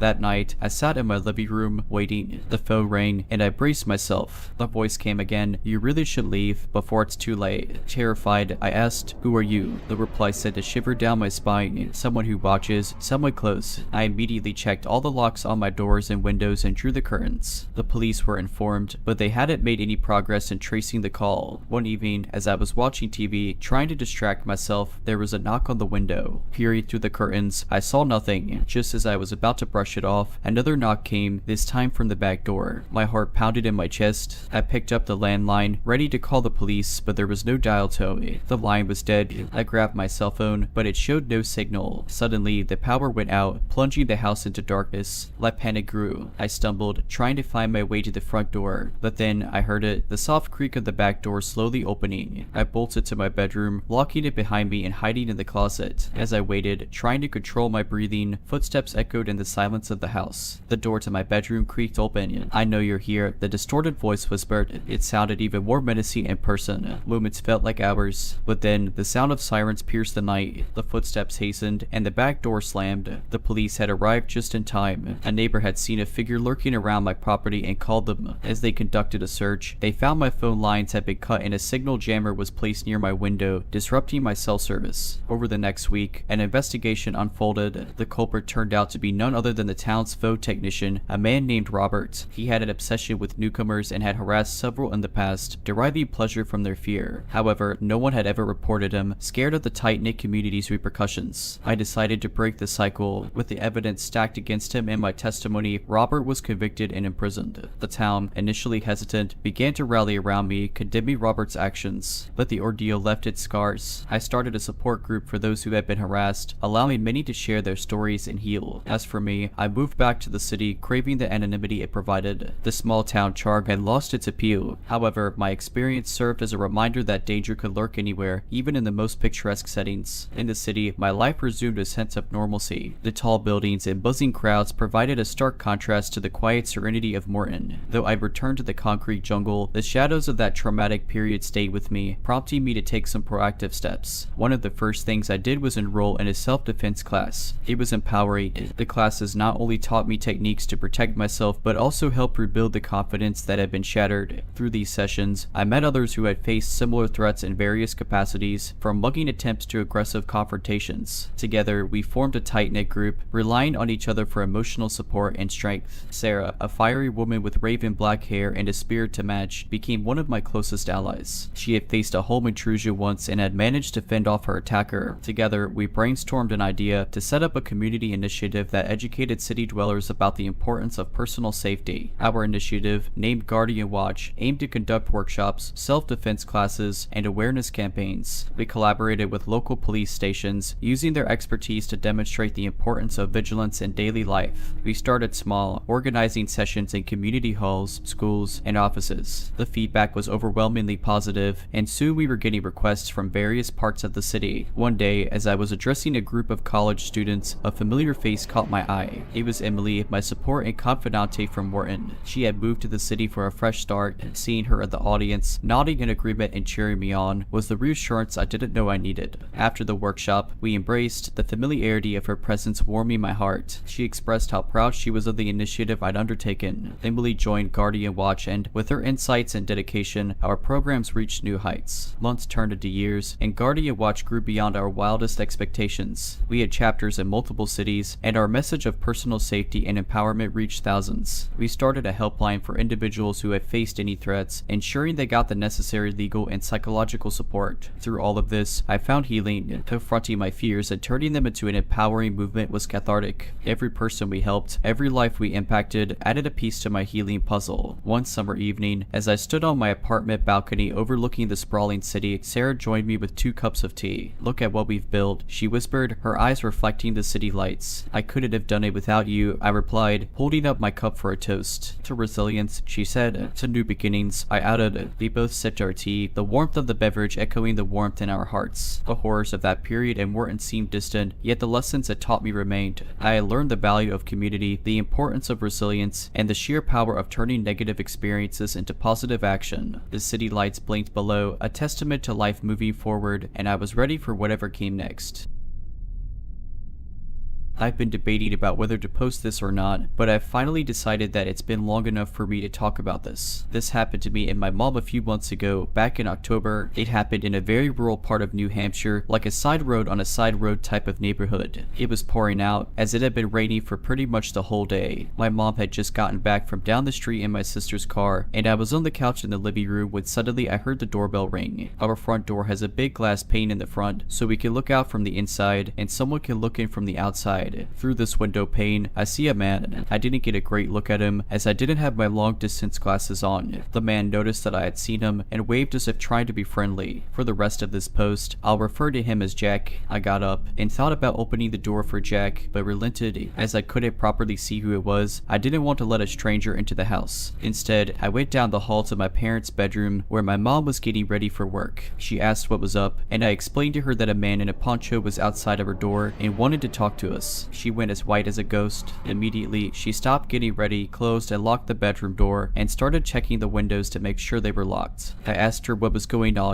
My mom explained that as she was driving home, she had seen this Jack guy. He had been standing motionless on the side of the main street. As soon as my mom turned down our road, he started to walk, presumably to follow her. She said the encounter was weird but thought nothing more of it. Why would someone be out in the pouring rain down a back road in the afternoon? It was like he was waiting for something. I started to panic as well. My mom called my aunt. The two were like best friends and asked what she should do. My aunt told her to call the police immediately, and so we did. We proceeded to pace around the bedroom, frantically looking out the windows to see if we could see this Jack guy. From where the bedroom was angled, it was impossible to look at the front porch and see if he was still there, but we were desperate for anything. After what felt like hours, we finally saw a police car pull up. They carefully unlocked the door and went down to let the officer in. We explained what we saw, and he agreed to do a scan around the neighborhood. As he left, I noticed there was something on the doorknob. I took it off, and it was a political advertisement for a candidate that was running for office. It's possible Jack was just campaigning for the candidate, but there are a lot of holes in that story. It was pouring out, so why would you go door to door? And why would you go that route in such a rural neighborhood? The houses are so far apart, you barely make a dent on foot. The time doesn't make sense either. Sure, I and my mom were home, but it was about 4 in the afternoon. Most people would still be at work, so you'd probably get no response from knocking anyway. Eventually, the officer returned. He had found the guy down the road and had questioned him. This Jack guy was able to ID himself, and he claimed that he was a political campaigner and was just knocking on doors for that reason. When probed further, conveniently enough, Jack couldn't provide any other door signs, as the one he had left on our house was the last one. That makes the campaign story even more absurd. Our house is in the middle of the street. It's not like we were the last by any means, so why wouldn't you bring enough for the whole street? Even the officer pointed this out to us and said that it was unusual behavior. Although the officer was suspicious of him, there wasn't anything he could do about it, as there was no way to prove intent. He told us to be alert and do not hesitate to call if the man returns. Fast forward a few weeks, and I start noticing that a police car seems to be permanently stationed down the road from us, about a 3-minute drive. I got curious and asked my mom about it, and she said that there were multiple break-ins into the houses down the road, and the police were doing a sort of sting operation. The Jack man encounter and the break-ins may be unrelated, but considering how Jack acted, I have a sinking feeling that they are connected. I'll start this by saying I am a 29-year-old female from a small town in northern Tennessee, the kind where everyone knows everyone, and the kind where you have to drive 30 minutes to an hour to a job that pays a living wage. So when my dad started his new job around 9 years ago, he found out he was working at the same place as a friend he knew growing up, Barry. I'll also tell you that I was bullied a lot growing up, so I took compliments as jokes mostly. So when I first met Barry, he would compliment me and tell me how pretty I was. I was 20 at this time, and I always thanked him for the kind words. As time went on, the compliments got more intense. He would say he'd love to be with a woman my size. I always laughed it off and never said anything. This went on at company picnics and holiday parties I went to with my dad for about 4 years. Then I got a job with the same company, in the same department as Barry. Things were okay for the 3 months he trained me. He still complimented me daily, and I thanked him for the compliments. After my training, I went to night shift and only saw him for the 30 minutes of overlap per shift. Then 7 months into the job, my boyfriend and I broke up. Barry was sympathetic at first, then became a different person. His compliments became more focused on my body and not my face. He would stare at certain body parts while speaking to me and cock his head to the side while standing behind me if I bent down to pick something up. When I became single, he would also ask me about my preferences in the bedroom, if I'd be with a man of his age, which was early 50s, or a man of his size, 5'11" and 300 pounds. He'd become frustrated when I told him no. Declining everything he asked me never stopped him. He just upped his game. He'd start talking about me and my body to other people at work and asking them questions about me or trying to get them to ask me the questions he wanted answers to. He did this numerous times to my best friend, who we'll call Jay for privacy reasons. Well, luckily for me, Jay just so happened to have a massive crush on me. He'd never do anything Barry asked of him, and he always told me everything Barry said or asked. This continued on for around 8 months, and then Barry came to night shift, so my 30 minutes with him became 8 hours. He would start telling me all about his relationship history, unprompted. The questions, comments, and staring never stopped. To give you a small example, this man asked me if he won the lottery would I sleep with him for money. I said no. He offered me $1,000 one time to screw with him, and I said no. I told him there is no amount of money in the world to make me sleep with him. He got mad at that. He'd ask for nude pictures, which I said no to. He'd ask Jay to try to sleep with me and take pictures and videos. He also said no. This all led to me being constantly stressed out and always looking over my shoulder to see if he was staring at me when I had to bend over to pick up something or if I had to reach for something. I did that to try and make him stop staring, but it didn't matter. He still did. I stopped talking to him. I stopped being in his vicinity. But it continued. His comments were just to other people in the building, mainly Jay. They came to a breaking point one week when my supervisor told me that my department had to work one weekend alone, just Barry and myself on our shift. I begged him not to make me come in. I told him I would call out and take a point or whatever I had to. I told him how scared I was to be alone with that man. I told him no man should be alone in a building this size with a woman, period. He listened and canceled the overtime, and he made sure I was never alone with Barry without a third person around. I finally broke down and told upper staff about it all. That turned out to be a waste of time. It continued for 6 more months, but thankfully I was on medical leave for surgery for 2 of those months. Then in November of last year, the right person on my shift heard me crying and complaining to Jay about everything before going home one night, and they complained to upper staff on my behalf. They finally opened an investigation. They asked me a ton of questions, and my answers filled up 2 notebook pages fraud, and back of just the comments and questions from him over 3 years. They asked Jay a ton of questions and a few other people who worked around us, and 3 days later, he was finally let go for harassment. He threatened me the day they put him on suspension for the investigation, and he was banned from company property unless he wanted to be arrested. I filed a no contact order against him and haven't heard from him in over a year. Jay finally told me that Barry had admitted to him at one point shortly before he was let go that if he ever got me alone, he was going to assault me and do ungodly things to me and then just leave my body somewhere. So I am extremely grateful to my supervisor for not letting that happen to me. I had to type this out twice to get my thoughts in order. But the thing that bothers me a lot about all this, Barry had a daughter a year younger than me, and she had nothing to do with him when I knew him. I can't help but wonder what abuse he possibly put her through growing up. It has been over a year since this all came to an end. I'm no longer scared at work. I'm not on edge or stressed out. But as long as Barry is living and breathing in my hometown, I will not live there. And he's made a lot of enemies in that small town because of this. That happens in small towns when your parents know everyone, including the sheriff. Oh, and about Jay, his massive crush paid off and we're now dating. I've never felt safer with anyone in my life. So Barry, the pervert who made my work life suck for 3 years, let's never meet again. And to any other girl or woman who is being harassed at work, don't be afraid to speak up. I promise you it's worth it to tell someone.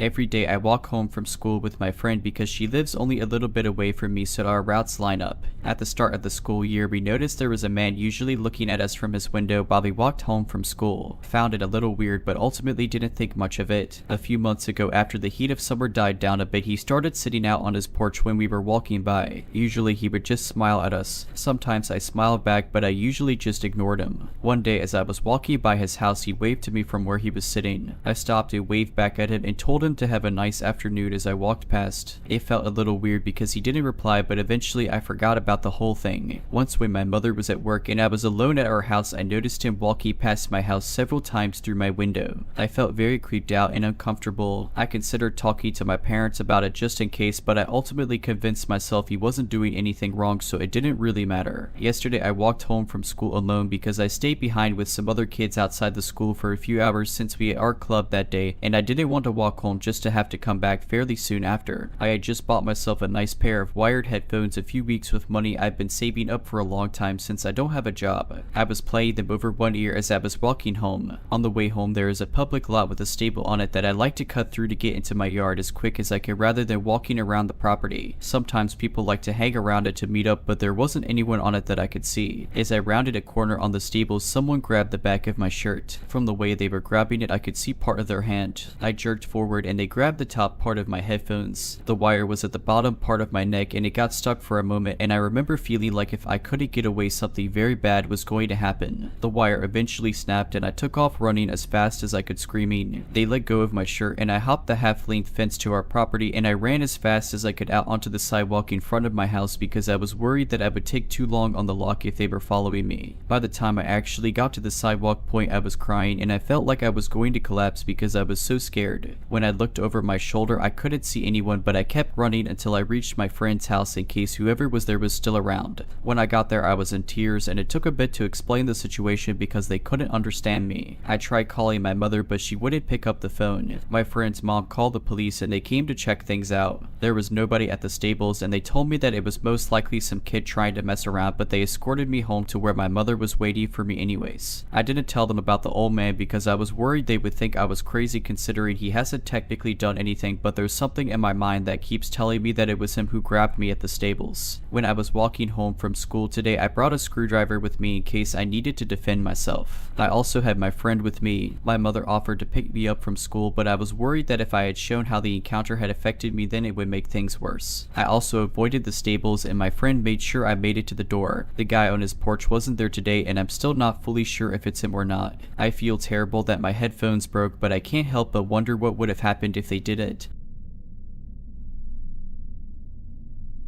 If you're liking this video, all I ask is that you make sure to subscribe to my channel and like this video. Thank you.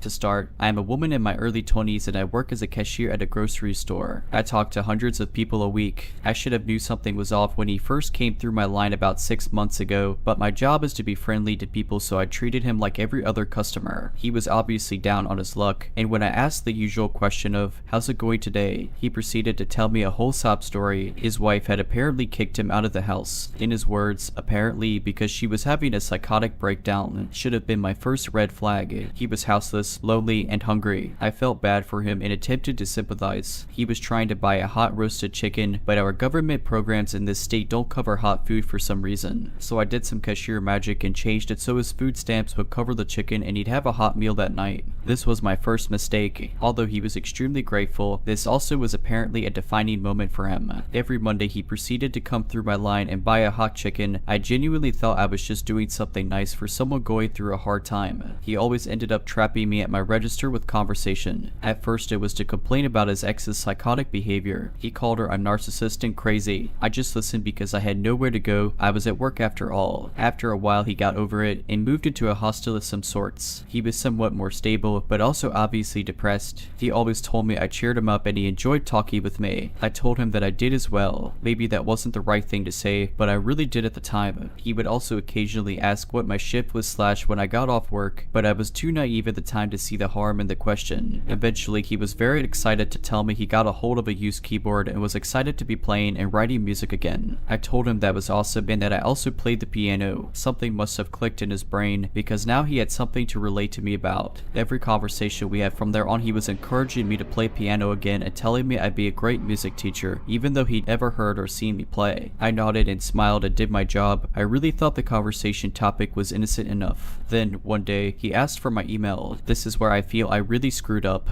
Even though it was a burner email and never planned on responding, I gave it to him. He was sending me music he liked and music he wrote, and I never responded to him. I knew it was upsetting to him, but at this point something felt weird and responding would have been opening another line of communication with him. I kind of had my fill at work already. At some point he also asked for my number, but I declined giving to him. He said he finally wanted to have a real conversation with me, even after never responding to his emails once. I should mention, my coworkers always thought the interactions he had with me were a little too personal and lengthy. Someone even called him a creep one day, but I brushed it off. I was just being friendly to someone who was down on their luck, so I thought. Eventually everything my coworkers were saying was starting to ring loudly in my head. I found myself avoiding him. He was sending me emails at least once a week and I never replied. I knew he'd come in on Mondays at about what time, so I'd take an extra break then. I just didn't want to see him anymore. I didn't want to talk, and to be frank, he was creeping me out a bit. Last week, one of the busiest weeks at the grocery grocery store the week before Thanksgiving. I couldn't avoid him and he came through my line. He only bought a bag of chips, very clearly just wanting to talk to me, and waited in line for 5 minutes instead of going through the express registers. I gave him short answers and tried not to engage too much. He told me I had saved his life and had somehow helped completely turn it around by being his cashier at the grocery store. This is something he has said before, but this time he told me he had wrote me a song to return the favor. I didn't know how to react, but in the moment I said I'd let him know what I think. I saw it in my email, but never gave a listen, never even read the email. This interaction made me feel weird. It told me everything I needed to know. He was thinking of me after he left the store. He was thinking of me while he was home. He was thinking about me while writing music. The only thoughts I were having about him were on Mondays, because I knew he'd be coming in. My thoughts about him were filled with dread and anxiety. Today was my absolute breaking point. I got back from my last break and saw him just getting off the bus. At this point, my coworkers know I tried to avoid him. I ran up the stairs to the break room and was obviously panicking. 15 minutes later, one of my coworkers comes in and lets me know he did 3 laps around the store looking for me and then left without buying anything. He was clearly seeking me out. I told her I was gonna wait 10 more minutes and we'd be back on the floor. So I did that, but when I got back to the floor, I was just filled with anxiety and clearly looking around for him. Thank God my coworkers had my back, because I didn't notice him coming in again, but he suddenly went straight to my register. I started having a panic attack. One of the other cashiers was very inviting to him. "I can help you right over here," she said. At this point, I was running away from the registers and the other cashier had stepped into where I was at. He ignored her and followed me. I didn't say anything. I was also clearly panicking and running away. He followed me to the steps yelling, "Wait, I'm sorry, I'm sorry." I had just made it to the break room and the store manager opened the door. I had just had a conversation with him about this guy. He told me he would handle the next time he was in, to tell him he needs to leave me alone. I didn't realize it would be in the same day. I blurted out he's back. He was following me. Management ran down the stairs to try to catch him, but he was gone. He still didn't buy anything because he only does if I'm his cashier. I had a full-blown panic attack in the break room. I was crying. I called my boyfriend to come pick me up.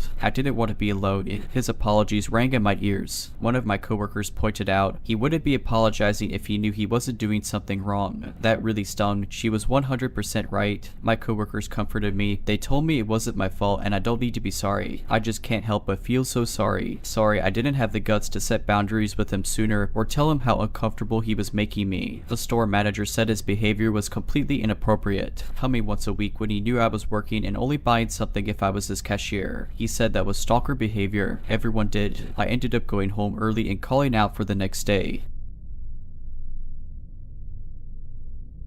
This was a few years ago. It was pretty late, past 2 in the morning. I was living with this boy who was pretty abusive, and he had gotten really jealous at this party we were at earlier that night. Not even an hour after we had gotten home, he tossed me out onto our front porch and locked the door behind me. I was knocking and pleading for him to please let me back inside. I was still wearing what I had worn to the party and it was freezing out. I wasn't sure what to do. He had my phone, purse, and wallet in the house with him, so I just sat on the porch crying. When he turned off the lights both inside and outside of the house, I knew he wasn't going to let me back in. I felt so helpless and cold. I thought about knocking on a neighbor's door, even though he didn't have many, but I had anxiety about waking any of them up and causing trouble for my boyfriend. So instead I decided I would try to walk to this gas station and motel, which was like a little less than a mile away, so I could use their phone to try to call a girlfriend of mine to see if I could sleep over with her. A little bit into the walk, this tall white pickup truck was approaching on the opposite side of the road that I was on. I tried not to make eye contact for obvious reasons, but then I heard the truck stopping and beginning to make a U-turn and my heart just started pounding. I just about froze up but forced myself to speed walk at the very least. The truck pulled up to me and this guy rolled down his window and asked what I was doing out this late. I told him how I was going to meet my friend at the gas station and that she was expecting me. He sort of smiled and offered me a ride. I said no thank you, citing that I shouldn't hitchhike. He told me, well good. I don't pick up hitchhikers or anyone. You don't look like a hitchhiker though, you just look like you need some help. He just kept driving next to me and told me I shouldn't think he was a creep, and he pulled out what looked like a police badge and told me he had just gotten off duty, which is why he was in civilian clothes and out so late. He said he wouldn't mind driving next to me just to make sure I get to where I was heading safely. I was naive and a bit too trusting of his kindness and quote-unquote credentials, and when he offered me a ride again I said that it would be nice because the gas station wasn't that far away anyway. He popped the door open for me and I hopped in. The radio was low. It was a little messy. The ashtray was full of cigarettes. There were a lot of newspapers on the passenger floor. As I was moving me my feet, some of the papers shifted, showing a pair of handcuffs, some coffee cups, empty water bottles, rags, a highlight colored bandana, and some other things. He apologized, saying that it was the truck he took hunting, but it was super warm, so I was happy and didn't mind at all. He told me his name was John. He asked why I was scantily dressed without a jacket, and I started to tell him about the party and the fight I had been in with my boyfriend. He was super charming and attentive. He even laughed that he could go back and arrest him. I asked about him and he told me about his family. He was a young dad. He had a wife, a daughter, a son, and a dog, and I told him it was like he had the perfect little family, and he laughed and said he certainly did. Then it had sort of clicked for me to ask him I could use his phone, but he said no because he had to save his battery. We were approaching the gas station and he drove right past it. I politely said, "Oh, I think that's the one," but he didn't answer me. I felt sick to my stomach.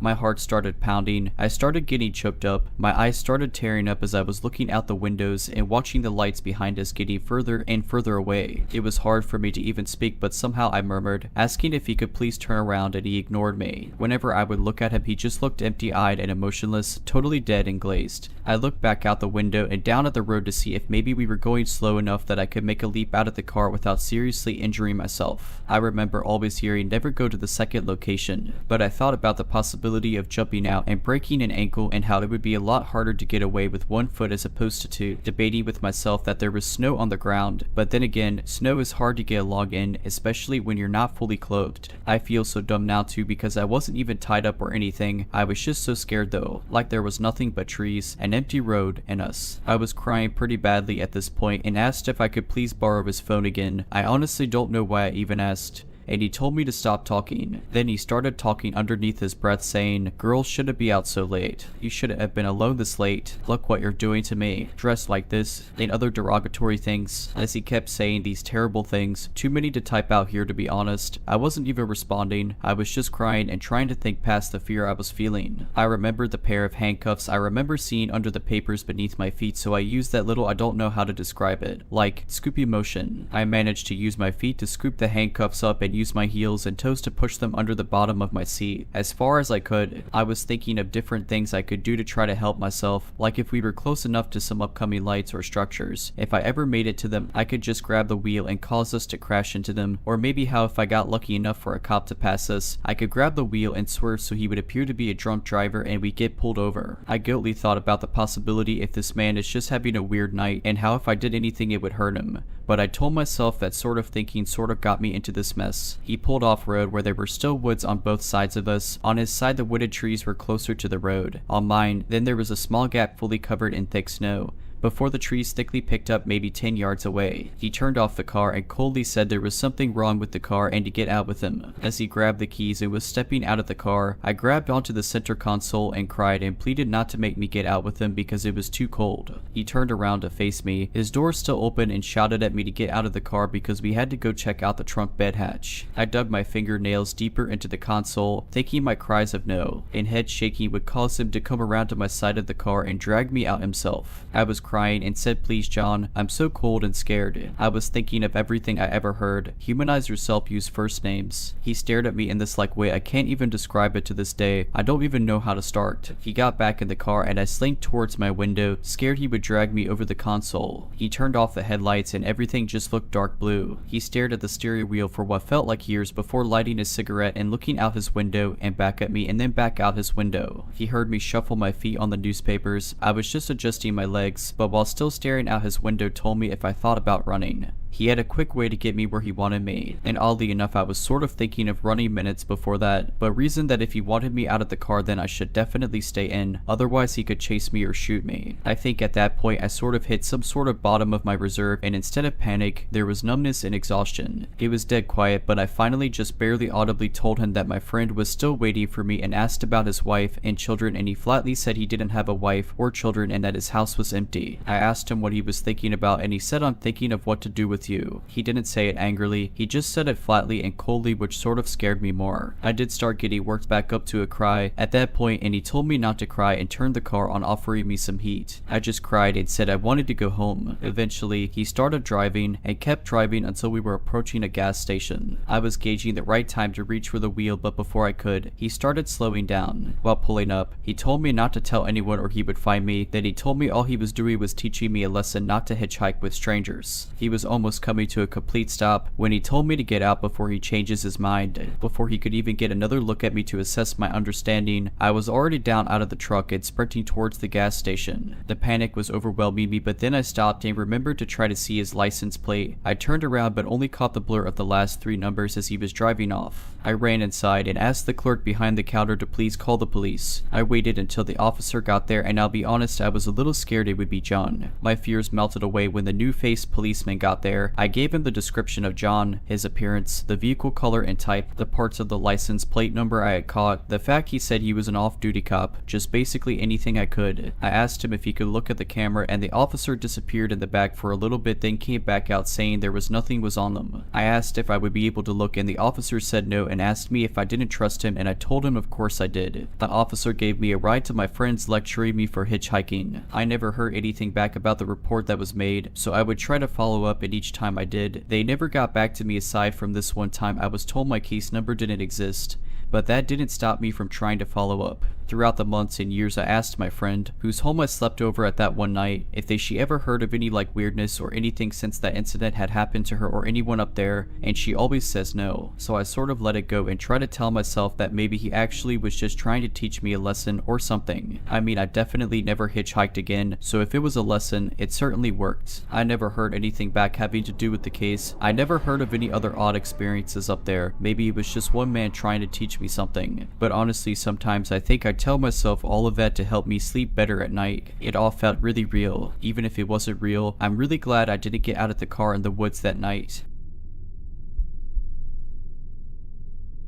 This memory from a year ago popped into my head, and I want to share because I was so shocked in the moment. I realize now how scary the situation was, and it was just super strange. I, a 22-year-old woman, met my dad at a tire shop in an increased crime area of town. Not really sure why we went to this shop. It was probably around noon. My dad brought his chihuahua with him, so I took her on a walk around the tire shop while he consulted with the mechanics. The shop was about half a football field away from a busy street, with a big field in between the shop and the street, and an otherwise residential area. I figured it was safe enough to walk the dog around in the field because my dad and the mechanics were right there. However, the shop was fenced in and not facing the field, so I guess it wasn't actually that safe for me because my dad/employees couldn't see me. So I was just walking the little dog around in this field, not too close to the busy street. And suddenly, this beat up car with the windows down starts driving really slowly on the busy street. And I can tell the dude driving was staring at me. The street is somewhat far away from me, and he eventually drives past, so I'm like, whatever. But then a couple seconds later, I see the car again going down the street in the opposite direction, going really fast, and he turns onto the side street where I am. He's driving very, very fast, and he just guns it into the field where I'm walking the dog, literally jumping the curb. He's coming straight for me, very fast, and I'm just shocked, thinking, is he about to plow us down? What is happening? It was just so quick and unexpected. In my confusion, shock, I'm just hesitating with the dog, contemplating running away but also not wanting to turn my back on the car. Then, miraculously, I guess there was some kind of uneven ground or a hole because the guy's car, which was a real beater, very old, got stuck and a wheel started spinning. With his windows down, I could hear him cursing and take this moment to scoop up the dog, about to run out of there. Then he opens the car door, about to get out of the car. I can't remember any descriptions about this man other than he was quite overweight. Again, because of the shock, I can't even recall his race or age range or anything. Right at that moment, a truck pulls up beside us with 2 young men inside. It was like a construction truck. They roll down the windows and ask if this guy is bothering me. They say it loudly and it spooks the guy and he goes back into his car. He then is able to peel out and reverse from whatever hole the car was stuck in. He very quickly reverses out from the field we're in, back onto the street, and takes off. The kind men who stopped apparently saw all this happen. It just happened so quickly. They were just as confused as I was. What was this dude's game plan? What was he attempting? Kidnapping me in broad daylight, obviously with people around. I'm not sure. I'm so glad his car got stuck and I didn't find out. It was just very strange. I'm grateful his car got stuck and the guys who drove by stopped and were willing to check out the situation. We chatted for a second after the guy left and were all very confused about what had happened. I can be overconfident at times about my safety, but after a handful of other strange, potentially dangerous encounters, I've learned to always be alert. Bad things can happen anytime and anywhere, and don't freeze in fight or flight situations. So many times, I've frozen instead of fighting or flighting when I really should have taken some kind of action. If you're liking this video, all I ask is that you make sure to subscribe to my channel and like this video. Thank you.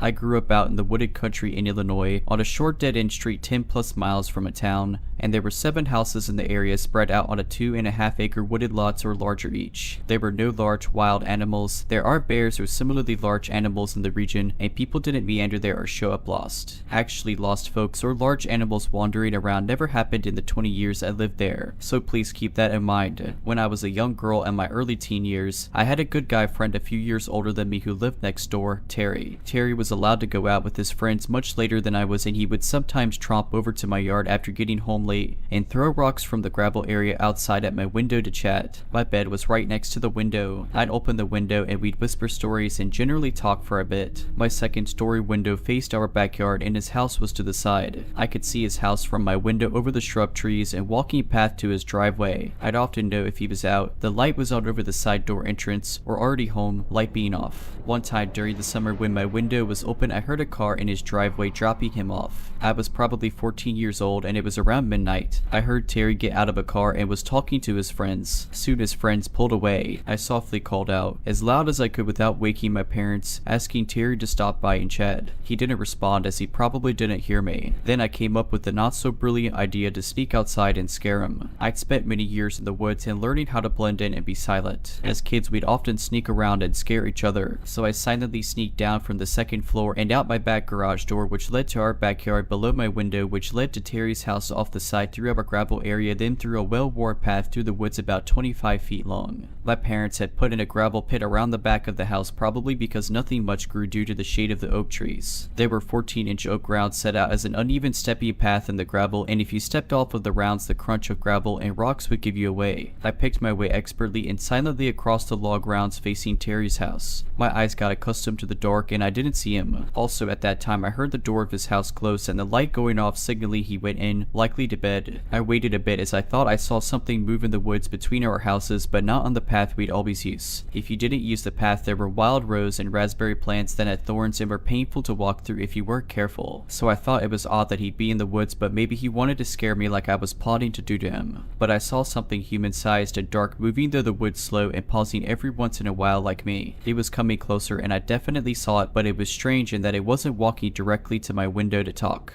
Therefore I hunched down and waited in silence, wondering if I could still startle him. I still thought it was Terry and he saw me sneak out and he was trying to scare me. I watched a dark outline of a human figure moving, but then I would lose sight of it in the foliage. It seemed to be stalking slowly and listening/checking every few feet while hiding. So I whispered after losing patience one last time for Terry, but he didn't answer. I got bored of hiding and crouching, so I quietly tippy-toed back to my garage door and went back inside, silently locking up as I went. I snuck back upstairs to my room above the area where I was just standing/crouching. My window was open and I definitely heard someone or something walking around the yard. I whispered again for Terry out my window but got no answer. Then I heard someone or something fall and crack and mow pretty loudly in the window well right below my window. It wasn't enough to wake my parents, but definitely loud enough I didn't mistake it, and it sent a shock of fear through me. If you aren't familiar with a window well, it's a semicircle hole connected to the house dug out about 3 or 4 feet deep and reinforced with metal. It allows a basement window to be put in below ground level and a hole lets some natural light in. There is no way Terry would have fallen in our window well. We had been playing hide and seek and many outdoor games for years since we were young around the whole neighborhood. We knew everyone's window wells and house footprints, plus paths in the woods like the back of our hands. The grunt sounded humanish and not like an animal. It also pulled itself out quietly without a lot of thrashing. That's when I realized this wasn't a fun game and someone or something was out there, and it wasn't Terry. I tried to look outside my window as best I could, but there was a screen on my windows to keep the bugs out, so I couldn't lean my head out the window to see next to the wall of our house directly below me. I then heard the crunch of rocks as whatever it was stepping in the noisy gravel. Again, Terry would know where the log rounds were and would not step in the gravel. He knew my parents were pretty strict and he was as good at being quiet as I was. Whatever it was stopped and I held my breath. I pretty much sat there with my face pressed against the screen 2 stories up for probably a half hour. I never heard it, him, or her leave, but I grew tired and eventually fell asleep on my bed that was next to the window. There are a few things I'm certain of. It wasn't wasn't Terry. I asked him later and he said he went to bed that night when he got home. He also would have no reason to lie. I'm pretty sure it wasn't one of our neighbors and I can't think of any reason a person would be there. We had few neighbors and only 2 other houses out of 7 had kids. Again, these 7 houses were spread out in 2.5+ acres per home. There weren't any big animals in the area. As wooded as the whole area was, we only had some deer, but they were hunted and didn't come close to homes. Plus our dog scared them away. So stranger in the woods, let's not ever meet.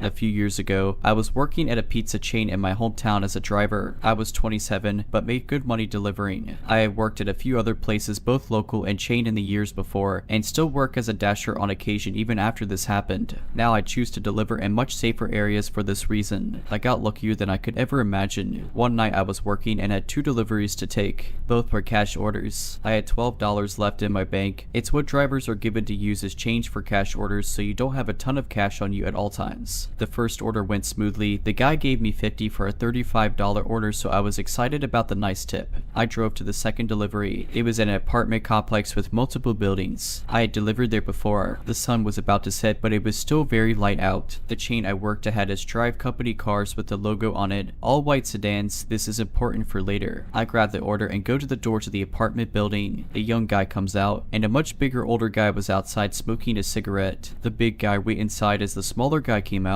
He looked around nervously and asked how much he owed me. The way he was looking around just made me very nervous. The hairs on the back of my neck stood on end. I told him the amount and he said that wasn't what he was told on the phone. Something was very wrong. I felt someone else walk out behind me from the door as the first young guy looked around down the parking lot, craning his neck as if he was looking for someone. I told him the amount again and broke down the order for him, trying to keep calm. Then the first guy held a gun to my right temple. I also felt a poke on my spine. 2 gunmen. I couldn't speak. Words wouldn't form no matter how hard I tried. Give me your money and keys. No. The first guy growled and I fumbled immediately for the keys. I gave him my bank but hadn't realized the 50 was mixed in. I gave him the keys, trying my best to remain calm. Another guy came up from my left. He had poofy hair and was around the same age as the first kid. The one behind me I hadn't seen yet. The big hair kid grabbed the pizza bag and ran off and hid. The first kid searched the company car. Luckily I had left my wallet in my personal car. I saw him grab my cell phone and that's when the panic began to set in. I had pictures on that phone that I hadn't backed up of my then 5-year-old son, who absolutely is my world. Please don't take that. I have pictures of my son who died on there. It's all I have of him, please. I lied. My son is very much alive. The kid behind me spoke softly. Trust me, just listen to him. You'll get it back, I'm damaged. I don't want to be here either. I could tell he'd been crying by how his voice sounded. A car began pulling in and the 3 boys took off to the other end of the complex in a full sprint. Before the one behind me ran, he dropped the gun in front of me. I could tell the gun's safety was off. Looked completely real to me. He picked it back up and ran with the others. The car that pulled in saw me. It was a woman and her kid. Panic set in as I realized they could easily come back and do way worse to me as the sky started to get dark. I collapsed. They had taken my company car keys, $72, the pizza, and my phone. The woman ran up to me and asked if I was alright. She took me into her apartment in the next building over and locked the door. I was shaking so hard I couldn't even hold her phone to talk to the police on the phone as she set down her kid. Her boyfriend, I assume, helped me call. I spoke to the operator and told her everything. I'm colorblind and these guys were obviously wearing all black and white clothes, thank God. I had a full description of 2 of them. The poor woman who helped me was going to be late for work, but she still stayed until I was off the phone and cops had shown up.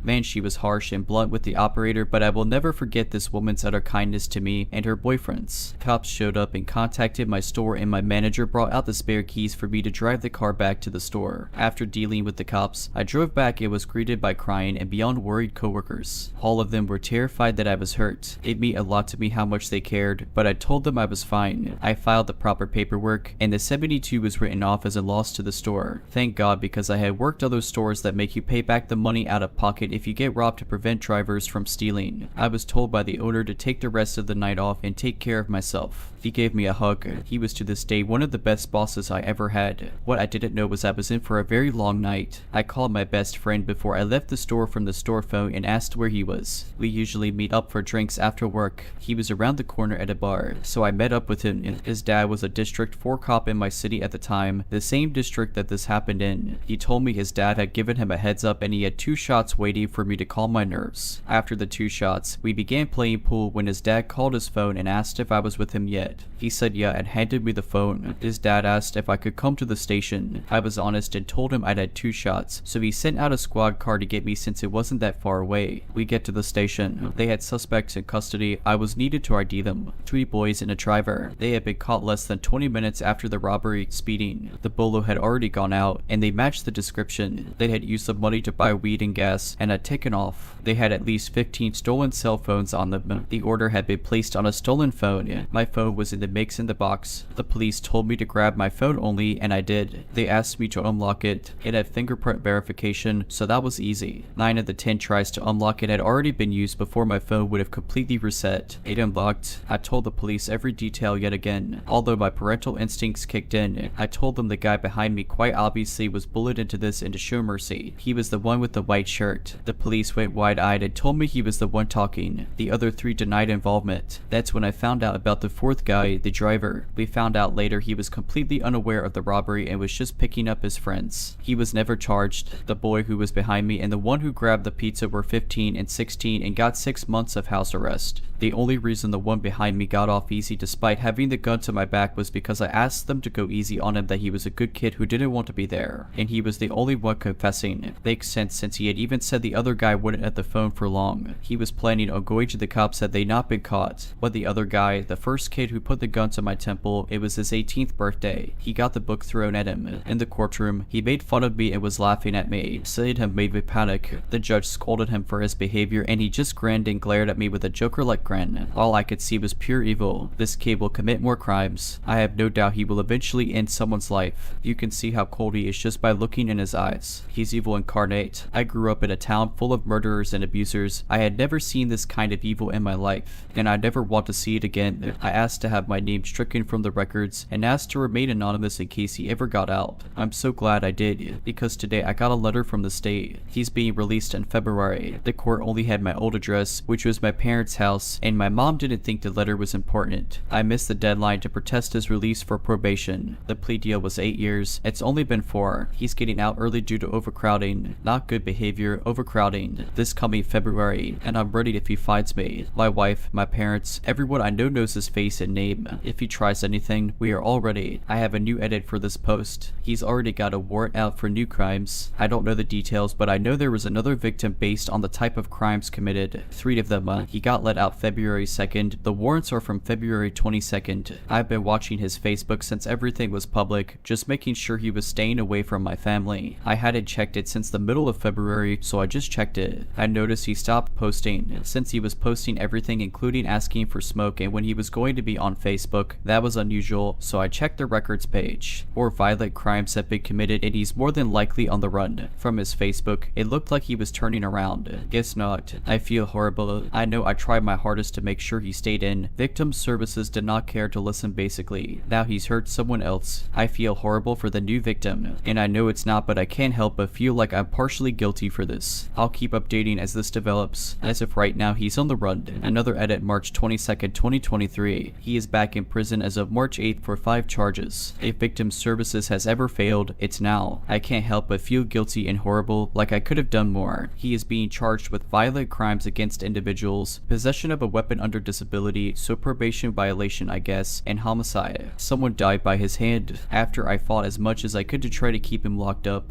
I know this isn't my fault, yet I can't stop the guilt. Hopefully this won't happen to anyone else by his hand. As at this point it'll be years before we get a verdict more than likely, so this may be the final update. Thank you all so much for your support. Stay safe out there friends. It's a crazy world.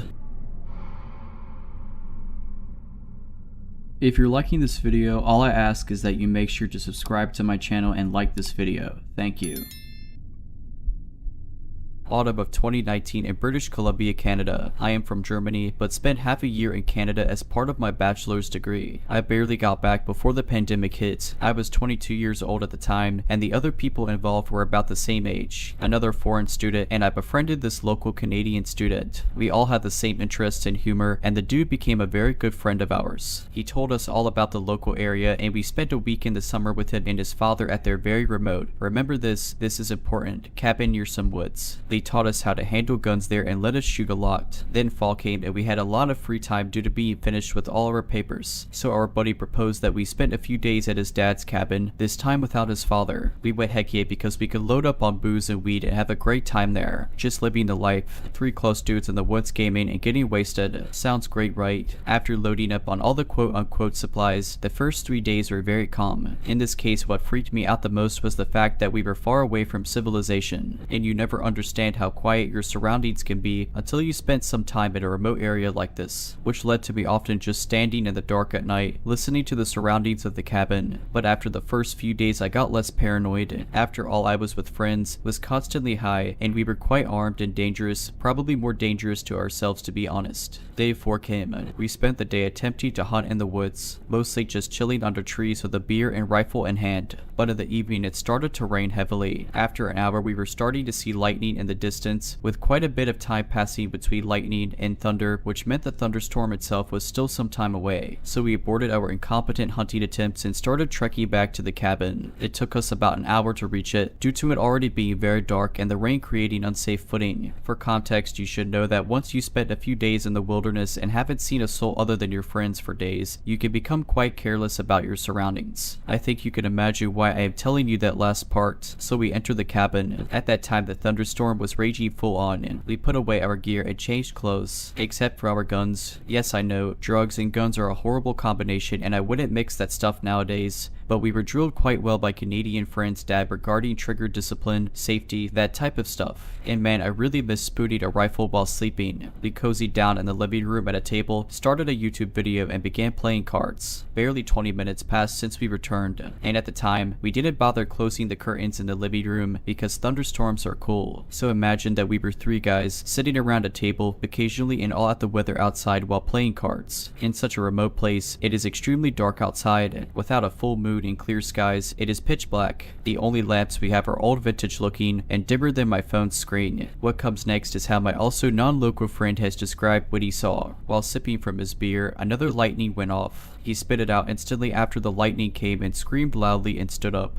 No words, just the sound of panic. My Canadian friend and I were instantly perplexed and looked at him. There is somebody outside. He started rambling about how in that split second the lightning illuminated the outside of the cabin. He saw a person standing a bit of distance away from the cabin, looking directly at us. My non-local friend is obviously in full-on panic. His face looks anxious. This communicated to our Canadian buddy and me that this guy wasn't just messing with us. He did see somebody outside. I grabbed my rifle and pulled the bolter rack around into the chamber. I feel that warm sensation running down my spine of my body, releasing adrenaline. I tried to stay far away from the window, stare into the darkness outside, but I can't see anything. While our Canadian friend rushed into his room to grab his pistol, I start panicking even more because I realized we didn't lock the door. Why would we? We haven't seen anyone in days and are in the middle of wilderness. So I run to the door and lock it. Our friend returns with his pistol, which he grabbed because there was a flashlight attached to it. He carefully approached the window, then changed his pace from sneaky to fast and pushed the window open with one hand,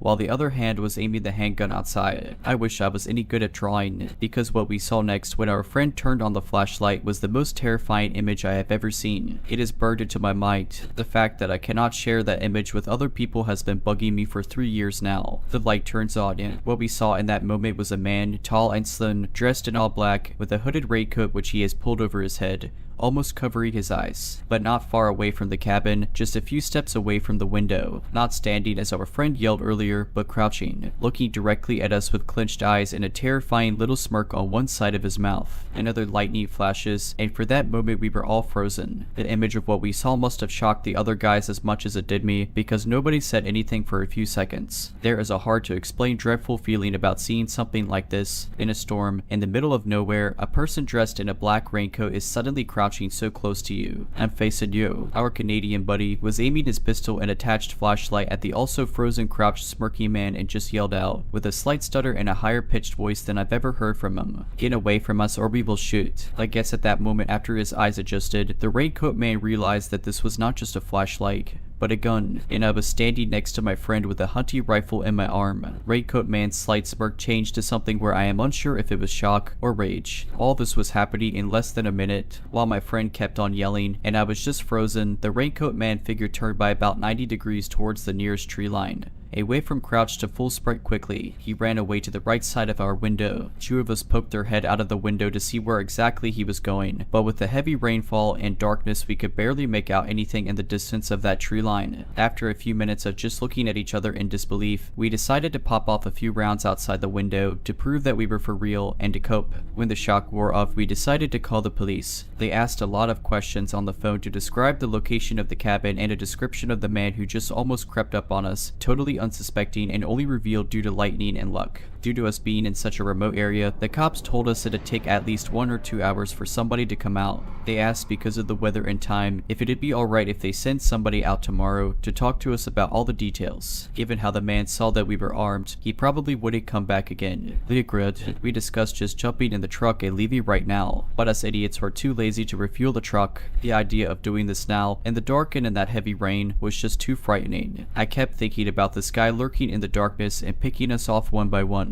We spent the night sleeping in shifts. One person was awake and standing guard, the others at least attempted to sleep. When my turn came, the rain had died down. I turned off all the lights, opened a window, and just sat there in the darkness, trying to listen for any sound I could hear and looking out of the windows to scan the area. Let me tell you, when you're sitting in the dark for hours in full alert mode, just try and sit still, listen and look around. You have a lot of time to think and reiterate what just happened. Close to the middle of the next day, 2 cops arrived. We had to give them a detailed report of what happened, when it happened, and had to show them in which direction the raincoat man ran off to. They said they will organize for a patrol to comb through the woods, but that might take a while because they need experienced outdoorsmen. Sadly, we didn't see many details of the man's face. We couldn't tell if he was young or old, only that he was tall and clean shaven. The chances of finding who exactly that was and find out what the heck he was attempting to do were very small, though one of the officers expressed that this whole happening was deeply worrying. We left the cabin a few hours after the police left, and Canadian guy's dad insisted we stay at his place at least for a day until we feel safe again. He also wanted to hear every last detail and figured that the time has come to install cameras around the cabin. I don't remember this part for sure, but I believe that I heard later the dad and his brother went back to the cabin and just sat there in the dark, waiting for the raincoat man to return. But I never heard of any results, so I guess he must have gone hunting in other areas. I never heard from them cops again. Next January, I left Canada and returned home. My Canadian friend was called in for an interview a few months later, and it seemed like the police were still seriously investigating this, looking for the guy who crept up on a cabin during a thunderstorm. We have speculated a lot about what that was. The winning theory is that this guy most certainly had sinister intentions. This did not look like just an attempt at burglary. Remember, we had dim lights on. You could see that there was somebody inside the cabin. This guy was creeping towards us in a raincoat during a thunderstorm. When my friend yelled out that he saw somebody, this guy went from walking/standing to crouching, and he went closer towards the window. I suspect the raincoat man wanted to check what kind of victim was on the menu, and I don't really want to imagine what he had in store if there were 2 unarmed girls there and a cabin in the middle of nowhere. We didn't see any headlights passing the clearing the cabin was on. The guy also had no backpack or something, just a raincoat and black weather appropriate clothing. I bet my soul that this guy was a man on a mission who knew exactly what he was doing and what he was well prepared for. While writing this post, I also started thinking about the logistics of it all. The guy must have a camp or at least a car hidden somewhere in those woods. You can't sustain yourself out there otherwise. I also got the feeling that he either came upon the cabin during the storm itself, or that he spotted us in the woods during the hunting we did before. We moved slowly, while also not being shy with waving our lights around. And in total pitch darkness wilderness, a proper flashlight must have been as easy to spot as beacons, so he might have tracked us through the woods until we reached the cabin.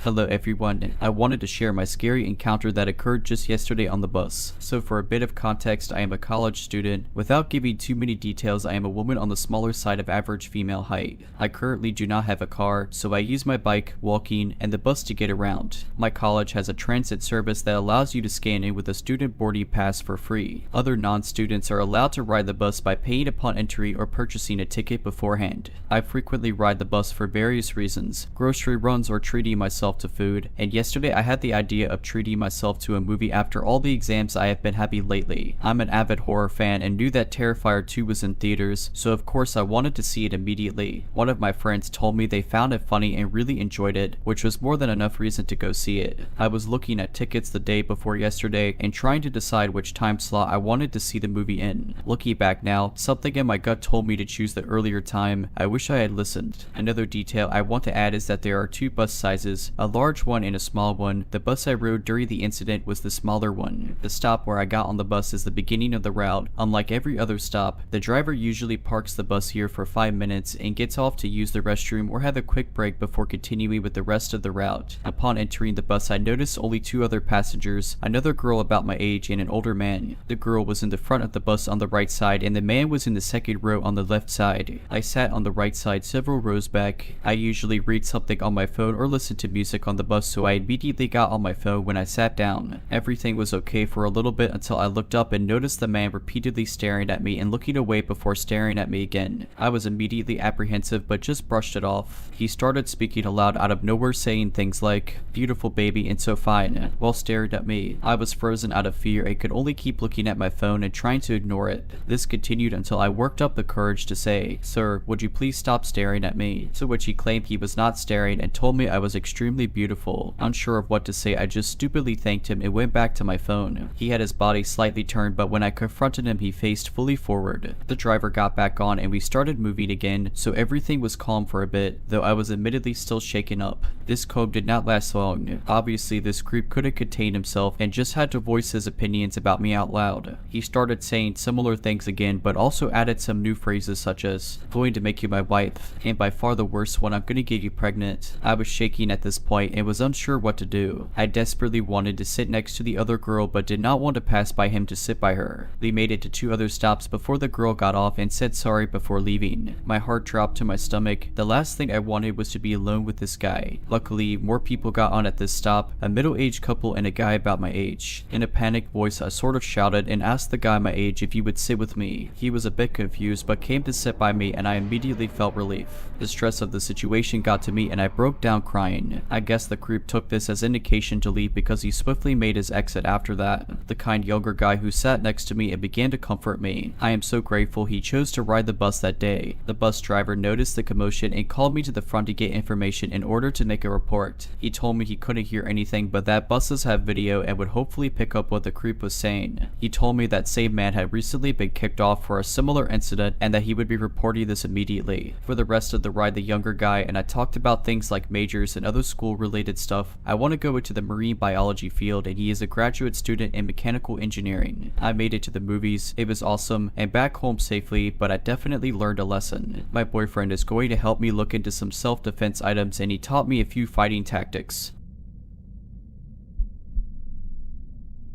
2 years ago, I moved to the United Kingdom for university as I always wanted to go there and get away from my parents as the situation at home was beginning to become too toxic for me. In first year at university, I moved into a student accommodation and met some really great people. It was a good year, without meeting my boyfriend, who I'm still with, and just enjoying my time away from my family and discovering what independence really meant. Anyhow, as second year came by, I decided with some friends to move into a house rented by student accommodations, but at least we have our own house and weren't restricted as much with noise and parties as living in a small shared flat like in first year. To note, I had a ground floor room and my window gave into a very small backyard in which I would go smoke every day as I am a smoker, and in which there would be a very thin wooden door giving into the other side of the street where you would put your bins and broken chairs and stuff. The door could only be closed and locked from inside the backyard, but since it was an old door we had to attach some strings to keep it closed for good. I had neighbors on each side of the house, so we were surrounded by families and some other student accommodations. The neighbors on the right of us were 5 boys who looked way over the age of being in university. They were strange, so to say. I met one of them outside of our house one day because of a police intervention due to one of his flatmates attacking him and the others with a kitchen knife and burning their kitchen down. I heard some screams and so I went outside with my flatmates and saw one of them be covered in blood and cuts everywhere on his arm and a wound on his head inflicted by a kitchen knife. Me and my flatmates didn't know what to do, so we offered him our help to clean himself and gave him an old shirt to change out of his bloody clothes. We then saw the guy who hurt these flatmates being escorted out by the police and into a van and driven off to be arrested. I don't know anything more about the story. The police didn't really tell us anything else. Anyway, the guy who we helped was quite weird. He said a lot of lies and kept trying to grab me and flirt with me, and we noticed when helping him he smoked quite a lot of weed, but just didn't really care at the moment as we just wanted to make sure he was okay as we didn't know him. Then after some time time had passed, I would go to university and come back home and see him quite often in the street, and just never said a word to him again. But one day, he came up to me in the street while I went to the corner shop and started talking to me weirdly, and I didn't feel comfortable at all with that for some reason, so I just didn't respond to him. He then just said, "Oh, that's okay, I'll just wait in front of your house then, and we can talk further." No need to say I was creeped out, and just thought he was joking, so I bought my drink at the shop and headed back to my street, and as I turned into the street where my house was, I saw him with his flatmate sitting on my doorstep and waiting for me. So I panicked and went back next to the corner shop and called my only guy flatmate to ask him to open the door and tell the guys to go away. But obviously he wasn't home and no one else was either, so I literally just waited it out until they left 1 hour later and then sprinted back home and locked the front door. To also note, my front door had a glass panel on it where you would be able to kind of make out who was standing in front of it. After this already pretty scary encounter, I just tried to avoid the guy and mostly succeeded for a while. But then one day, as I went smoking in the backyard, I noticed that the wooden door, which is always closed, was open, and the strings that we put there to keep it closed were cut off. For whatever reason, I didn't think anything of it and just closed the door again and put a new string on it, thinking it was one of my flatmates who took the bins out and just didn't tie it back. The weird neighbors would very often scream and yell and fight in their house, and it would wake me and my flatmates up in the middle of the night, but we kind of got used to it after a while. But one evening, my boyfriend slept over like he usually did, and he, who usually never ever wakes up because of a noise, woke up in the middle of the night because of a bang and some whispering. I was sound asleep, so he very silently woke me up, and we both just waited in the dark and listened for any other noises. Suddenly, we heard the wooden door just bang, just shot open, and some footsteps next to my window. I always had my window open because it would get really warm inside, so we both just froze. And then we heard the door leading to the backyard get shaken softly as if they were trying to get inside, and then they stopped. Luckily, we had the curtains closed, so they couldn't see us, but we were ready to get dressed and get out of the room and lock them in if they came in from the window. Then we just heard my window move and get more open, and one of the guys saying something in a different language that we didn't understand, and started to hear them trying to get in. My boyfriend and I just shot up out of the bed, took my phone, and put clothes on and ran out of the room and out of the house. So I then called my flatmates and told them to lock themselves in their rooms, and then the police, who luckily came in less than 5 minutes as the headquarters were a couple of streets down from us. I don't remember anything after the police came. I think me and my boyfriend were in shock. They ended up catching one guy, the other fled and was later found a few streets up smoking weed. The police told us they went inside of their house and found a lot of meth and heroin, and they were carrying a massive kitchen knife with them. I was so confused as I've never done anything to offend or do anything wrong to my neighbors, so the idea of them breaking in with God knows what intentions with a kitchen knife terrorized me and my boyfriend. The two guys ended up being arrested, and one of them was put in prison for 2 years for carrying a weapon with intention to harm. I never heard anything else from the police, and I moved back home a few months later as I was so scared, and it tormented me for months on end not knowing what would have happened if my boyfriend didn't wake up. If you're liking this video, all I ask is that you make sure to subscribe to my channel and like this video. Thank you.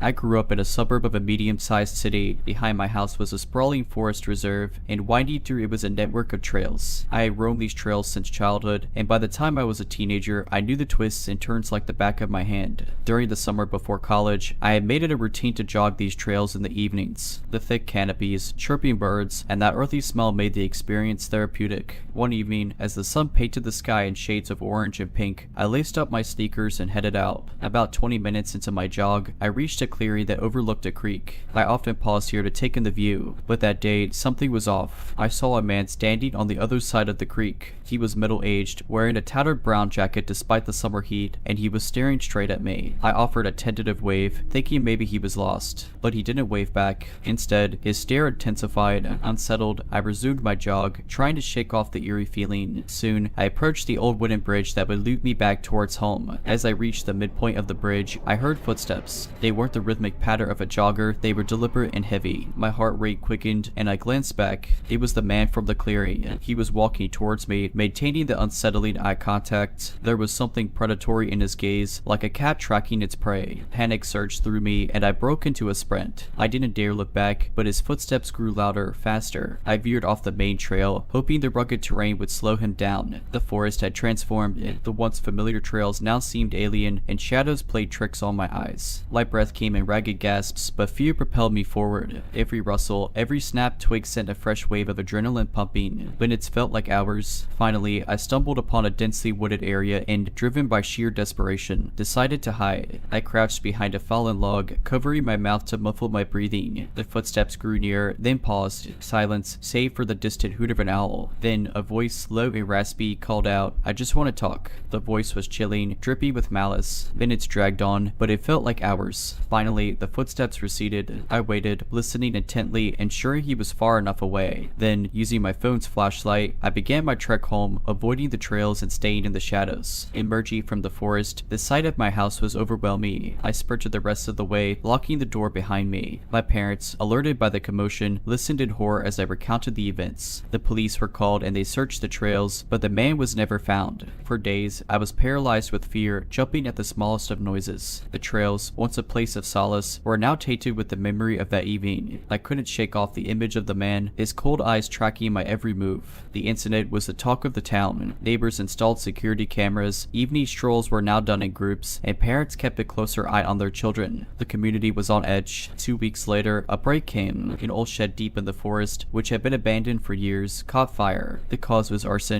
In the charred remains, the police found scraps of clothing, canned food, and disturbingly, pictures. Pictures of various residents, taken from a distance, their every move documented. Among them were photos of me captured during my mini jogs. The realization sent shivers down my spine. He had been watching, stalking, and I had been oblivious. Despite their best efforts, the police never identified the man. With no leads, the case went cold. The forest trails lost their charm for many after that. I left for college, the memories of that day gradually fading but never truly disappearing. The city, with its bright lights and constant hum, provided a welcome distraction. Years later, I returned home for a family reunion. The house, the backyard, and the trails all seemed smaller, less intimidating. Life after the reunion was different. I had returned to the city, my haven of skyscrapers and relentless noise, but Mia's words echoed in my mind, conjuring images of the man I'd hoped to forget. I felt an obligation to do something. If this man was still lurking, then other innocent residents were at risk, and my family, particularly Mia, were in danger. So I started to dig, determined to find a solution to this lingering threat. With some persuasion, I managed to get my hands on the initial police reports and the photographs found in the burn shed. The photos were disconcerting, candid shots of unsuspecting residents taken during their most private moments. Scanning through the stack, I noticed a pattern. Several of the photos were taken from a vantage point that I recognized, a cliff that overlooked a significant portion of the trail. Armed with this knowledge, I decided to revisit the trail. This time, I wasn't alone.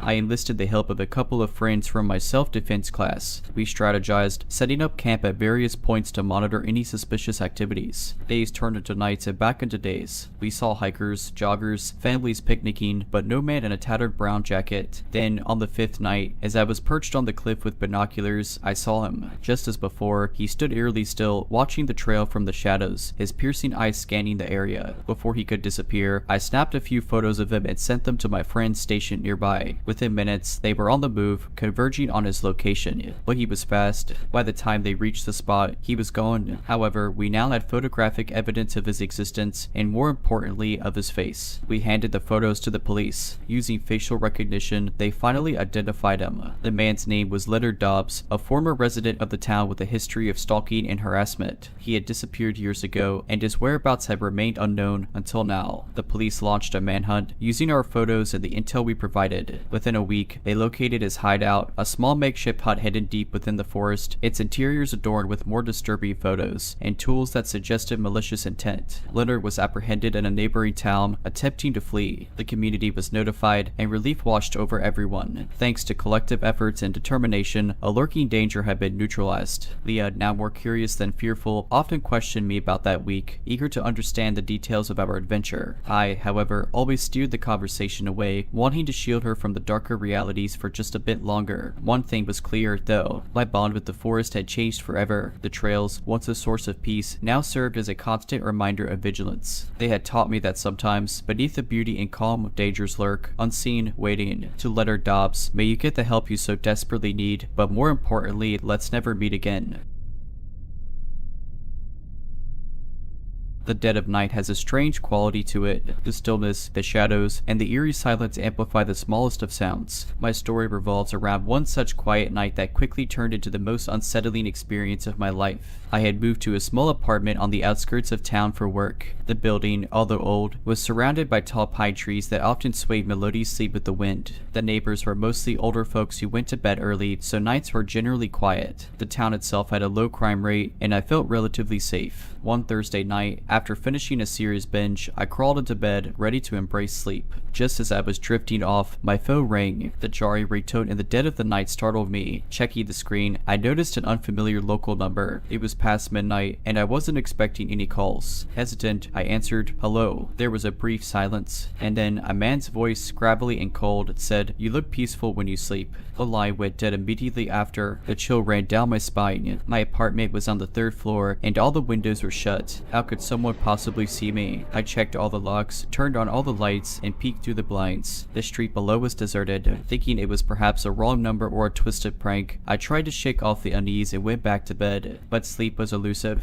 30 minutes later, the phone rang again. Same unknown number. Against my better judgment, I picked it up. This time the voice was almost a whisper. "Why did you turn on the lights?" Panic surged through me. Whoever this was, he was watching me. I dialed 911 immediately, explaining the situation. The operator was calm and advised me to stay on the line. She told me officers were on their way. As I waited, the phone rang 2 more times. Each time, the man made comments about my actions, about how I checked the front door, how I peered through the blinds, how I was sitting on the couch clutching my phone. It was as if he had eyes everywhere. The police arrived quickly. They searched the premises, checked every nook and corner around the building, and even scoured the nearby woods. But they found no one. They said it might have been someone with a twisted sense of humor, but they'd patrol the area just to be safe. Feeling a bit reassured but still on edge, I decided to crash at a friend's place for the night. I didn't want to be alone. The next day, I took stock of my apartment, trying to figure out how someone could have watched me. That's when I noticed something odd. A tiny, almost imperceptible, blacked out on my bedroom ceiling. On closer inspection, it turned out to be a miniature camera. Horrified, I called the police again. They descended on my apartment and discovered a total of 5 hidden cameras in the bedroom, living room, bathroom, kitchen, and hallway. Each camera was actively transmitting.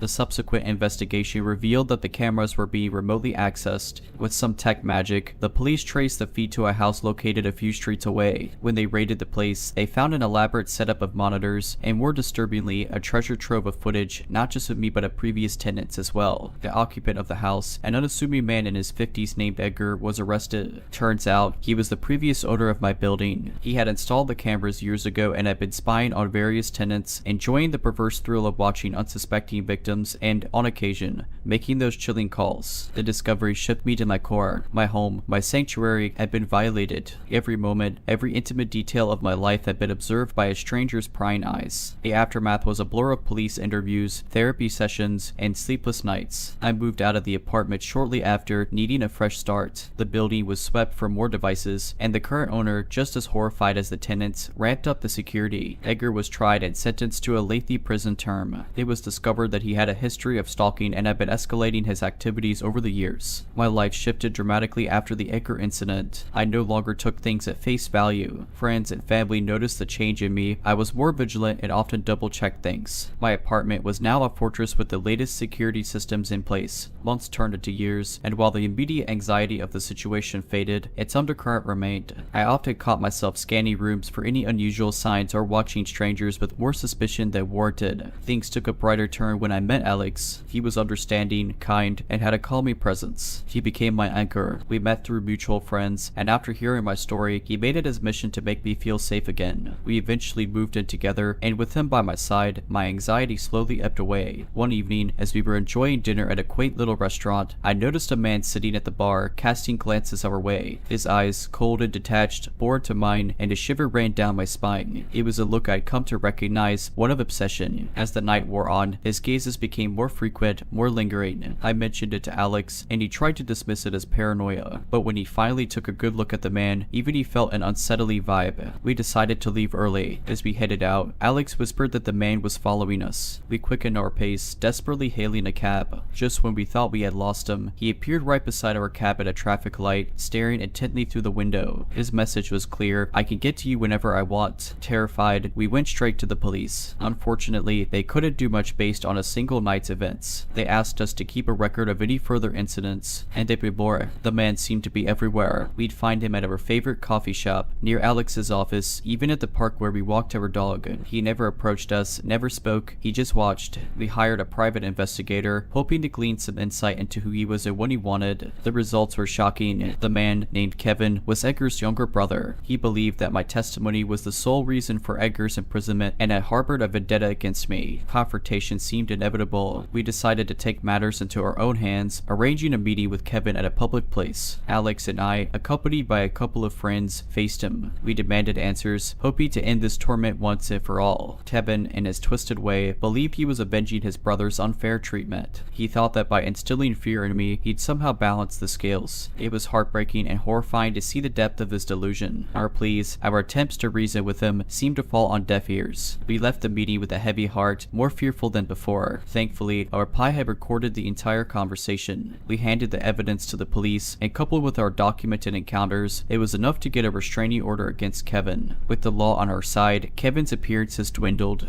but the experience was a scalding reminder of the scars I bore from my past encounter. With time, Alex and I moved cities, seeking a fresh start away from haunting memories. Now, years later, we live a peaceful life. We're cautious, but we've also found happiness, love, and a semblance of normalcy. The experience has taught us the value of trust, the strength of unity, and the importance of always being vigilant. To Kevin, lost in his vendetta and delusions, I genuinely hope you find peace. But for our sakes, let's never meet again.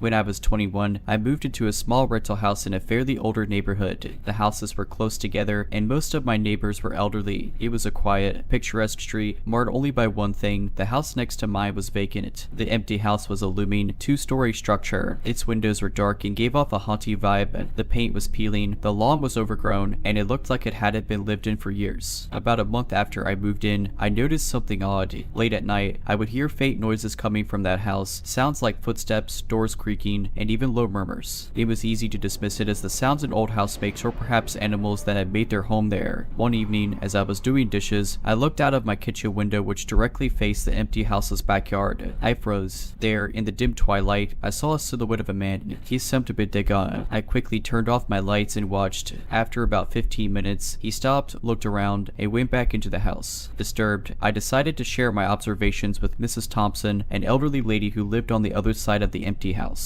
Over a cup of tea, she told me that the house had been vacant for almost a decade after the previous owner, an old widow, passed away. She had no family, and the house went to the state. Mrs. Thompson also mentioned that lately she'd noticed a man going in and out of the house, but she assumed he was from the bank or a realtor. Armed with this information, I contacted the local police. They did a quick search of the property but found nothing. They suggested it might have been a homeless person or kids playing a prank. They did, however, promise to increase patrols in the area. A week later, around 2 a.m., I was jolted awake by a loud crashing sound coming from the empty house. I peeked through my curtains and saw lights flashing inside the house, moving from room to room. Then the front door opened and a man stepped out. He was not alone, and with him was a young woman, her hands tied and a cloth gagging her mouth. She was struggling. Panicking, I dialed 911. The police arrived within minutes. Turns out, the man was a wanted felon, and he had been hiding out in the empty house, thinking it would be the perfect spot since the neighborhood was mostly elderly residents who kept to themselves. The girl he had with him was a local college student who had gone missing a week ago. The empty house, which once seemed like nothing more than a neighborhood eyesore, had been hiding a sinister secret. The authorities later discovered that the man had turned the basement of the house into a makeshift prison where he held the girl captive. The neighborhood was in shock. Many of my neighbors, especially the elderly ones, said they had often dismissed the noises from the house as mere creaks of an old structure or the sounds of stray animals. The realization that those noises were signs of something far more malicious happening right next door was deeply unsettling. As for me, I decided to move out. The memories of what transpired next door and the guilt of not realizing sooner were too much. Before I left, the community rallied together to petition the local government to do something about the empty house. The city eventually decided to tear it down, and in its place now stands a small community park. After the incident, I tried my best to return to a semblance of normalcy. I found a new place across town, in a bustling neighborhood where houses sat close and families were aplenty. It felt comforting, being surrounded by the sounds of kids playing in the streets and neighbors greeting each other. Every once in a while, when my mind drifted, memories of that night would flood back. I couldn't help but think of the young woman who had been trapped in that house. Through a mutual acquaintance, I learned her name was Maya. She was undergoing therapy and was surrounded by a supportive family helping her navigate the aftermath of her ordeal. I mustered the courage and reached out to Maya. It felt right, like a loose end that needed tying. We met at a local coffee shop. As I walked in, I recognized her immediately. There she was, with the same dark hair and eyes filled with a resilience that spoke volumes. We exchanged an understanding nod and began our conversation. Maya was incredibly gracious. She thanked me for the role I played in her rescue. As we spoke, I realized we had a lot in common. Both of us were trying to rebuild our lives and find healing. Our meetups became regular, shifting from the coffee shop to walks in the park, then to movie nights. Over time, our bond strengthened. We found solace in each other's company, often talking about our dreams, aspirations, and the things that made us laugh. The shared trauma had brought us together, but our newfound friendship was built on mutual respect and understanding. One day, Maya suggested we visit the community park that now stood where the empty house once was. I hesitated initially, but eventually agreed. We sat there on a bench, looking at children playing and families picnicking. Maya turned to me, her eyes shimmery with tears. This park, she said, is a testament to the fact that darkness can be turned into light. We decided to do something constructive with our shared experience. With the help of some local organizations, we started a community outreach program aimed at educating neighborhoods about the importance of staying vigilant and being aware of their surroundings. We organized workshops, brought in experts to provide safety tips, and created a helpline for people to report suspicious activities. Our efforts garnered attention from local media. Stories were written about the transformation of the empty house, Maya's recovery, and our unique friendship. But most importantly, it helped spread the message of community safety and the importance of looking out for one another. Years passed, and life took us in different directions. Maya pursued her studies in psychology, wanting to help others the way she was helped. I moved to a different city for a job opportunity, but our friendship remained intact. Every year, on the anniversary of that fateful night, Maya and I would meet at the community park. We'd sit on our usual bench, reminiscing and catching up. It was our way of reclaiming the narrative, of reminding ourselves that though life could be unpredictable and at times terrifying, there's always a way to find hope and healing. In sharing our story, we hope to inspire others to always be aware, to trust their instincts, and to know that even in the darkest times, there's a possibility of light. It all began with a whim to travel the beautiful hiking trails of Oregon. As an avid hiker, the idea of spending my summer break on a solo backpacking trip was nothing short of thrilling. Most of my friends thought I was mad, but I always found solace in the arms of nature. My second week into the trip, I found myself heading towards the Whispery Pines Trail, a challenging 20-mile stretch famous for its breathtaking views. Checking my map and ensuring my supplies were in order, I began my hike early in the morning, hoping to set camp by a serene spot before nightfall. By evening, the woods grew dense, and the comforting sounds of chirping birds were replaced by eerie silences, occasionally broken by the rustle of leaves or the snap of a twig. I stumbled upon a small clearing near a stream and decided it was a good spot to camp. As the darkness enveloped the forest, I lit a fire, cooked a simple meal, and leaned back, enjoying the solitude. That's when I noticed a faint light in the distance, seemingly from another campfire. Must be another backpacker, I thought, not giving it much significance. A couple of hours later, just as I was about to crawl into my tent, I heard a voice calling out,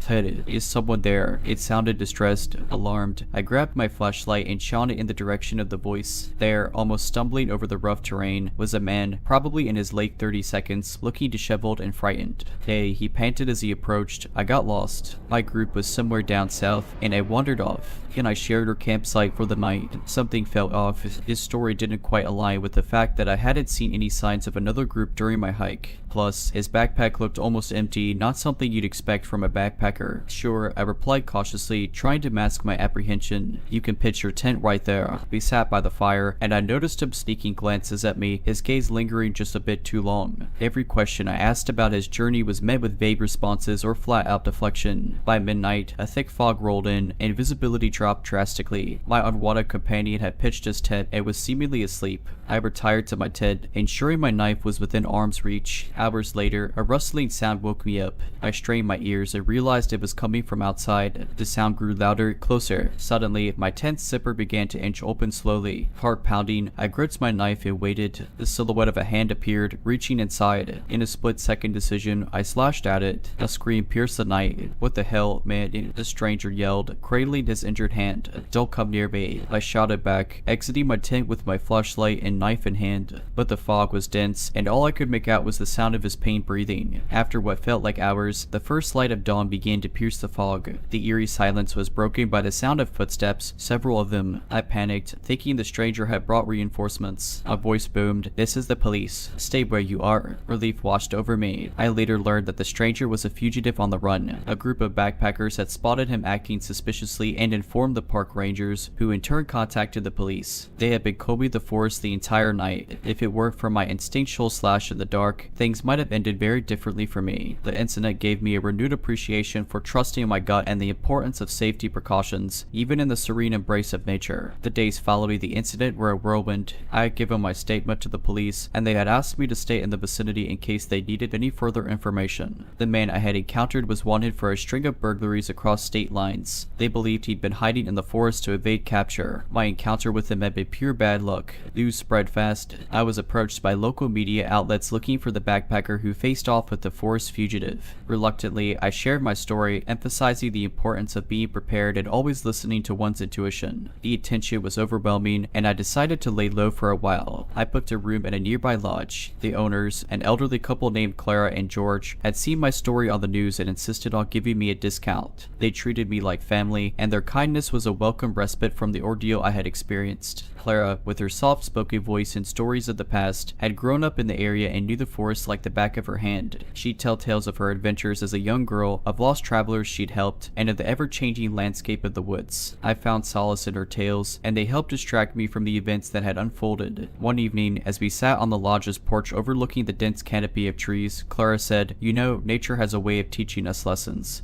but it also has a way of healing us." I pondered her words. She was right. Despite the scare, the forest still beckoned me. Its beauty, its mysteries, its challenges, they were all still there, waiting to be embraced. George, sensing my restlessness, offered to accompany me on a short hike the next day. We walked the familiar trails, and he pointed out landmarks, sharing snippets of history and personal anecdotes. The forest, with its towering trees and the melodies of birds, felt welcoming again. As the days turned into weeks, the unease from the incident began to fade. Clara and George became dear friends. They introduced me to many locals, and I became a part of their tight-knit community. What was supposed to be a brief respite became an extended stay. I eventually decided to settle down in the area, renting a small cabin not far from the lodge. I started offering guided hikes, emphasizing safety and preparedness. Clara and George's lodge became the starting point for many of these tours. The woods, once a place of fear, became my sanctuary again. Years passed, and life settled into a comfortable routine. Clara and George eventually passed on, leaving the lodge to me in their will. I continued their legacy, running the lodge and sharing tales of the forest's wonders and its occasional dangers with new generations of travelers. The incident with the fugitive became a distant memory, but the lessons it taught me remained. I always stressed to my guests the importance of being alert and aware, of respecting the woods, and of looking out for one another. Through it all, I realized that life's unexpected twists and turns could lead to profound transformations. From a solo backpacker seeking adventure to a guardian of the forest sharing its stories, my journey had come full circle. The woods, with their age-old wisdom, had shown me that even in our darkest moments, there's always a path leading to a new dawn. I've lived in a mid-sized city for most of my life, and while there are areas you want to avoid, especially after dark, I'd always felt pretty safe in my neighborhood. I had my routines, like my nightly jog after work, and everything was usually uneventful. That is until last summer. It was a balmy evening when I set out for my jog. I took my usual route, passing familiar houses, the corner deli, and making a turn at the small park. About 20 minutes into my run, I noticed a white van, seemingly nondescript, slowly driving by. The van itself wasn't particularly alarming. What struck me was its pacing. It seemed to be matching my jogging speed, which I brushed off as coincidental at first. By the time I made it to the other side of the park, the van had passed by me 3 times. A shiver of unease ran down my spine. Trying to dismiss it as paranoia, I decided to take a shortcut through a pedestrian alley that would lead me straight back home. The alley was fairly well lit, and I'd taken this route countless times before. As I entered, I took a quick glance behind me, spotting the van parked a short distance away. Quickening my pace, I tried to reassure myself. It was probably just someone making a delivery or waiting for someone, but a nagging feeling told me otherwise. Suddenly, I heard the sliding door of a vehicle opening, followed by hushed whispers and footsteps approaching. Panic surged through me, and I decided to make a run for it. The footsteps behind me grew louder and faster. I could hear at least 2 distinct sets of footsteps, indicating there were multiple people chasing me. Gasping for breath, my mind raced. Where could I go? I remembered my friend Lisa's apartment was nearby. She lived on the ground floor of a building just 2 blocks away. If I could make it there, I might be safe. Summoning every ounce of strength, I dashed towards her building, darting between cars and jumping over low fences. The footsteps seemed to be lagging behind, but I didn't dare look back. Reaching Lisa's building, I banged frantically on her window. Within moments, she opened it, a look of shock on her face. I clambered in, and we quickly locked all doors and windows. Peeking out from behind the curtains, we saw 2 men in dark clothing standing near the alley entrance, looking around. After what felt like hours, but was probably only minutes, they retreated, disappearing into the night. Shaken, I thanked Lisa profusely for letting me in. I called the police and reported the incident, providing as much detail as I could. The officers were sympathetic but stated that without more information, there wasn't much they could do beyond increasing patrols in the area. After that night, I changed my jogging routine. No more evening runs. I joined a local gym and kept my outdoor activities to broad daylight, but the feeling of being watched, of being targeted, lingered. I became more alert, more cautious. Several weeks later, while heading home from work, I spotted the same white van parked near my apartment building. My heart raced. Were they watching me? Were they waiting for another opportunity? Determined not to be a victim, I discreetly took a photo of the van, including its license plate, and sent it to the police. I also shared it with friends and family, urging them to be cautious. A few days later, I received a call from Officer Martinez, one of the officers I had spoken to previously. They had traced the van to a rental agency and, after some digging, had linked it to a series of robberies and assaults in neighboring cities. The individuals involved were known to stalk potential victims, learning their routines before making their move. The information was chilling, and while I was relieved that the police were making progress, the reality of the danger I had been in began to sink in. The following month, with the combined efforts of local law enforcement agencies, the men were apprehended in a nearby town. Apparently, they had been involved in a string of crimes, targeting lone individuals in various cities. The ordeal was a stark reminder of the unpredictable nature of life. I had been one step away from becoming another statistic, another victim, but my instincts, combined with a bit of luck, had saved me. In the months that followed, I organized neighborhood watch groups and personal safety workshops. Lisa, who had been my refuge that terrifying night, joined me in these efforts. Together, we emphasized the significance of community, of looking out for one another. If I had been in that situation and hadn't known Lisa lived nearby, or if she hadn't been home, the outcome could have been drastically different. Local news outlets picked up on our efforts, and soon, our story was being used as a cautionary tale to remind people to be vigilant. Parents started having more in-depth conversations with their children about safety, friends developed systems to check in on one another, and many individuals took basic self-defense courses. But even with the increased community efforts, I still had moments of unease. Nightmares of the chase often haunted my sleep, and the sound of footsteps behind me, even in broad daylight, made me jump. It was clear that the trauma ran deeper than I had initially realized, so I started seeing a therapist. It was during these sessions that I truly began to process the events of that night. I had harbored a guilt, a what-if scenario where I believed I could have done something differently, could have avoided the whole situation altogether. But my therapist helped me see that I had done the best I could with the information I had at the time. I wasn't to blame for the actions of those men. They had made their choices, and I had made mine, choices that saved my life. Life has a way of moving on, even after the most harrowing experiences. But some scars remain, reminding us of battles fought and lessons learned. My encounter with the men in the white van was a wake-up call, urging me to prioritize my safety and the safety of those around me. One evening, while walking my rescue dog, Max, I passed by the same alley where the chase had taken place. For a moment, memories flooded back, causing my heartbeat to quicken, but then Max, sensing my distress, nuzzled his head against my hand, grounding me in the present. I took a deep breath, reminding myself of how far I'd come. While the world might be filled with uncertainties, I had taken control of my narrative. I had turned a traumatic event into an opportunity to grow, to educate, and to strengthen my community. That's the thing about life's challenges. They can break us, or they can propel us to become better versions of ourselves. And while I wish I had never had that encounter, I am proud of the person it has allowed me to become. To those reading this, always trust your gut, look out for one another, and remember, no matter how dark the situation may seem, there's always a chance to turn things around, to find hope, and to rebuild. It won't be easy, but with resilience and community support, it is entirely possible. To the men in the white van, let's never meet again, but thank you for showing me the strength I never knew I had.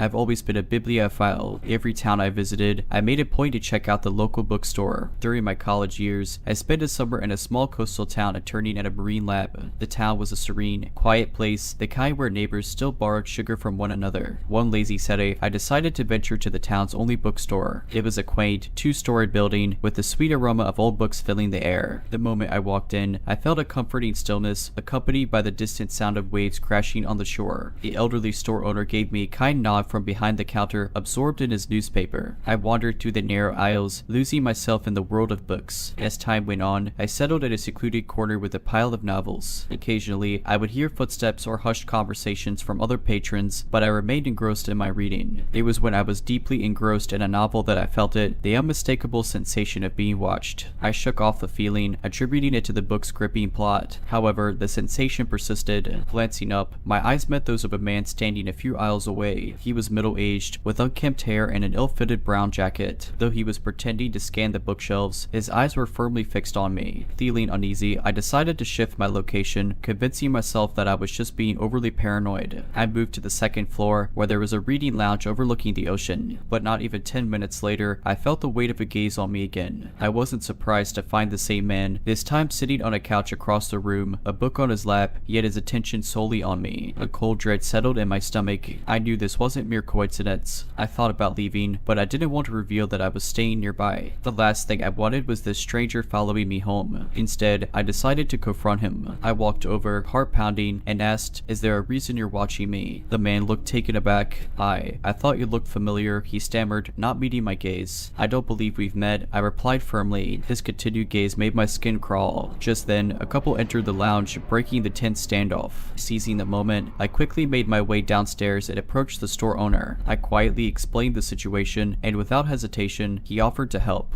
"We're about to close," he announced loudly, ringing a bell on the counter. "Please make your way to the checkout." I watched from behind a bookshelf as the man in the brown jacket reluctantly made his way to the exit, casting one last lingering glance in my direction. The owner, Mr. Thompson, kindly offered to drive me home, even though it was just a few blocks away. I gratefully accepted, not wanting to risk a run-in with the stranger. As we drove, Mr. Thompson told me about the man. His name was Edward, a local who had grown increasingly unpredictable over the years. There had been whispers about him following young women, but nothing had ever been proven. The police had been involved once, but with no concrete evidence, there wasn't much they could do. I thanked Mr. Thompson profusely for his help. As I reached my front door, he said, "Always trust your instincts, young lady, and never be afraid to ask for help." The next few weeks went by without incident. I avoided the bookstore and made sure to always have someone accompany me whenever I went out. The incident had shaken me, but with the support of my new friends in the town, I slowly regained my confidence. Towards the end of my internship, a local news story sent shivers down my spine. Edward had been arrested. He was found in the basement of his home, surrounded by dozens of photos of various women from the town, all taken without their knowledge. Among the photos were several of me taken at the marine lab, the cafe, and chillingly right outside my residence. After that harrowing experience, I took a few months to gather myself. The trauma of what could have been haunted my nights, and I found it challenging to trust new faces, especially in unfamiliar places. Eventually, I went back to my college town to finish my studies. Surrounded by familiar faces and routines, I felt a semblance of normalcy returning. But as with all traumatic events, they sometimes follow you, even if just in your thoughts. To help cope, I joined a support group that focused on individuals who had faced stalking or had close encounters with potential predators. It was in this group that I met Lily, a vibrant woman a few years older than me who had endured a similar experience. She had been stalked by an ex-boyfriend for over a year before finally obtaining a restraining order. Lily and I bonded over our shared trauma and soon became close friends. Our friendship became a source of strength, allowing us both to face our fears and anxieties head-on. One evening, while sipping coffee in a local cafe, Lily shared an idea she'd been pondering. What if we turned our traumatic experiences into something positive? What if we started a program to educate young women about the signs of stalking and how to protect themselves? The idea resonated with me. We both knew that education and awareness could prevent others from facing what we had. With determination, we set out to create a program that would be integrated into the local colleges. We collaborated with local law enforcement, counselors, and even managed to get a few grants to help with the funding. Safe Steps was born, and we held workshops teaching students about the warning signs of stalking, the importance of listening to one's intuition, and practical steps to ensure personal safety. The response was overwhelmingly positive. Many attendees shared their stories, revealing how common such experiences were and how vital a resource like Safe Steps was. One particular session stands out in my memory. memory. A young woman approached me after a workshop, her eyes filled with tears. She whispered, "I think I'm being followed." We immediately involved the campus police and connected her with resources to ensure her safety. Months turned into years, and Safe Steps grew beyond our wildest dreams. We expanded to other colleges and even high schools. The feeling of turning our trauma into a tool for empowerment was indescribable. Lily and I often reflected on our journey. From victims to advocates, we had come a long way. We had each other's backs and were determined to have the backs of countless others facing similar threats. Life moved on.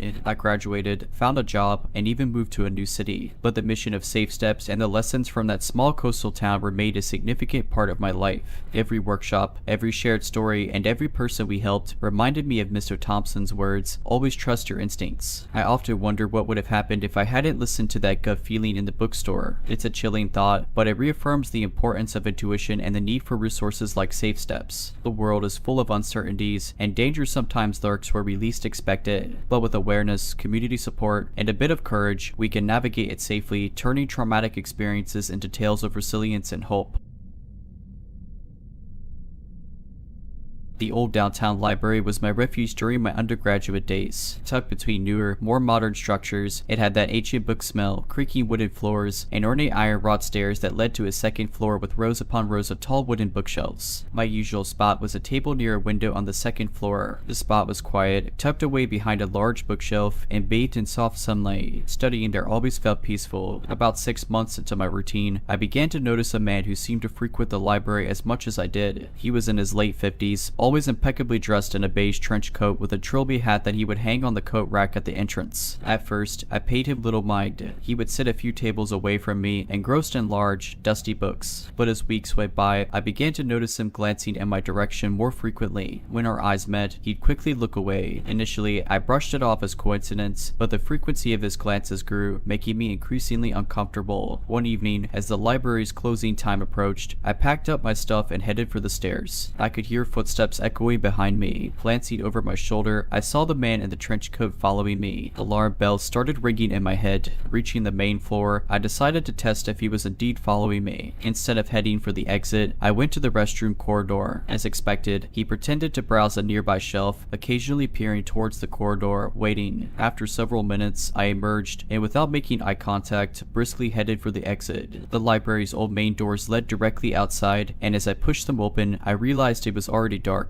The closest bus stop was 3 blocks away. Taking a deep breath, I started walking. The streetlights provided some illumination, but the shadows between them were dark and vast. Footsteps echoed behind me. Too scared to look back, I picked up my pace, my heels clicking frantically against the pavement. 2 blocks later, I dared to glance backward. He was closer, his face partially hidden by the brim of his hat, but the intent in his eyes unmistakable. Panic sudden. My bus stop was up ahead, but there was no bus in sight. Then an idea struck. To my left was a small, usually busy Italian cafe. Hoping it was still open, I made a beeline for it. Pushing through its doors, I almost collapsed in relief. The place was bustling with customers. I quickly found a seat near a window and tried to calm my racing heart. A few minutes later, he appeared outside the cafe, scanning the inside. Our eyes met, and I felt a chill run down my spine. He stood there for what felt like hours, but was probably only a few minutes. Then, as if deciding against something, he slowly walked away. I stayed in the cafe for nearly an hour, even after my pasta arrived, barely touching the food. When I finally mustered the courage to leave, the cafe owner, an elderly Italian man, offered to have one of his waiters walk me to the bus stop. I gratefully accepted. The next day, I reported the incident to the library administration and gave a description of the man. They promised to keep an eye out, but without any tangible proof, there was little they could do. From that day on, my beloved second floor spot was abandoned. Instead, I opted to sit closer to the main entrance with more people around. I also changed my study hours, ensuring I left the library well before sunset. A few weeks later, the head librarian called me into her office. The man had been banned from the library. While they couldn't tie him directly to my incident, they had caught him on a surveillance camera, hiding a small camera underneath the study table. It was chilling to think about his intentions. Several months passed since the incident, and life resumed its usual rhythm. My memory of the trench coat man became a faded silhouette, replaced by the hustle of final exams and college applications. But occasionally, when dusk approached, and I found myself on the streets, the pulse in my temples would quicken, a residue of that harrowing encounter. One evening, while out with friends at a local diner, our laughter was interrupted by the news playing playing on the mounted TV. The older man had been arrested for stalking and attempting to kidnap a young woman. The police suspected there might be other victims and were urging people to come forward with any information. The still image they provided made my blood run cold. It was the trench coat man, looking as cold and haunting as I remembered. I felt a mix of relief and anger. Relief because he was behind bars, unable to harm anyone for now, and anger because I hadn't taken more aggressive action earlier, which might have prevented him from continuing his predatory behavior. The following week, I visited the local police station to provide a statement about my encounter with the man. The detective I spoke to was kind and understanding. He informed me that this individual had a history of troubling behavior, with some incidents dating back over a decade. More victims began coming forward, stories that painted a pattern: a man lurking in libraries, cafes, and parks, always watching, always waiting. Some accounts were eerily similar to mine, while others took even darker turns. With the collective accounts, the police built a robust case against him. The man was charged with several crimes, including stalking, attempted kidnapping, and invasion of privacy. Months later, as I packed my bags for graduate school in a different state, I came across a newspaper clipping about his trial and conviction. The man would spend the rest of his life in prison. Life moved on, but the lessons from that chapter stuck with me. I became an advocate for personal safety, organizing workshops in my graduate school and later in my community. It was my way of transforming a traumatic event into a force for positive change. I was also deeply touched by the outpouring of support from strangers. The Let's Not Meet community, where I had shared my story, had rallied around me. Their messages of support and hearing their own stories had been therapeutic. The world was filled with both light and shadows. My encounter with the trench coat man had introduced me to its darker corners, but by sharing my story, I also discovered its inherent goodness. In unity and community, and in the shared purpose of looking out for one another, I found hope and healing. That old downtown library, with its creaking floors and ancient books, had once been my sanctuary. Even though I never returned to my spot near the window on the second floor, the library remained a testament to my resilience. A reminder that even in our most vulnerable moments, strength can emerge. And while I would always carry the scar of that encounter, it would never define me. In the tapestry of life, some threads are darker than others, but they all weave together to create our unique story. Mine was one of survival, growth, and ultimately empowerment.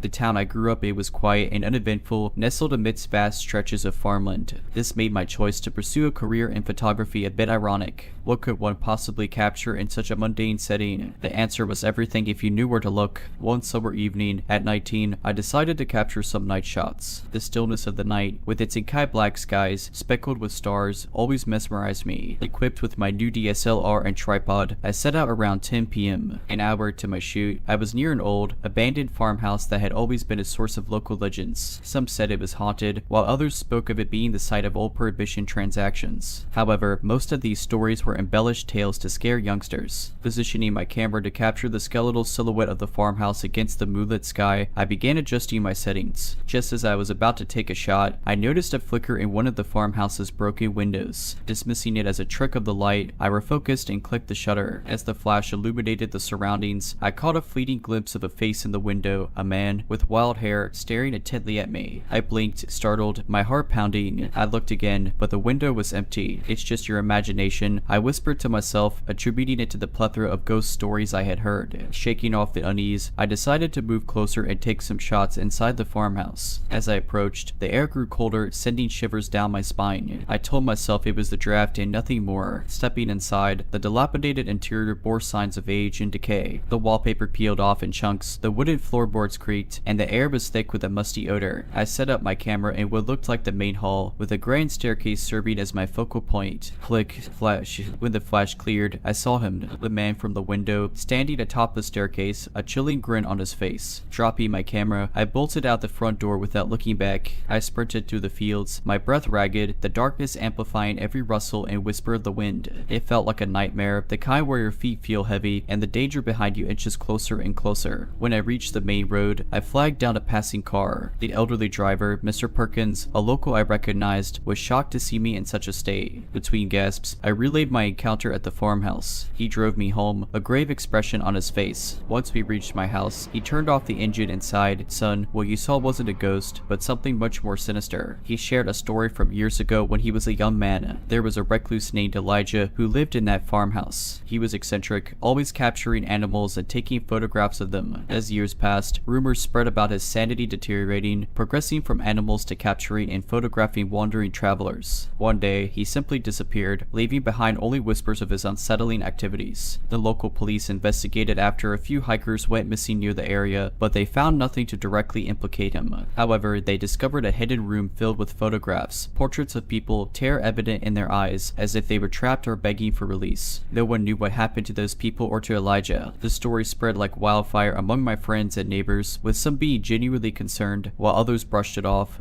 thinking I had let my imagination get the best of me. Soon, the tale reached the ears of local journalists, and I was approached for an interview. Although hesitant at first, I finally decided to share my story, hoping that it might deter others from venturing into potentially dangerous areas. The day after the article was published, a historian named Clara reached out to me. She said she had been researching the history of our town and the farmhouse in particular. She had uncovered a series of newspaper clippings and journal entries from the time Elijah was said to have lived there. Clara believed that there was more to the story than just myths and wanted to uncover the truth. We met at a local cafe where she spread out her findings on the table. Together, we pored over them, connecting the dots. The clippings revealed numerous missing person reports from the years Elijah lived in the farmhouse. Additionally, a diary entry from a local woman in that era detailed how her husband had ventured near the farmhouse and had never returned. She wrote of her grief and the eerie feeling she got whenever she passed by the property, convinced that her beloved was still there, somewhere. Armed with this newfound information, Clara and I decided to approach the police. We felt there was enough evidence to warrant a deeper investigation into the property, especially given my recent experience. The authorities were initially skeptical but agreed to inspect the farmhouse once more, this time with more thoroughness. The search was intense and lasted for days. And then, in the basement, behind a concealed wall, they made a grim discovery: a makeshift darkroom. Old photographs, some decayed with age, lined the walls. Each portrayed a terrified individual, their eyes reflecting sheer horror. Among the photographs were tools, ropes, and other instruments suggesting restraint and potential harm. The most haunting discovery was a series of journals, presumably written by Elijah himself. They detailed his descent into madness, his obsession with capturing the essence of fear in his photographs, and his belief that by doing so, he could gain immortality. DNA tests on some of the remains matched them with long-lost citizens of the town. The community was shaken to its core. A vigil was held for the victims, and the farmhouse was subsequently sealed off, with plans to demolish it. Clara and I formed a bond during this journey, connected by our shared mission to uncover the truth. She eventually published her research, shedding light on a dark chapter of our town's history. As for me, the experience gave my life a new direction. I became involved in community activities, advocating for safety and awareness. I also organized photography workshops, emphasizing the power of the medium but also teaching young enthusiasts about the ethics and responsibilities that come with it. The farmhouse's legend became a cautionary tale, a grim reminder of the past. And while the building itself was reduced to rubble, the memories lingered. Elijah's quest for immortality, in a way, was achieved, not through his disturbing photographs, but through the stories that passed from generation to generation, a testament to the evils man can commit. And though I had once wished to never meet him again, in the end, it was that chilling encounter that reshaped my life, making me more vigilant, grounded, and appreciative of the world around me.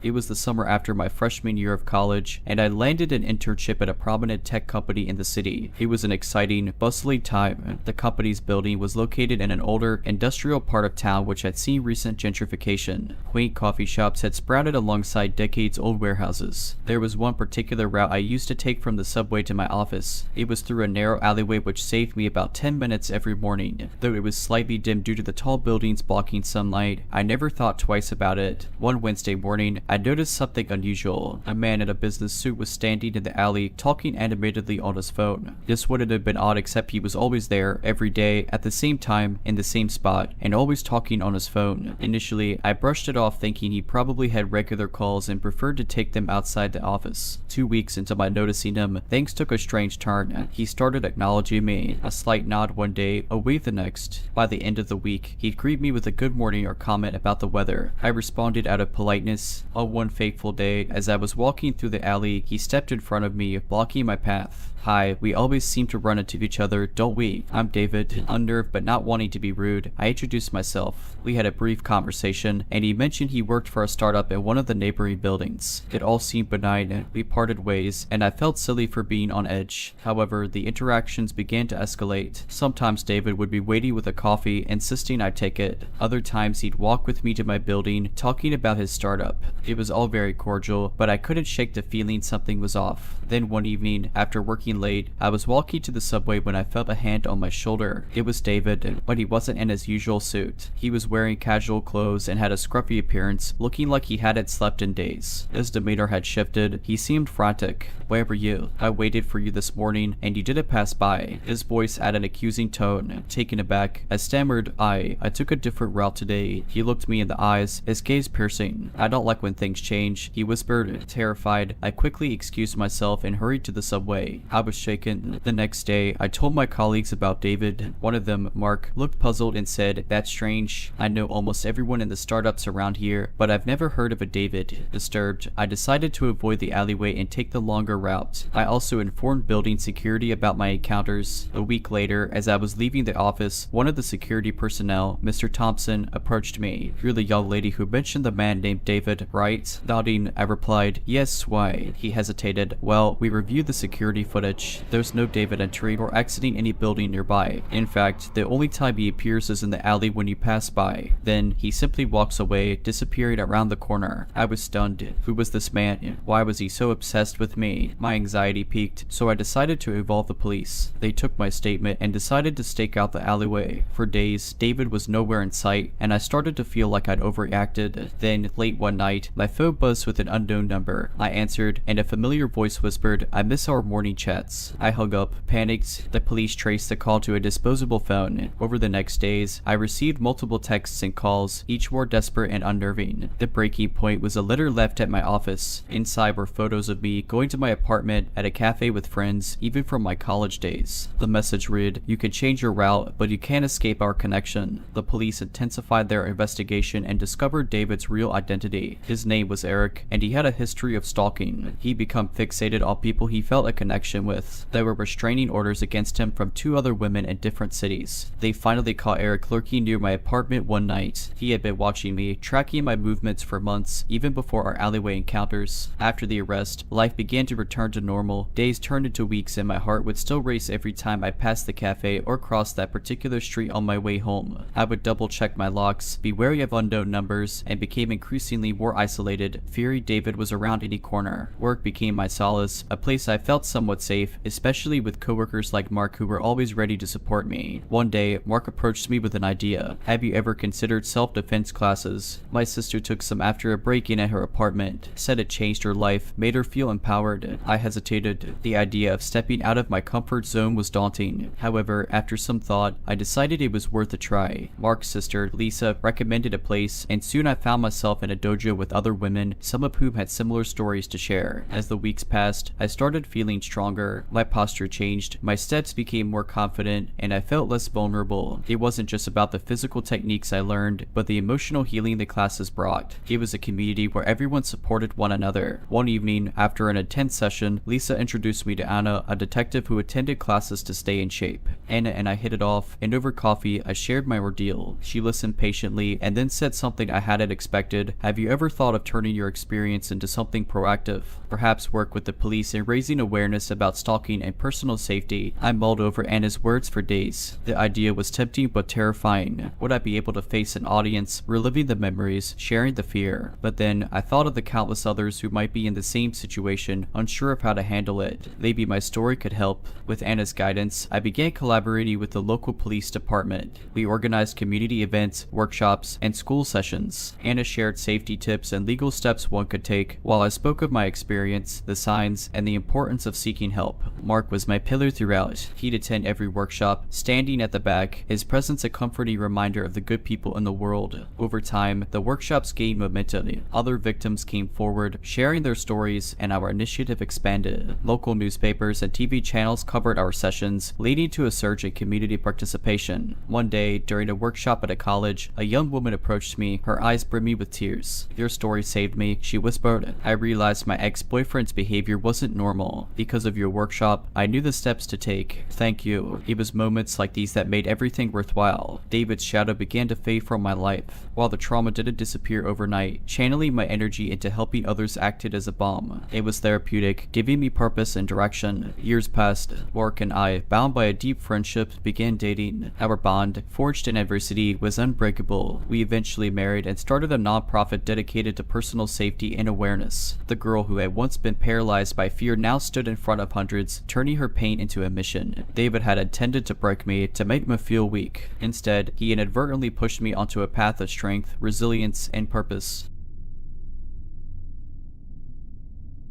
It started innocently enough. I began receiving a series of misdirected text messages from an unknown number. They'd often read, "Hey, it's Simon, did you grab the stuff for Sat's party?" Or, "Simon, you owe me for last night's dinner." The problem was, my name wasn't Simon. After the third message, I replied, "Wrong number. I'm not Simon." Almost instantly, the unknown number replied, "Oh, my bad. Sorry, I thought that would be the end of it." But then, I received another message from the same number, just curious, who am I texting? Against my better judgment, I answered, "My name's Alex. Nice to meet you, Alex. I'm Rebecca." We exchanged a few pleasantries and soon began chatting frequently. I learned Rebecca was in her late 20s and worked in advertising. Our conversations were light and fun, a pleasant distraction from my mundane work routine. But things took a strange turn about 2 weeks into our correspondence. I received a message from Rebecca late one evening. "Hey, Simon showed me a picture of you. You're cute. Why didn't you tell me you were so good looking?" My stomach dropped. I had never sent a photo to Rebecca, nor had I shared any personal information. "Rebecca, I never sent Simon any picture. I don't even know who Simon is." She replied, "LOL, don't be shy. Anyway, Simon says he knows you." Smile world. Hey, I was growing uneasy. "Rebecca, I have no clue who Simon is. Please ask him how he knows me." She took a while to respond. "He says you both went to college together. University of Portland."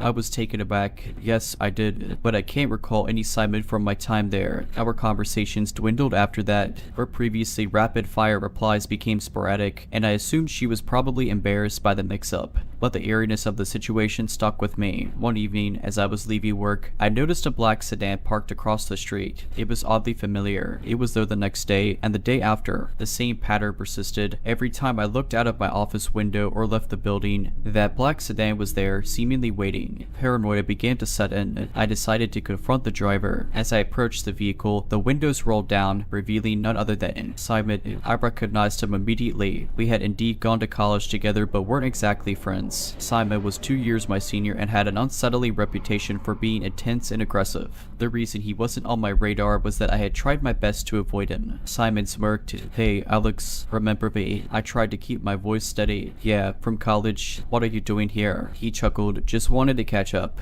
You know, old times." His demeanor was off-putting, and my instincts were screaming at me to leave. "Look, Simon, I'm busy. Maybe some other time." He didn't respond, just watched me with those cold, unblinking eyes. I turned away and tried to put the unnerving encounter out of my mind. Days turned into weeks, but Simon's presence became even more palpable. He was either trailing me, parked near my apartment, or just happened to be at the same place as I was. It felt like I was losing my mind. One evening, I returned home to find my apartment ransacked. Nothing valuable was stolen, but personal items were shuffled, pictures were turned upside down, and my photo albums were scattered everywhere. A cold dread settled in the pit of my stomach. The police were involved, but there was no concrete evidence pointing to Simon. With no signs of forced entry, they speculated I might have forgotten to lock up, and someone took the opportunity to snoop. But deep down, I knew it was Simon. The turning point came one Friday night. I was staying late at work, and the building was nearly deserted. My phone buzzed with an incoming message. It was Rebecca. "Simon's here. At your office. He's looking for you." My heart raced. How did Simon know I was still at work, and why was Rebecca within? I locked my office door and immediately called the police. As I waited, huddled behind my desk, I could hear footsteps echoing in the hallway outside, growing closer and closer. I held my breath, praying they'd pass by. Suddenly, my office door handle jiggled. Someone was trying to get in. The jiggling grew more aggressive, turning into violent shaking. Just as abruptly as it started, it stopped. Minutes felt like hours, but soon I heard the distant sound of sirens. Relief washed over me. The police apprehended Simon that night, right outside my building. They found lock-picking tools on him and chillingly pictures of me from college, from my daily life, from inside my apartment.